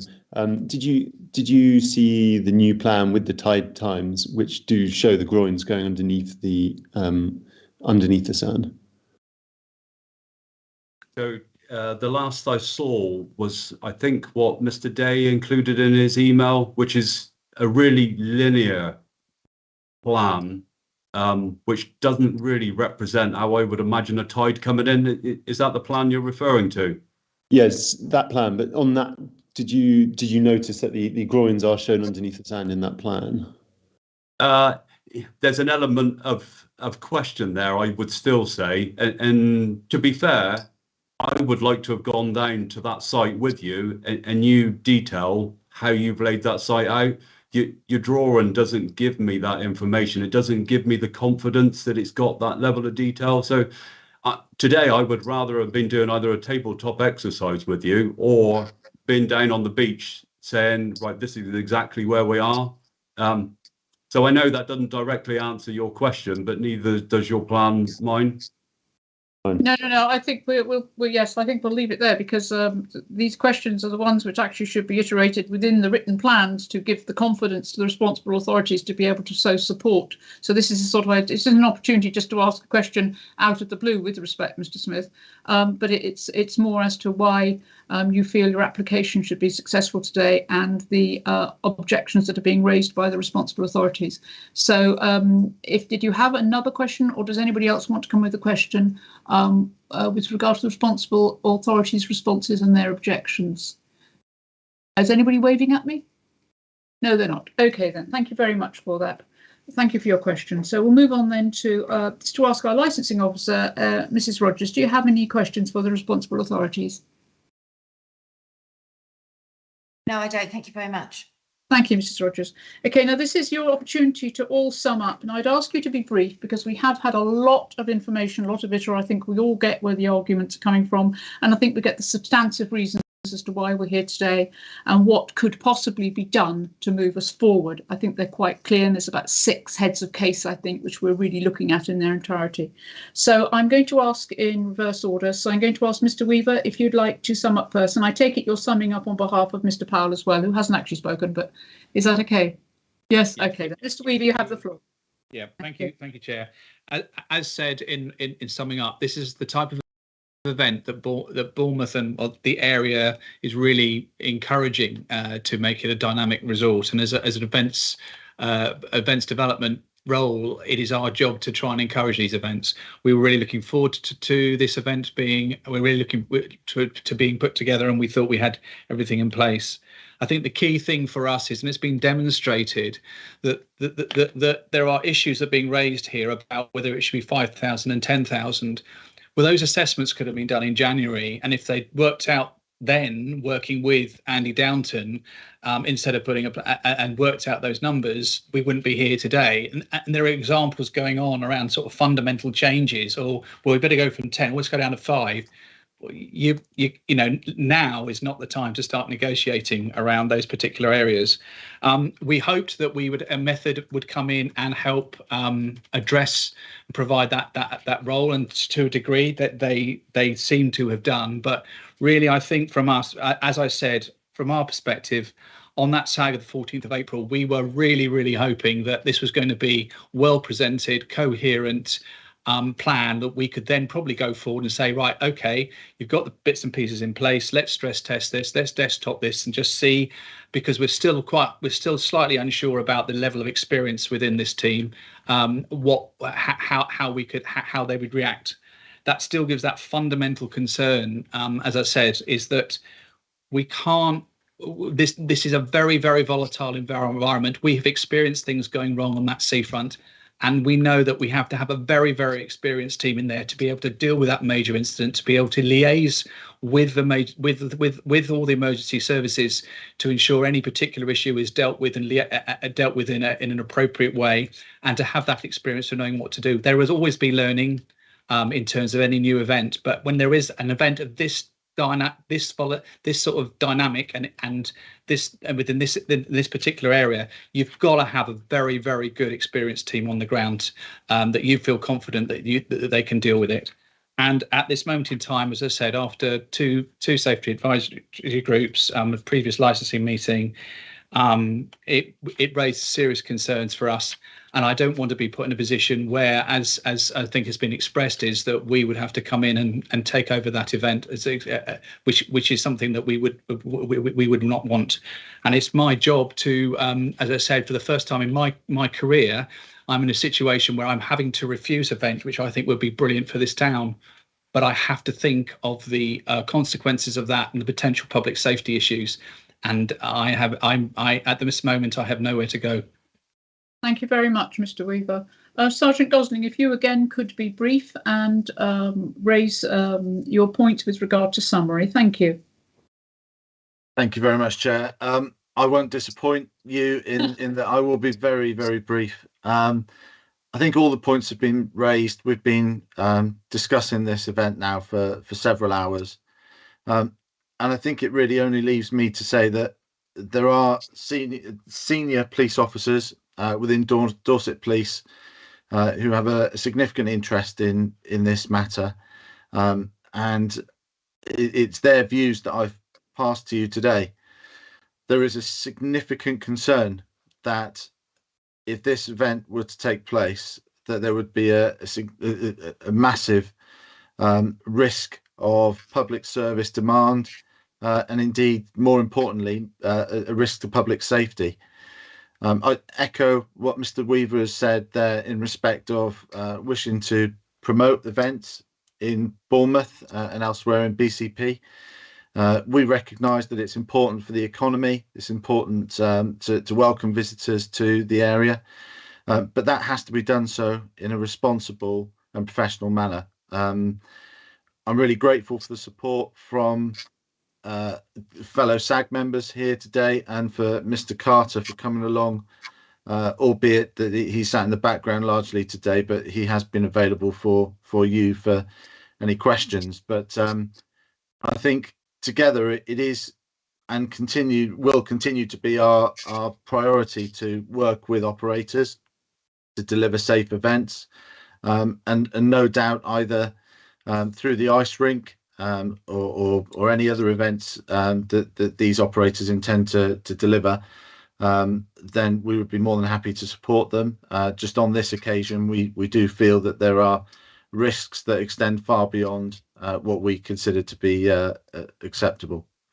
And that's it for me. Thank you very much, Chair. Thank you very much indeed, Sergeant Gosling. Mr. Downton? Thank you, Chair.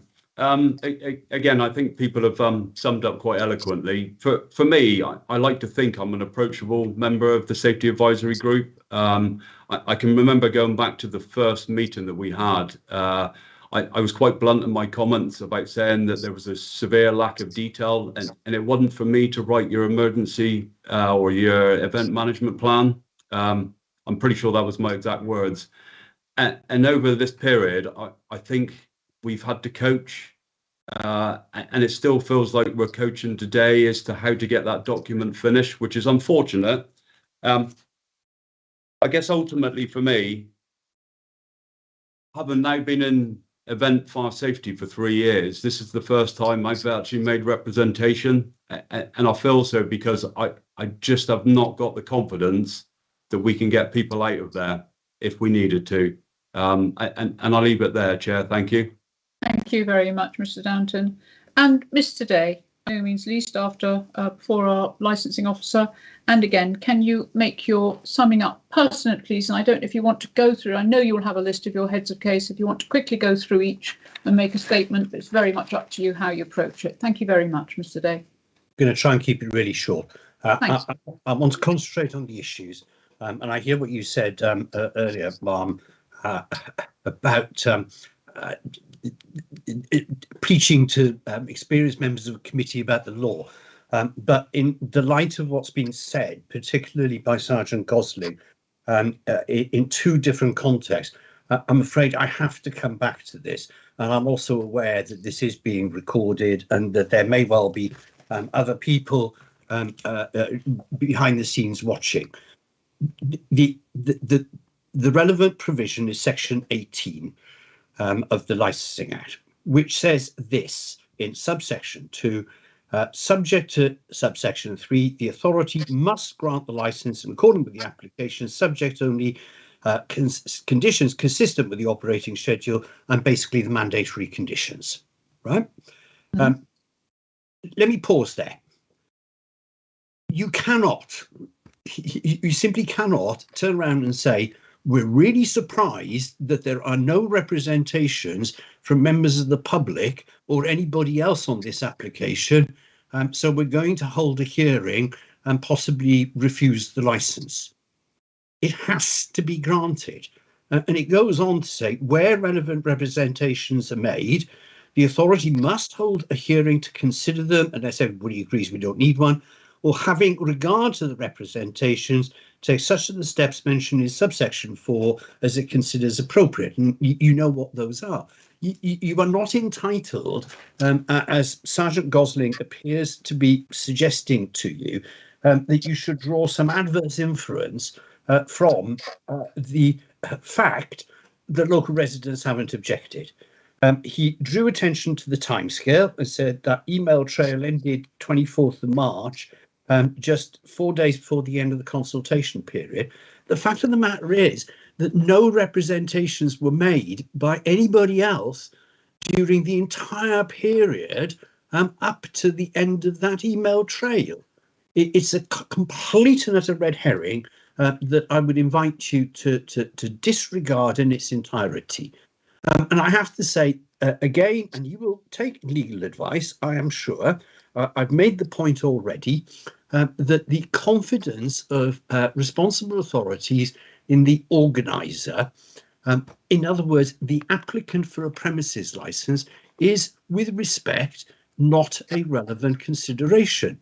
If somebody comes along to you and makes an application to have a licence for, I don't know, an off licence, a bar or whatever, you don't quiz them as to their previous expertise and all the rest of it to decide whether or not they should be granted a licence. And if indeed the plan is that they're taking over an existing licence, the only basis upon which anybody can object is if the police thinks that transferring the licence to them in the exceptional circumstances of the case will undermine the crime prevention objective.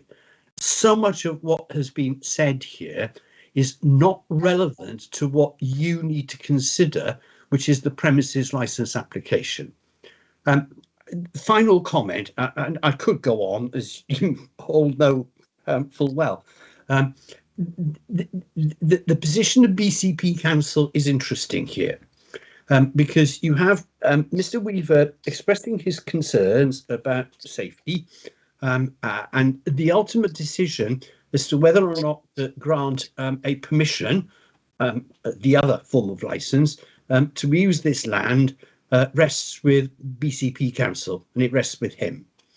I don't quite understand what's happening here, because if the situation is that that by now we are beyond redemption, and there is no prospect of getting everything resolved, then why hasn't that team turned around and said, sorry guys, you left it too late now, you're not getting the permission to use the land? They haven't. Now, I invite you to infer from that that all is not lost. Yes, we entirely accept, and Mr. Smith has said it, Mr. Tisdale has said it, it's been said on a number of occasions, there is more to do. There's a lot to do in some cases, but it's getting there. It is getting there. It would be a crying shame if you decided today, then that's it, pull the plug on it, end of. You should in my respectful submission, grant the licence, because there is no good reason not to grant the licence. It's safe in the knowledge that your officers and others will make a final decision if there is any real doubt about whether a safe event can be delivered. And that is what I invite you to do. I really do want to be down there on the 7th of July, cheering the Manics on. Great Welsh band. Please give me that opportunity. You're not giving me a promise that I'll be able to. There's no guarantee at this stage, but I would like that chance. Councillors, thank you very much for your time and your attention. Virtually 4 hours of it today. Thank you, Mr. Day. Well put and succinctly. And Mrs. Rogers, last but by no means least, again, I'll ask you, do you have any summations, or are you content? No, there's nothing further I need to add. Thank you. Thank you very much, Mrs. Rogers. Okay, well, with that said, ladies and gentlemen, and for everybody, the applicants and for our responsible authorities and for our advisors, especially Mr. Carter, who very kindly came along. We did ask you a couple of things, Mr. Carter. Just sad we didn't have Mr. Budden with us. I think that would have certainly assisted. But I believe now we'll conclude the hearing. And I thank everybody for their attention. I thank everybody for their questions and for their fairness and their calmness. It's always difficult in these matters to keep an even keel, and I think that's been managed extremely well. Thank you very much for it. So we're now at the end of the meeting, and the subcommittee will adjourn in private with the legal advisor and the clerk to deliberate. A notification of subcommittee's decision will be provided in the period of 5 working days, beginning with the day and last day which the hearing was held in accordance with the regulations, which is today. And the notification decision will include information about the right of appeal as appropriate. Remember, we do have a bank holiday, so it'll jump a day, your outcome. So I'll ask our legal advisor, Mrs. Coulter, if she'd kindly explain the right of appeal, and then we will conclude the hearing. Thank you very much.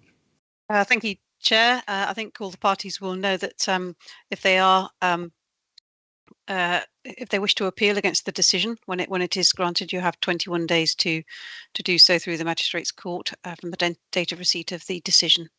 And the further details will be in the letter, the notice that comes out. Thank you, Chair. Thank you very much. Thank you, ladies and gentlemen, and I will say goodbye. If our subcommittee members and our officers could stay, but I'll ask everybody else, thank you very much, and you are free to leave. Thank you.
you, and welcome back to today's meeting, April 27th, today's licensing subcommittee meeting, and we have on our agenda a Branksome Beach restaurant kiosk.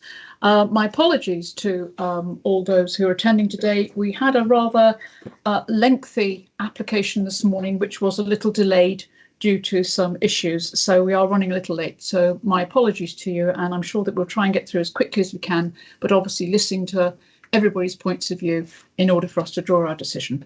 So Branksome Beach restaurant kiosk. An application for new premise license has been received for the premises known as Branksome Beach restaurant kiosk for off sales to enable customers to consume food and drink on a decking structure proposed on the beach or elsewhere. This matter is brought before the licensing subcommittee for determination, and I'll ask each participant who is here today to introduce themselves and state their role. I'll start with myself. My name is Councillor Jude Butt, and I'm chair of the licensing committee, and I'm chair of this subcommittee for purposes of today's hearing. And I represent the ward Creekmore, Hilbourne and Waterloo. So Councillor Farquhar, if you'd like to introduce yourself. Councillor George Farquhar, I represent Boscombe East and Folkestone, and I'm a subcommittee member today. Thank you very much, Councillor Farquhar. You're on mute, Councillor. No, that's fine. I'm Councillor Hadley. I'm a board councillor in Poole Town, and I'm a subcommittee member for today. Thank you very much. And Sarah Rogers? It's Nananka Randall. I'm standing in for Sarah Rogers as she's unable to attend. We have our senior licensing manager, so you're very welcome, Nananka. I've introduced you now, but introduce yourself anyway. Yeah, sorry, Nananka Randall. I'm the interim head of licensing for BCP Council. Thank you, Mrs. Randall. Mrs. Coulter? Thank you, Tanya Coulter. I'm the senior solicitor at BCP Council advising the committee today. Thank you. And Mrs. Cutler? Good afternoon, I'm Michelle Cutler and I'm the clerk for the licensing subcommittee today. Thank you very much. And Mr. Niall McCann? Yes, good afternoon, Chair. I'm the solicitor of the applicant. Thank you. Thank you very much. And Lee Wilson? Yeah, good afternoon. I'm Lee Wilson, Operations Director for Rockwater Sandbanks and Branksome Limited. Thank you very much. And Kate Cross? Hi, good afternoon. I'm Kate Cross. I am the General Manager and DPS for Branksome Beach Restaurants. Okay, so Mr. Wilson and is it Miss Cross or Mrs. Cross? Miss Cross, yes. I'll be Kate if you prefer, Kate Cross. When you're speaking, that's better, so I can see you both. I hate it when I can only see half a face. Thank you very much. And we've got Mr. and Mrs. McCarthy with us. Mr. McCarthy, are you with us? No, you've got Martin McCarthy. I'm speaking on behalf of my wife, and the necessary authority has been given for that. Thank you very much. And you're a resident, Mr. McCarthy, yes? I am a resident, yes. You're very welcome. Thank you very much. And we've got council. Oh, we've got Mr. and Mrs. Wilkinson, or just Mr. Wilkinson with us? I'm speaking for Mr. Wilkinson. That's fine. Thank you. Thank you, Chair. Good afternoon, everybody. I'm Councillor May Haynes. I'm here in my capacity as Ward Councillor for Canford Cliffs, and I will also be speaking on behalf of a resident who wishes their name to be withheld. Thank you. Okay, that's absolutely fine. Thank you very much, Councillor Haynes.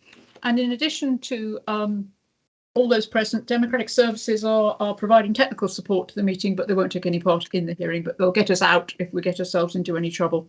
So just before I go through the procedure, can I ask that all people who've given their notice of intention to speak have been identified? Okay, and any person who wishes to withdraw a representation or wishes not to speak speaks now or indicates. No, okay, so I'll take that we are all content with that. Thank you. So the proposed procedure for the order of speaking today is as follows. The licensing officer will present the report. The applicant will make their application, and questions of the applicant by all parties and members of the committee will go first. And then other persons will make their representations, and questions of the other persons will then be raised, and members of the committee will go first. And then all parties will be given the opportunity to sum up with the party who spoke last to go first. The hearing will then conclude. Subcommittee will deliberate in private with our legal advisor and clerk. A notification of the subcommittee decision will be given within the period of 5 working days, beginning with the day or the last day on which the hearing was held in accordance with the regulations, which is today's date, but we have the bank holiday to get through, so that will be an extra day. And the notification of decision will include information about the right of appeal as appropriate. So if I could ask everybody to confirm agreement with regard to those procedure rules, and I'll start with Mrs. Rogers. Are you content? It's Nananka Randall, and yes, I am. I will get this right, Mrs. Randall. My deep apologies. Thank you. Are you content, Mrs. Randall? Yes, I am. Thank you. Thank you. I'll try and switch up to management. Bless you. Mrs. Coulter. Yes, thank you, Chair. And Mr. McCann. I am. Thank you, Chair. Thank you. And Mr. Wilson. I am. Thank you, Chair. And Miss Cross. I am. Thank you, Chair. Thank you very much. And Mr. McCarthy. I am, yes. And Councillor Haynes. Yes, I am, Chair, but I just want to say it now because depending on how long the Q&A sessions go on for, I have another appointment at 6, which means if I'm not here at that time to sum up, I won't be giving a summary. Thank you. Okay, well, I'm sure we'll do our best to accommodate your other appointment. So we also today do have a gentleman who was going to attend called Mr. Lister, but he's not able to be with us. So I will ask at the appropriate time for a statement to be read out. And Mrs. Cutler, I believe you're going to do that for us at the appropriate time. Yes, that's correct. I will do. Thank you very much. So just finally, to remind all parties speaking not to repeat the information which they've already given in writing, but to expand on their written representations, and all questions to be asked through the chair, and there's to be no cross-examination of parties, please. So I'll now ask our licensing officer, Mrs. Randall, if she kindly give the report. Thank you. Thank you, Chair. This application made by Rockwater Sandbanks and Branksome Limited is to permit off sales of alcohol from a proposed kiosk, the Branksome Beach Restaurant, between the hours of 10 a.m. and 11 p.m. each day of the week. As a result of the consultation, representations were received from 46 people. They were under the grounds that the grant of the application would undermine the licensing objectives. During the consultation period, Dorset Police undertook mediation with the applicant, who have now amended the proposed hours to provide alcohol between the hours of 11 a.m. and 9 p.m. Each day of the week, and the inclusion of additional conditions. This agreement with Dorset Police was sent to all of those who made a representation, and that resulted in 2 representations being withdrawn. Therefore, we currently have 44 current representations. No representations were received from any of the other responsible authorities. Should the application be granted and the applicants fail to operate in accordance with their licence and any conditions attached to it, they will be aware that any of the responsible authorities or any other person may request a review of the licence at any time. Thank you. Okay, thank you very much indeed. So are there any questions on points of fact for Mrs. Randall? I'll start with members. Councillor Farquhar, any points, questions on points of fact? None, thank you, Chair. Thank you very much. So Councillor Hadley? No, none, thank you, Chair. Thank you very much. Mr. McCann? No, Chair, thank you. Okay, thank you. And Mr. McCarthy? No, none whatsoever. Thank you. And Councillor Haynes? No questions, thank you, Chair. Okay, thank you very much. So I'll now ask our applicant, Mr. McCann, on behalf of the application to put forward his presentation. Thank you, Mr. McCann. Yes, good afternoon, and thank you, Chair. I have Lee and Kate with me to answer any operational queries you might have. So I anticipate I'll be doing most of the talking. Before I begin, can I just check that you and your colleagues have seen her that's been circulated? I'm sorry, a mediation statement. We've had a list of mediation statement. You have me at a loss. Mrs. Cutler? I'm assuming, Mr. McCann, that you're referring to the mediation that took place between yourself and the police and the conditions that were agreed. Yes, but we actually incorporate that into quite detailed written submissions for the appendices we circulated last week.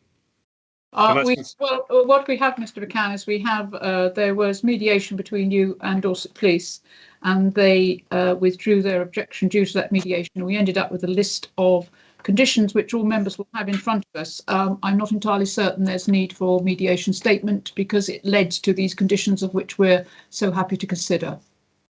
Okay, Chair. I was trying to expedite matters by not referring to my written evidence.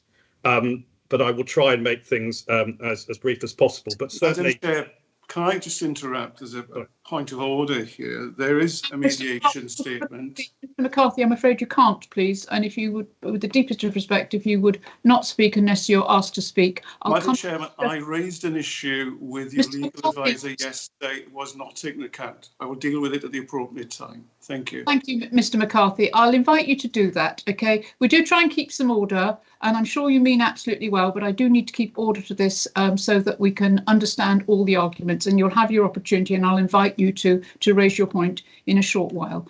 Mr. McCann, returning to you, did you want to come back to explain your matter? I do. So one of your officers has their hands up. I'm not sure if... Yes, I will refer to Mrs. Randall. Thank you, Mrs. Randall. Yeah, sorry, I'm just looking. There was an applicant supporting bundle at item 6 on the website, so it has been submitted and circulated to members. That's the supplementary. Yeah. We've got supplementary restaurant careers update, and then we've got the a supporting information statement. Is that the one you're alluding to, Mr. That's correct, Chair, yes. Right, we'll happily open that and have it in front of us. Thank you very much. Okay, Chair. Well, that's the written statement. I'm not going to repeat that because I'm sure you can read that outside of today's hearing. That gives you some background as to the applicant, details for background of the Lee Wilson and Kathleen Cross, and also the assistant GM. It talks about the proposed offer. It talks about the pre and post consultation that's taken place. It goes through each of the concerns raised by the representations and why we've proffered conditions to tackle them, or why we don't believe they are relevant or can be tackled by other legislation. We refer to the mediation that's taken place with the police, and also attached to that mediation statement, we have attached details of the finalist of the award ceremony that we reached recently for our site in Hove. We also supplied pictures at Appendix 2 and 3 of the old kiosk and new kiosk to give a bit of background, because it might be slightly confusing if you don't know the site very well. We also supplied menus and food lists. So, Chair, if what I'm saying, if you think I'm talking gobbledygook, please stop me and I'll try and refer you to the relevant bit of a mediation statement. But rather than regurgitate that, I was hoping to address you just on 4 broader points, because I'm not going to repeat what's actually said in writing. Now, the first point is why we've made this application. And the second point, why we say that the operation of this new kiosk will better uphold the licensing objectives. Thirdly, I was going to explain a bit about our experience of running kiosks elsewhere. And fourthly, I was going to add a bit more colour to the comments we've made in representations in writing. So you'll hear me refer to the old kiosk and the new kiosk. And that's because the old kiosk, this is an existing kiosk that is currently trading, is attached to the restaurant, the Branksome Beach restaurant. And that has off sales already, and it's been trading, has takeaway alcohol. We're effectively looking to shift the sale of takeaway alcohol from that old kiosk to a new kiosk that we're currently refurbishing. And that's not physically attached to the restaurant, but it's just the east-hand side, just a few metres away. So, Chair, I'll refer to the old kiosk, which is our existing permission that we use, and that's been used for a number of years, and a new kiosk, which is the reason why we're making this application. My written submissions, Chair, take you through various points of your policy. We say we're not in breach or against any point of this policy, so I'm not going to address you on policy unless you or your colleagues have any queries. So you might be thinking, why have we made this application? Our existing permission for the old kiosk allows us to have off sales of alcohol, takeaway sales, from 10 a.m. to 11 p.m. And the only restrictive conditions that relate to them are having a refusals log and a challenge 25 policy. Well, there's 2 reasons why we want to effectively give that up and have this new kiosk. And the reason being, first of all, that the old kiosk, and you'll see this, a picture of it, Appendix 2 of the written statements, it's set back from a promenade and it has a patio in front of it. Now, we're hoping to make this patio a more formal place where customers can sit and eat and drink in a relaxed fashion. Now, this is incompatible with people queuing for food and drinks from a kiosk, and then once they've ordered, waiting for those food and drinks to be handed to them to take away. In particular, we find at Hove, which is our existing site, Rockwater Hove, coffees can take a fair amount of time to make, and what we don't want to do is have people standing around waiting for their coffees whilst people are sat down trying to have a nice outside meal. And the second reason for this application is that at some point in the future, and of course subject to planning and licensing permissions which are above and beyond the scope of today's hearing, we potentially would like to amalgamate the old kiosk into the main restaurant itself. So what we're doing here is actually trying to future plan. So the second point, well, why do we say that by moving this permission from the existing kiosk to the new kiosk, that it'll better uphold the licensing objectives? And I've already touched upon this. I mean, first of all, you've got the permitted hours. As I say, the existing permission is to 11 p.m. and we're looking to cease this 2 hours earlier at 9 p.m. and also start an hour later. Now, in terms of alleviating crime and disorder and public nuisance, we say there is a big difference between ceasing sales of alcohol at 11 p.m. and 9 p.m. And this was one of the reasons that the Dorset Police were happy to withdraw their representation. At 9 p.m. on a hot summer day, we say that the beach is there's still families on the beach and day trippers that are leaving, whereas at 11 p.m. we recognise that you can get a different clientele and we don't want to be associated with that late night drinking crowd. So that's the first reason why we say that this is a better fit for licensing objectives. And the second reason is, of course, conditions. Now, I'm not proposing to go through all 20 odd conditions. Those are proffered in the application, which you've seen in the initial papers. And also we've listed all the additional conditions we're happy to proffer to tackle the representations and the concerns they raise in those mediation statement. But if I can refer to this three sort of types of condition that I think are particularly important. Firstly, you have the conditions that limit the number and the types of drinks that can be sold. So if this application is granted, unlike the old permission, we could only sell 4 drinks to any person at any one time. All beers and ciders will have to be under 5.5% ABV. We won't be able to sell bottles of wine, they'll have to be in plastic glasses. And we can't sell neat spirits. It has to be, for example, a gin and tonic. It has to be with a mixer.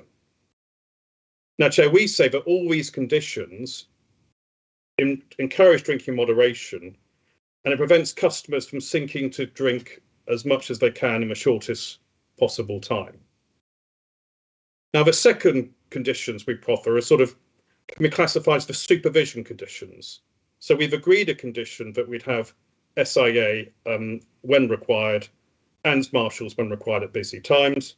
And also we've got a condition which is slightly unusual, but we think it will work well, that staff will have to remain on site if it's closing at 9 p.m. for an additional hour to supervise dispersal and also to pick up litter.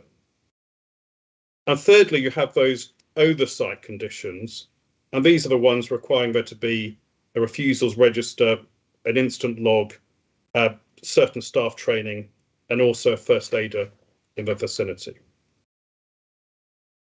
So that's why we say that this better upholds the licensing objectives from what is in existence now. But what about our experience of operating the kiosks? Well, we operate 6 kiosks in our first site, and that's our first site, and these are our second and third sites here. We operate 6 kiosks in Hove, on the beachfront, and of those 6 kiosks, 2 are licensed to sell alcohol until 10 p.m. Now, at Hove, and as will be the case here if this application is granted, We will give staff site-specific training on everything as to how to marshal queues, to recognise drunkenness, how best to say no to customs. That can be tricky, but it's very important. And even to actually help them find lost children. And certainly at Hove, which is our best direct comparison we have, the sale of alcohol is only part of a much wider offer. In Hove, food is very popular. You'll see the menus and appendices of the written submissions.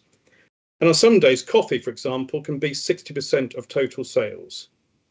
Getting people drunk is completely against the atmosphere we look to create. And just by way of example, our best-selling beer in Hove is the Rockwater Lager, which is 4% ABV, as opposed to the standard 5% plus you get in the mainstream continental lagers. Now, moving on to the representations, we appreciate we're relatively new to the area, but we have engaged with residents groups, councillors and the statutory authorities. Now, there are plenty more people that we can meet, and we look forward to doing so. But we're very heartened to have no representations left from any of the statutory authorities. They are the independent experts, and they have years and years of experience of knowing what does and does not uphold the licensing objectives. However, we are mindful that the concerns raised had to be addressed, and we've sought to do this in the mediation statement. You'll see in the mediation statement, Chair, we've listed the concern raised, and we've given our comments and profit condition where appropriate. We have seen there's various rumours circulating on social media that we intend to transform the kiosk and the adjoining restaurant into a nightclub. That couldn't be further from the truth. I believe there's something doing around showing the Rockwater Hove during the Pride Festival. That's one day of the year where every single restaurant, pub, cafe, bar, shoe shop, bookshop, you name it, has a carnival atmosphere in Brighton and Hove, and it's certainly not the norm given 364 days of the year. In our submission, the greatest concerns of those raising representations related to the risk of late night parties. Now, with these reduction in hours and the conditions proffered, hopefully these concerns have been eased. Now, the other valid concerns that were raised, such as littering, protection of children from harm, the risk of broken glass, sale of spirits, etc., you'll see we've addressed all of those in the written submissions, and we've proffered conditions where appropriate. Now, there's some wider concerns which are really above and beyond the scope of today's hearing, Chair, and they don't really come under licensing. It's talking about things such as planning permissions, road safety, whether there's adequate demand, animal welfare, etc. I mean, they're all valid concerns, but they're not valid from a purely licensing perspective. So, Chair, I mean, I'll wrap up by saying that this is effectively an application to move the sale of alcohol from one kiosk to another a few metres away, and in return it's reducing the permitted hours both in the morning and also in the evening, and adding a number of targeted conditions. Now, we're happy to give an undertaking that if this application is granted as sought, we will not sell alcohol from a new kiosk until we cease selling alcohol from the old kiosk. If that is not sufficient comfort, and obviously this is recorded and notes are being taken, we'd be very happy to have a condition placed on any licence that it could only be used once a minor variation application has been made and granted in respect of the restaurant licence that covers the old kiosk, to say that that old kiosk cannot have takeaway sales of alcohol any longer. Chair, I realise it's getting late in the day. You're probably a lot more tired than I am, so I'll stop talking there. And obviously we're happy to answer any questions you or your colleagues have. Thank you. I'm on mute. I had barking dogs. As you've offered that condition, I'd be grateful if at this juncture you would give that verbiage to our clerk so she can note it. Did you note that, Mrs. Coulter? Because when we come to our decision, we don't want to be having to dialing back through hours of tape. So how were you able to jot that down? Yes, I can confirm that I've noted that, Chair. Thank you. Brilliant. Thank you so much. I know what it's like. You don't get it quite down or overlook it or whatever, but of course you're extremely professional, so why would I think you wouldn't do that? But I was just worried not have to go back through lots of recording. Thank you so much. Thank you very much, Mr. McCann. So now it's an opportunity. I don't know if you're Mr. Lee or other gentleman that you've got with the other lady you've got with you, Miss Cross, if they have anything that they'd like to add. Well, I'll let Lee speak for himself, but I know that certainly many of the meetings with the various stakeholders, and I'm sorry, I hate that term, but yeah, the stakeholders, Lee actually led those without me. So no doubt there are queries going on with this application. He'll be in a good place to actually address them. But Lee, do you have anything specific you want to add to my submissions? No, nothing specific. No, I was going to exactly recap on what you've just advised, Neil, just in terms of obviously we are still keen to meet any other stakeholders, residents. Kate is obviously here as well on a daily basis. So you know, we thought we'd engaged earlier doors with some of the key groups. There are others, and apologies that we weren't able to pick up with them sooner, but we do hope to be able to engage and keep a regular dialogue with everyone in our local community. Okay, thanks. Thank you so much. It's always nice for the applicants to be able to, with the deepest respect, say a few words just from them rather than their representative. So it's sort of coming from the heart. Thank you very much indeed. So and then move on to questions of the applicant, and I take it we'll put the questions to you, Mr. McCann, and that will be our members who are able to raise those questions first. So I'll ask Councillor Hadley, any questions? Thank you. Yes, Chair, I have two. So one was around, talks in terms of the SIAs and marshals, and I guess the distinction between the old kiosk and the new kiosk is, as you pointed out, the terraced area outside the old kiosk. I'm not actually sure whether that's a place that anyone can sit down and eat their sandwiches, or whether it's only for people who've bought stuff at your kiosk. But the new kiosk doesn't have that facility. It has no space immediately adjacent. And I appreciate that the opportunity to occupy part of the beach with tables or is a separate application that's not yet gone in.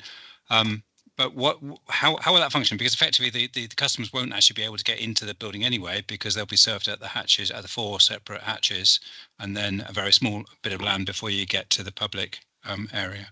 Yes, thank you, Councillor. The existing kiosk that has not been and is not being used to service that patio area. That patio area is part of the main restaurant for formal restaurant cafe goers, so people, as opposed to people taking takeaway. So historically, people have bought drinks, soft drinks, food, etc. from that kiosk, and then gone to have a picnic on the beach or consumed it elsewhere.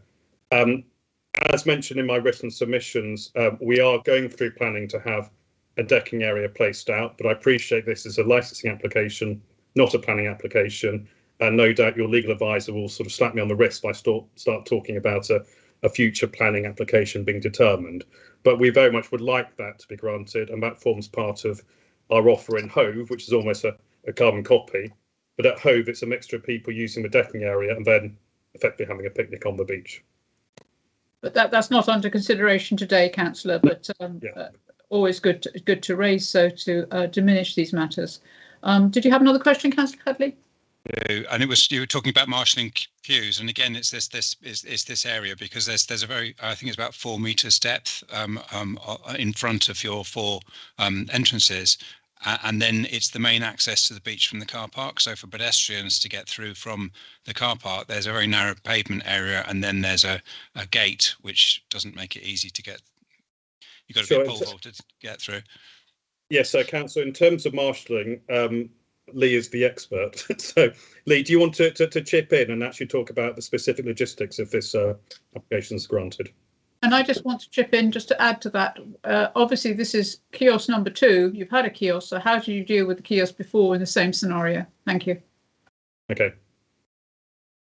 Lee, do you want to take that? Do you want to talk about your current queuing? The current queuing system for the kiosks that we have from Branksome is they literally just come straight down the walkway and down onto the promenade, and then they queue along our building, a front of the restaurant.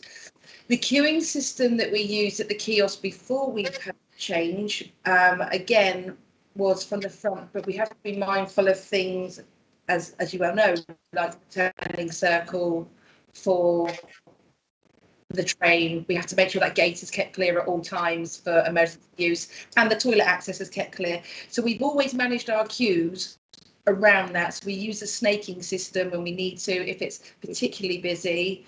But our offering has always been that it's very quick. So people come, grab the over at the kiosk across the way, that again, you're buying a coffee or a drink, or a food handheld to go. And so you operated that as a counter. Yes, so that's a counter service that we operated there as well.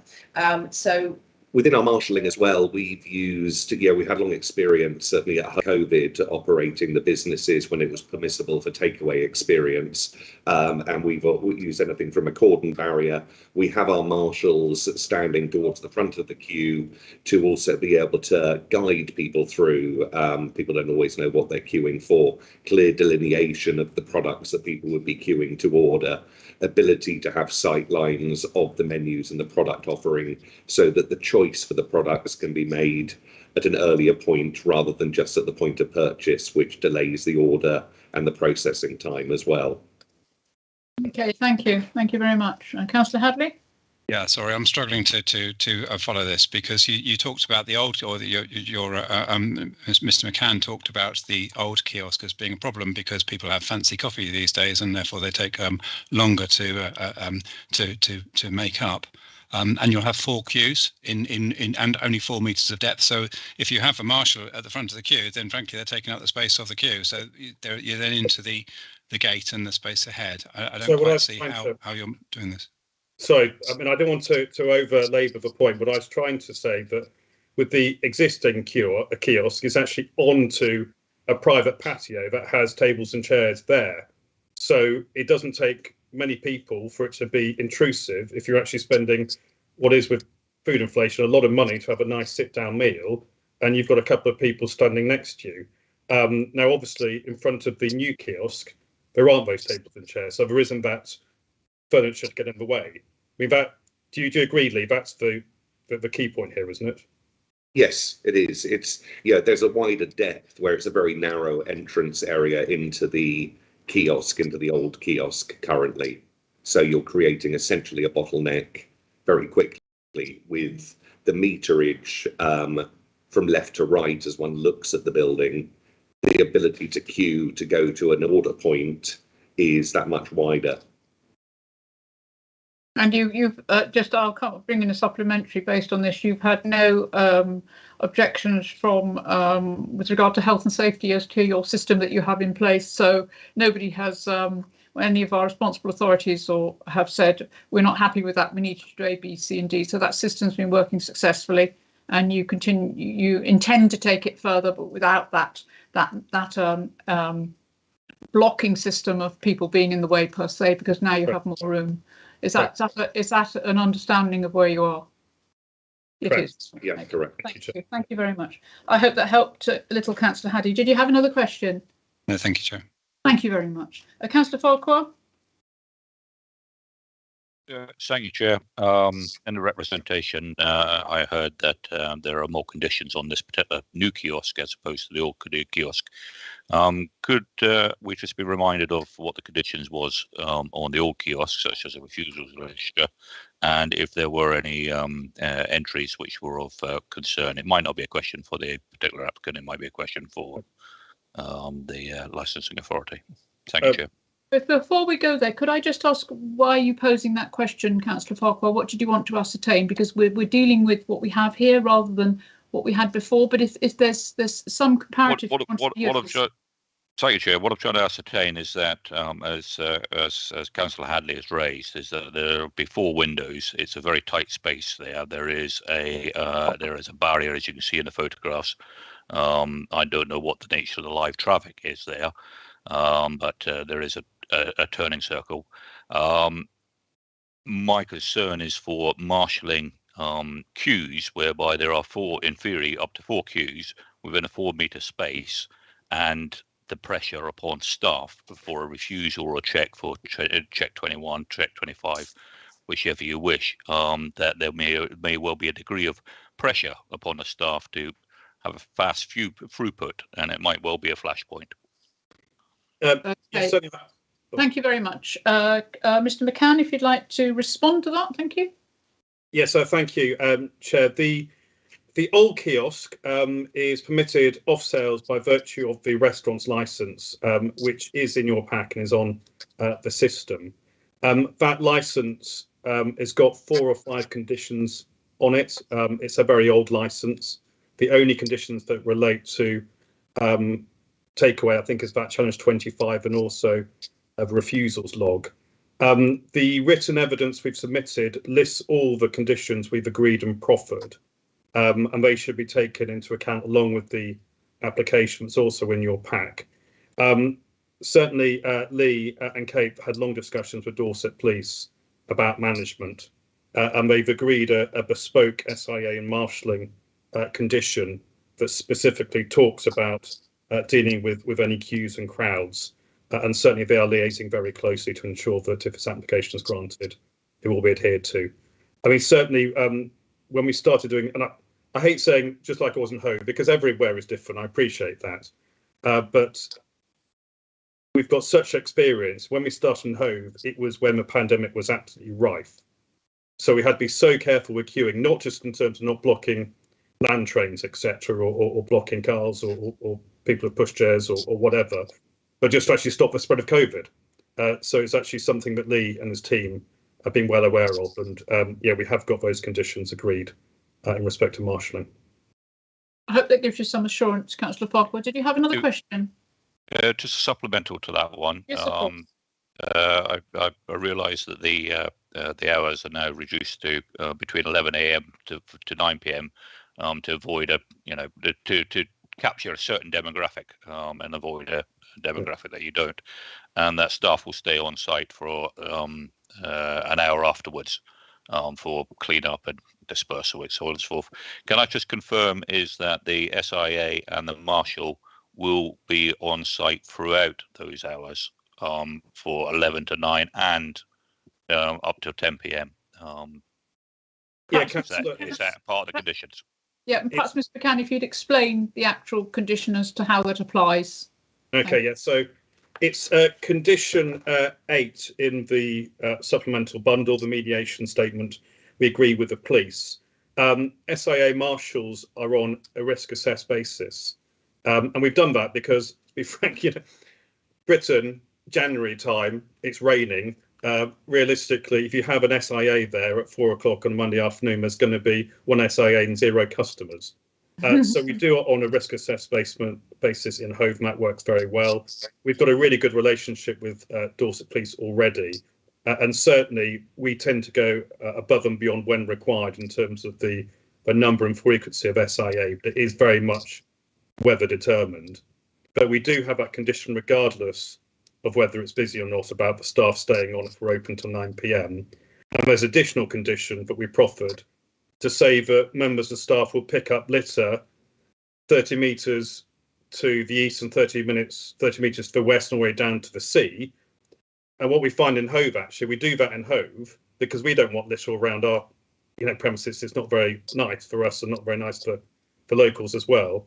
We pick up vast amounts of litter, of which 99% is not actually ours, but that's an additional condition you'll see we've proffered with the written submissions.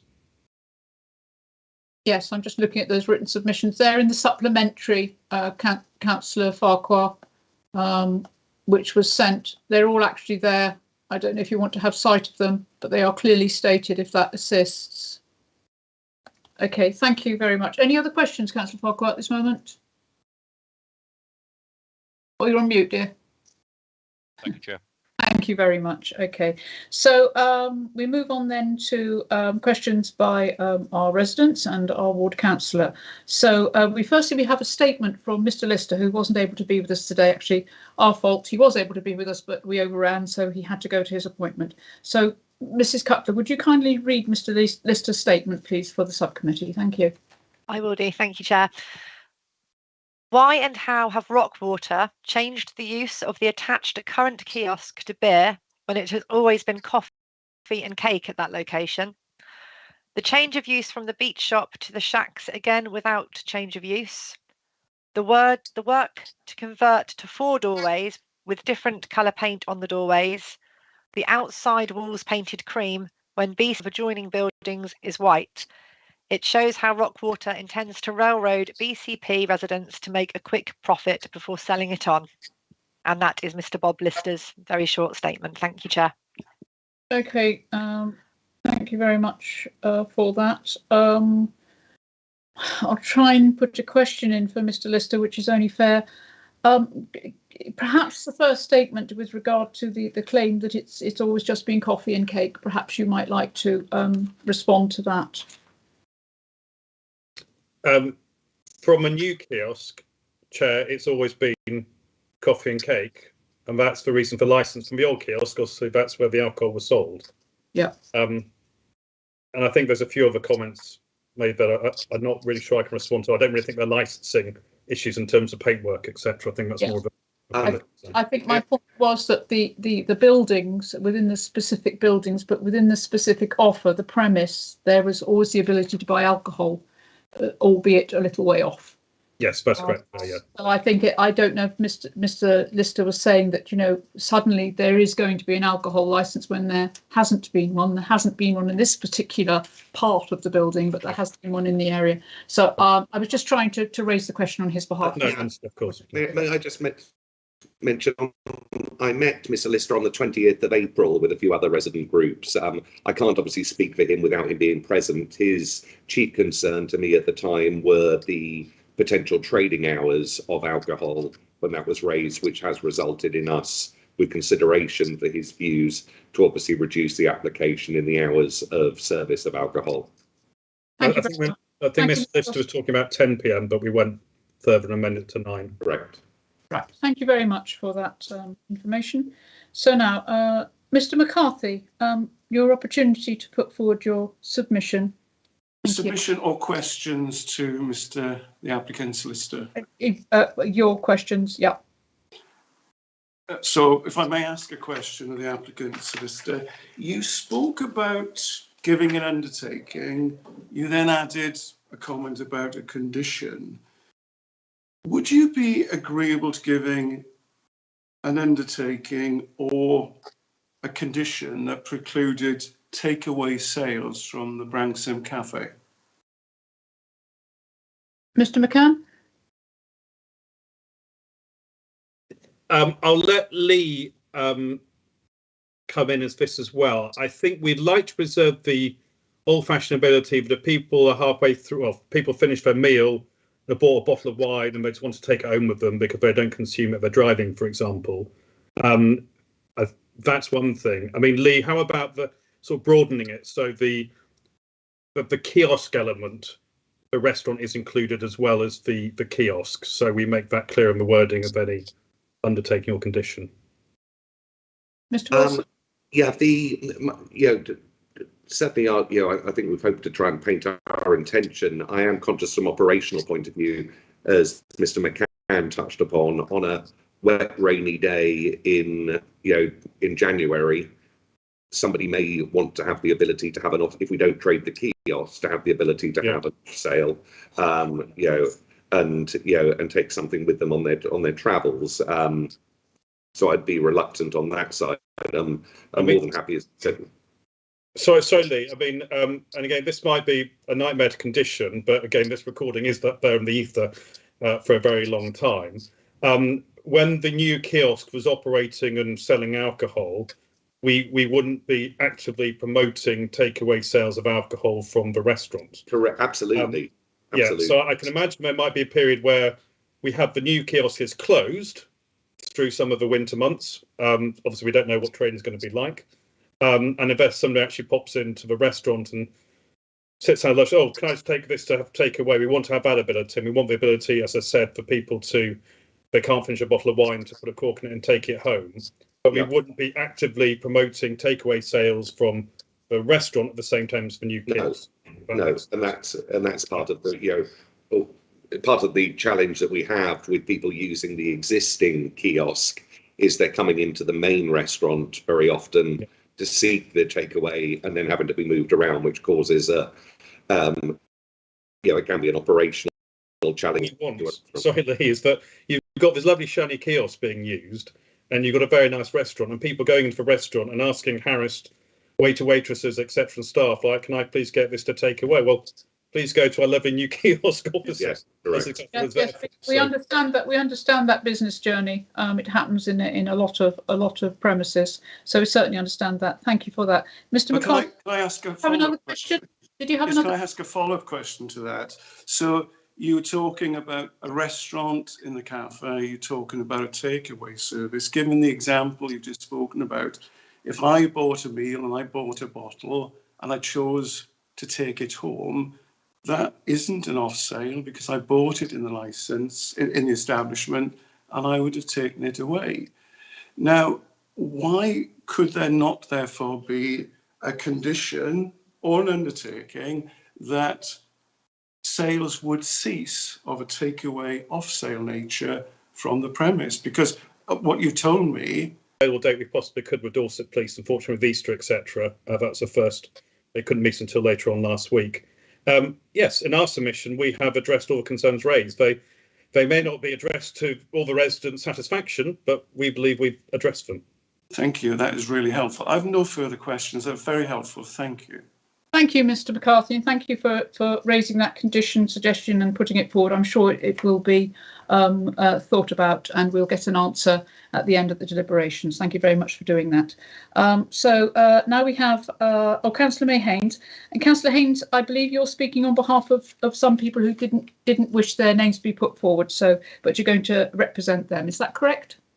Yes, Madam Chair. Thank you. When you're ready, you have to... indeed the case, but I think I need to probably, I was going to say this at the end, but I'll say it at the start. I was actually asked to represent 5 residents. Oh, it says 4. And of course, when we had the proffered additional conditions following the meeting with Dorset Police, I contacted all of them to say, what is your view now? And I can advise Madam Chair that out of the 5, 4 have now withdrawn their objections to this application. So I just wanted to make that clear. Thank you, Councillor Haynes. One at a time. So you're speaking on behalf of one and, of course, your own objection. So you have the floor when you're ready. Okay, thank you, Madam Chair. So while it's very much appreciated that the applicant, Rockwater, did meet with police colleagues to mediate and agree conditions, I think there are still some concerns that remain on the impact of the off-sales alcohol, which is the license application before us. The restaurant and the kiosk is located within a residential area. And in particular, the kiosk, and I'm talking about the new kiosk because we're talking about old and new, so I'm referring to the new kiosk here, backs onto apartment blocks. And there are concerns that the sale of alcohol will lead to increased rowdy behaviour, causing increase in noise, which will impact on the neighbouring dwellings. While there is sufficient separation distance, the kiosk is located in a valley where sound and noise is amplified when it actually travels. The recently approved seafront strategy has designated this area as a family beach, which brings into question the appropriateness of permitting off-sales alcohol between 11 a.m. to 9 p.m. And should the residents' concerns be realised, i.e. that drunken and unacceptable alcohol-fueled behaviour is increased, this will over time drive families away. And this is the view from one of the residents, the resident. I understand that the previous leaseholders did have a license, as has been explained by Mr. McCann, for permitted off sales till a later time than 9 p.m, 11 p.m.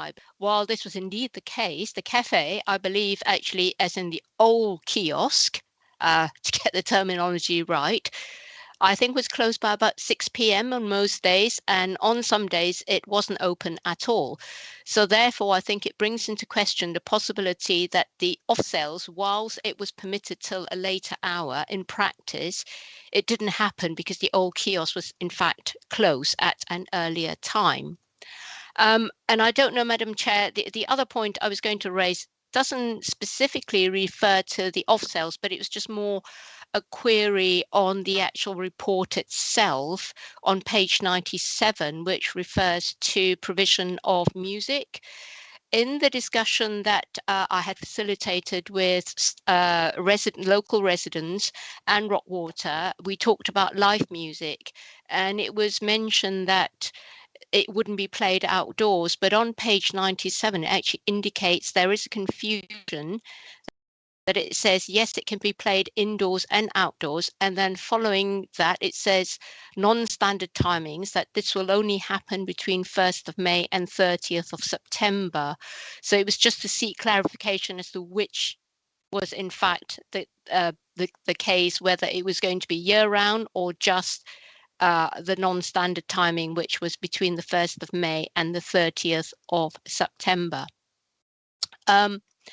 So coming back to the application before us, Madam Chair, all I ask is that the 46 representations that were received for this application be given due consideration.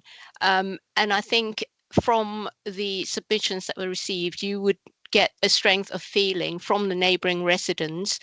And I would ask that the committee take full consideration of the points that have been raised in determining this application. And I think, Chair, in conclusion, I would like to thank Rockwater, because they took the time to actually meet with the local residents and hear their concerns, and have actually, in fact, addressed some of the concerns. Thank you, Madam Chair. Thank you very much. You are correct with regard to the timings, that it is the present licence is 1st of May to 30th of September, and that would extend over. But I'm going to ask our licensing chairman, Mrs. Randall, if she'd like to come in, please, and comment on the response to the off-sales element and taking away an opened bottle for consumption at home, and also with regard to the point well made about the seasoned provision of alcohol and the timings. Thank you, Mrs. Randall. Thank you. It was just obviously the point that Mr. McCarthy was making about taking away the alcohol. It is still deemed as consumption off the premises, therefore it is an alcohol off sales, which is why that must be maintained on the licence. Which is why I think Mr. McCann was sort of trying to pick his words quite carefully about how that could be managed, because that is still an element that they wish to retain, obviously within the current licence of the restaurant area. With regard to the music, obviously what the licence that Councillor Hayes is referring to is the current licence, and we're talking about the new licence, which does not have that on there. And they are only applying for the sale of alcohol, and they will not be playing music within that licence. We know, obviously, with the deregulation, but you know, as it stands, the application clearly states that they will not be playing music from that kiosk area. Thank you. Thank you. I hope that's clear, Councillor Haynes. Are there any other questions? No, that's fine. Thank you very much, Chair. Councillor Batt, excuse me, I've got my hand up. Can I ask a question, please, of you? I asked questions of the applicant. Was I supposed to have made my submission at that point? Oh no, Mr. McCarthy, you will have your opportunity in just a moment to make your full submission. Thank you. That's all I wanted to know. I'm grateful. Thank you. It's your right and your opportunity to ask questions of the applicants, and I always like to have that firmly dealt with. You can ask your questions, and sometimes it assists you with regard to your submission. Okay. Thank you very much for that, Mr. McCarthy. So, Mrs. Rogers, do you have any questions for the applicant? Mrs. Randall, no, I don't. I won't get. I should put a pound to charity, shouldn't I? Every time I get that wrong, we must be quite interchangeable. I don't think Sarah would see it as a compliment, but there we go. Thank you very much. Thank you, Mrs. Randall. Okay, so no questions from you. So then, moving on, it's an opportunity for other persons to make their representations, and I'll start with you, Mr. McCarthy, to make your representation to us. Thank you. My representation is a very simple one, and that is the committee must be satisfied that the applicant has given, particularly in the light of the representations, consideration to the matters outlined in the statement of licensing policy. We have heard from Mr. McCann that he believes that he has. I will leave that decision to the licensing committee, because there are specific clauses which are not referred to in the mediation statement by Mr. McCann that deal with takeaways, and specifically I refer to clause 1424 and clause 19. And I come back, and I'm grateful for Councillor Headley asking the questions with regard to access to the breach area, because that is a serious concern for the residents. It has not been addressed to the satisfaction of the residents. It is telling that despite what is said in the mediation statement about meeting with individuals, those individuals haven't withdrawn their objections. 2 of those individuals met as individuals. They did not meet as representatives of Lakeside Road or Westminster Road. They met as individuals. And as our Councillor Haynes will say, she was there representing the interests of other individuals. But put simply, I would ask, when the licensing committee considers this application, it considers its statement of licensing policy, and it ensures that the applicant has dealt with the representations that have been made. Thank you. Thank you very much, Mr. McCarthy. Now we move on to Councillor Haynes. It's your opportunity to put forward your presentation with regard to your own objection and the one individual you're now representing. Thank you. Yes, thank you, Chair. So the one individual, I will read out the basis of the objections that they have raised. And it says, my objection to the supply of alcohol are, 1, this will provoke antisocial behaviour. Councillor Haynes. Yes. Councillor Haynes, can I stop you a minute? Sorry. Yeah. You're absolutely fine. Just we've got a bit of a bad network quality. Okay. And I'm getting you intermittent. Shall I turn my video off? Sometimes that helps. No. I like to see people when they talk to me. But if you could just start again, I'd appreciate it. Okay, sure. Of course, I can do that. Can you hear me now? That's much better. Thank you. Okay. So the objections for this individual is that the supply of alcohol will provoke antisocial behaviour. It will result in broken glass bottles, which can be trodden by adults and children with bare feet. But I understand that that objective has actually now been satisfied because it's all going to be decanted into non-glass receptacles. Third, it will encourage people to drink and drive, thus needing to engage the emergency services and police.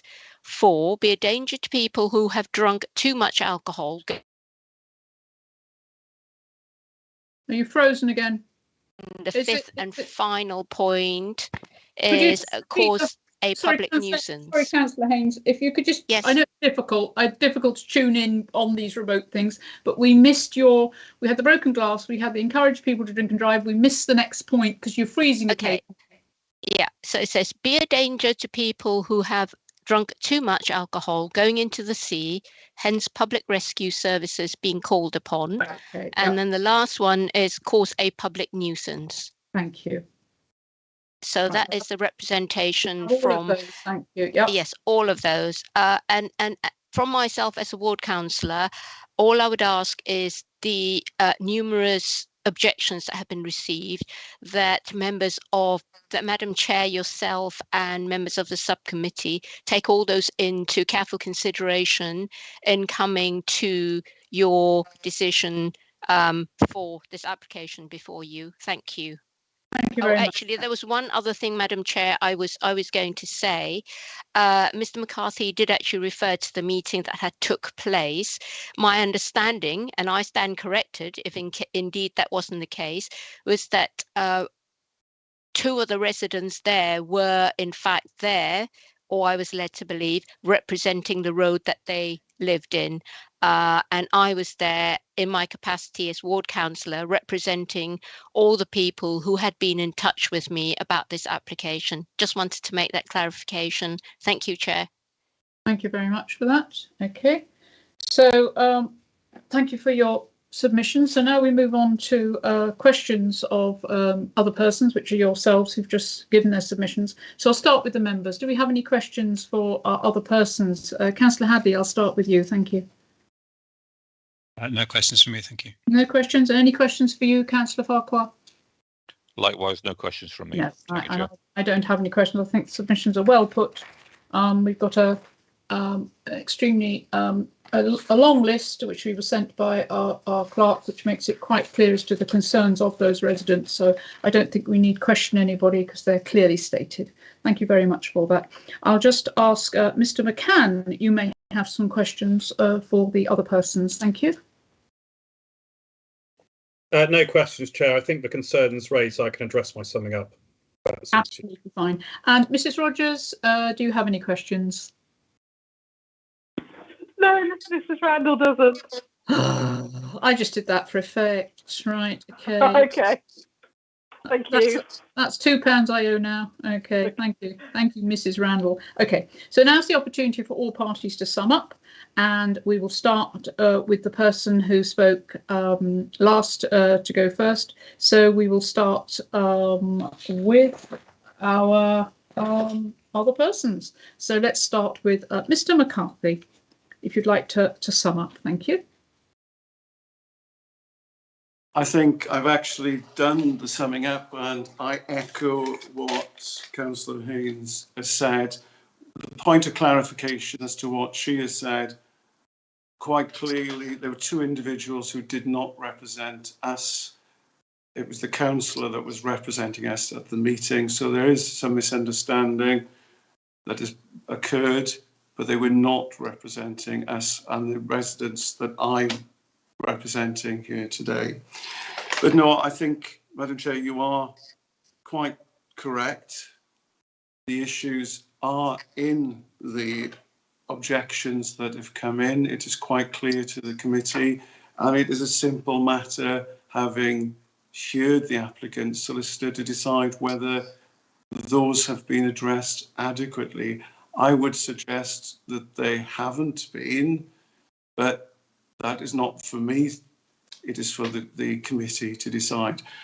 The one point I would just finally make is reference to toilets. These close at 10 o'clock during the summer, but 8 o'clock during the winter. And yet the proposed licensing hours make no reflection of the seasons and how dark it is and how the beach is very little used during the winter. So that would be my final comment about whether the committee would consider actually there being a summer and winter licensing, which I'm sure would go a long way to addressing the concerns that have been raised by a good number of the objectors. Other than that, I don't think I can add anything. Okay, thank you very much for that, Mr. McCarthy. And Councillor Haynes, your summary? I don't have very much more to say, Madam Chair, other than to ask the committee again to take careful consideration of the points that have been raised by the objectors.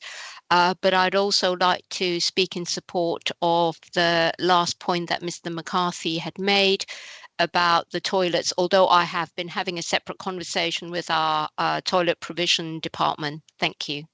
Thank you very much. It always tends to boil down to toilets, doesn't it, wherever we go, but a point well made. Thank you. Mr. McCann, it's your opportunity to sum up, and if you'd like to address some of the extra issues which have arisen, we'd be extremely grateful. Thank you very much, Mr. McCann. Yes, thank you, Chair. I'll be brief. Right, the various points raised. In terms of the opening hours in the winter months, kiosks such as this are seasonal, and we have very variable weather. Sometimes we actually have a warm snap in March. Sometimes it's snowing. If the weather isn't there, the kiosk will not be open. It's as simple as that. We cannot justify it from a staffing perspective. However, we do have a toilets which are next door, which Miss McCarthy explains are open to 10 o'clock in the summer, which is realistically when it's likely to be busy, and 8 o'clock in the winter. We also have a toilets in the restaurant itself, which of course customers can use. At the moment, the old kiosk, and I appreciate the old kiosk are variable hours, and we'll have variable hours as well, are very difficult to prescribe by way of conditional license because we don't know what's going to happen with the weather. But obviously, they had to use the same toilets as the new kiosk, which were actually further away. Mrs. Randall eloquently explained much better than I could about the off sales and why it's difficult to proffer a condition. However, what I can say, and this is recorded, that if this is granted, when the new kiosk is selling alcohol, we will not be openly promoting takeaway sales of alcohol from a restaurant. From a commercial perspective, it'd be absolutely stupid to do so, let alone when you look at the licensing objectives.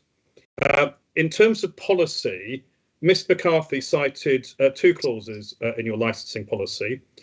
14.24, that is to do with night cafes and takeaways, obviously late night refreshment past 11 p.m. I appreciate that's a rather technical point, but it's not referring to kiosks such as this. And the section 19 is more broadly talking about off licenses in the traditional sense that you actually walk into, but it does actually talk about steps to ensure there's not irresponsible drinking, etc. And we actually have addressed those. Can I say that we are heartened that we have won the hearts and minds of certain residents. We would like to continue to do so. Lee and his colleagues, they're not scary. They're very happy to carry on any conversations about issues above and beyond licensing. And certainly I'm happy to give my details out, and Lee will give his details out via me or via the council, regardless of what decision is taken today. So, Chair, can I just leave it at that, and I urge you and your colleagues to have a look through those written submissions that we lodged last week, because I think it might put a bit of meat on the bones if there's anything that's unclear. Lee, there's nothing else you want me to say? I'm hoping you're going to say no. I am going to say no. Thank you very much. Good. Okay, thank you very much. I was as chair going to ask if Mr. Wilson or had a further comment, but he does not, so that's absolutely fine.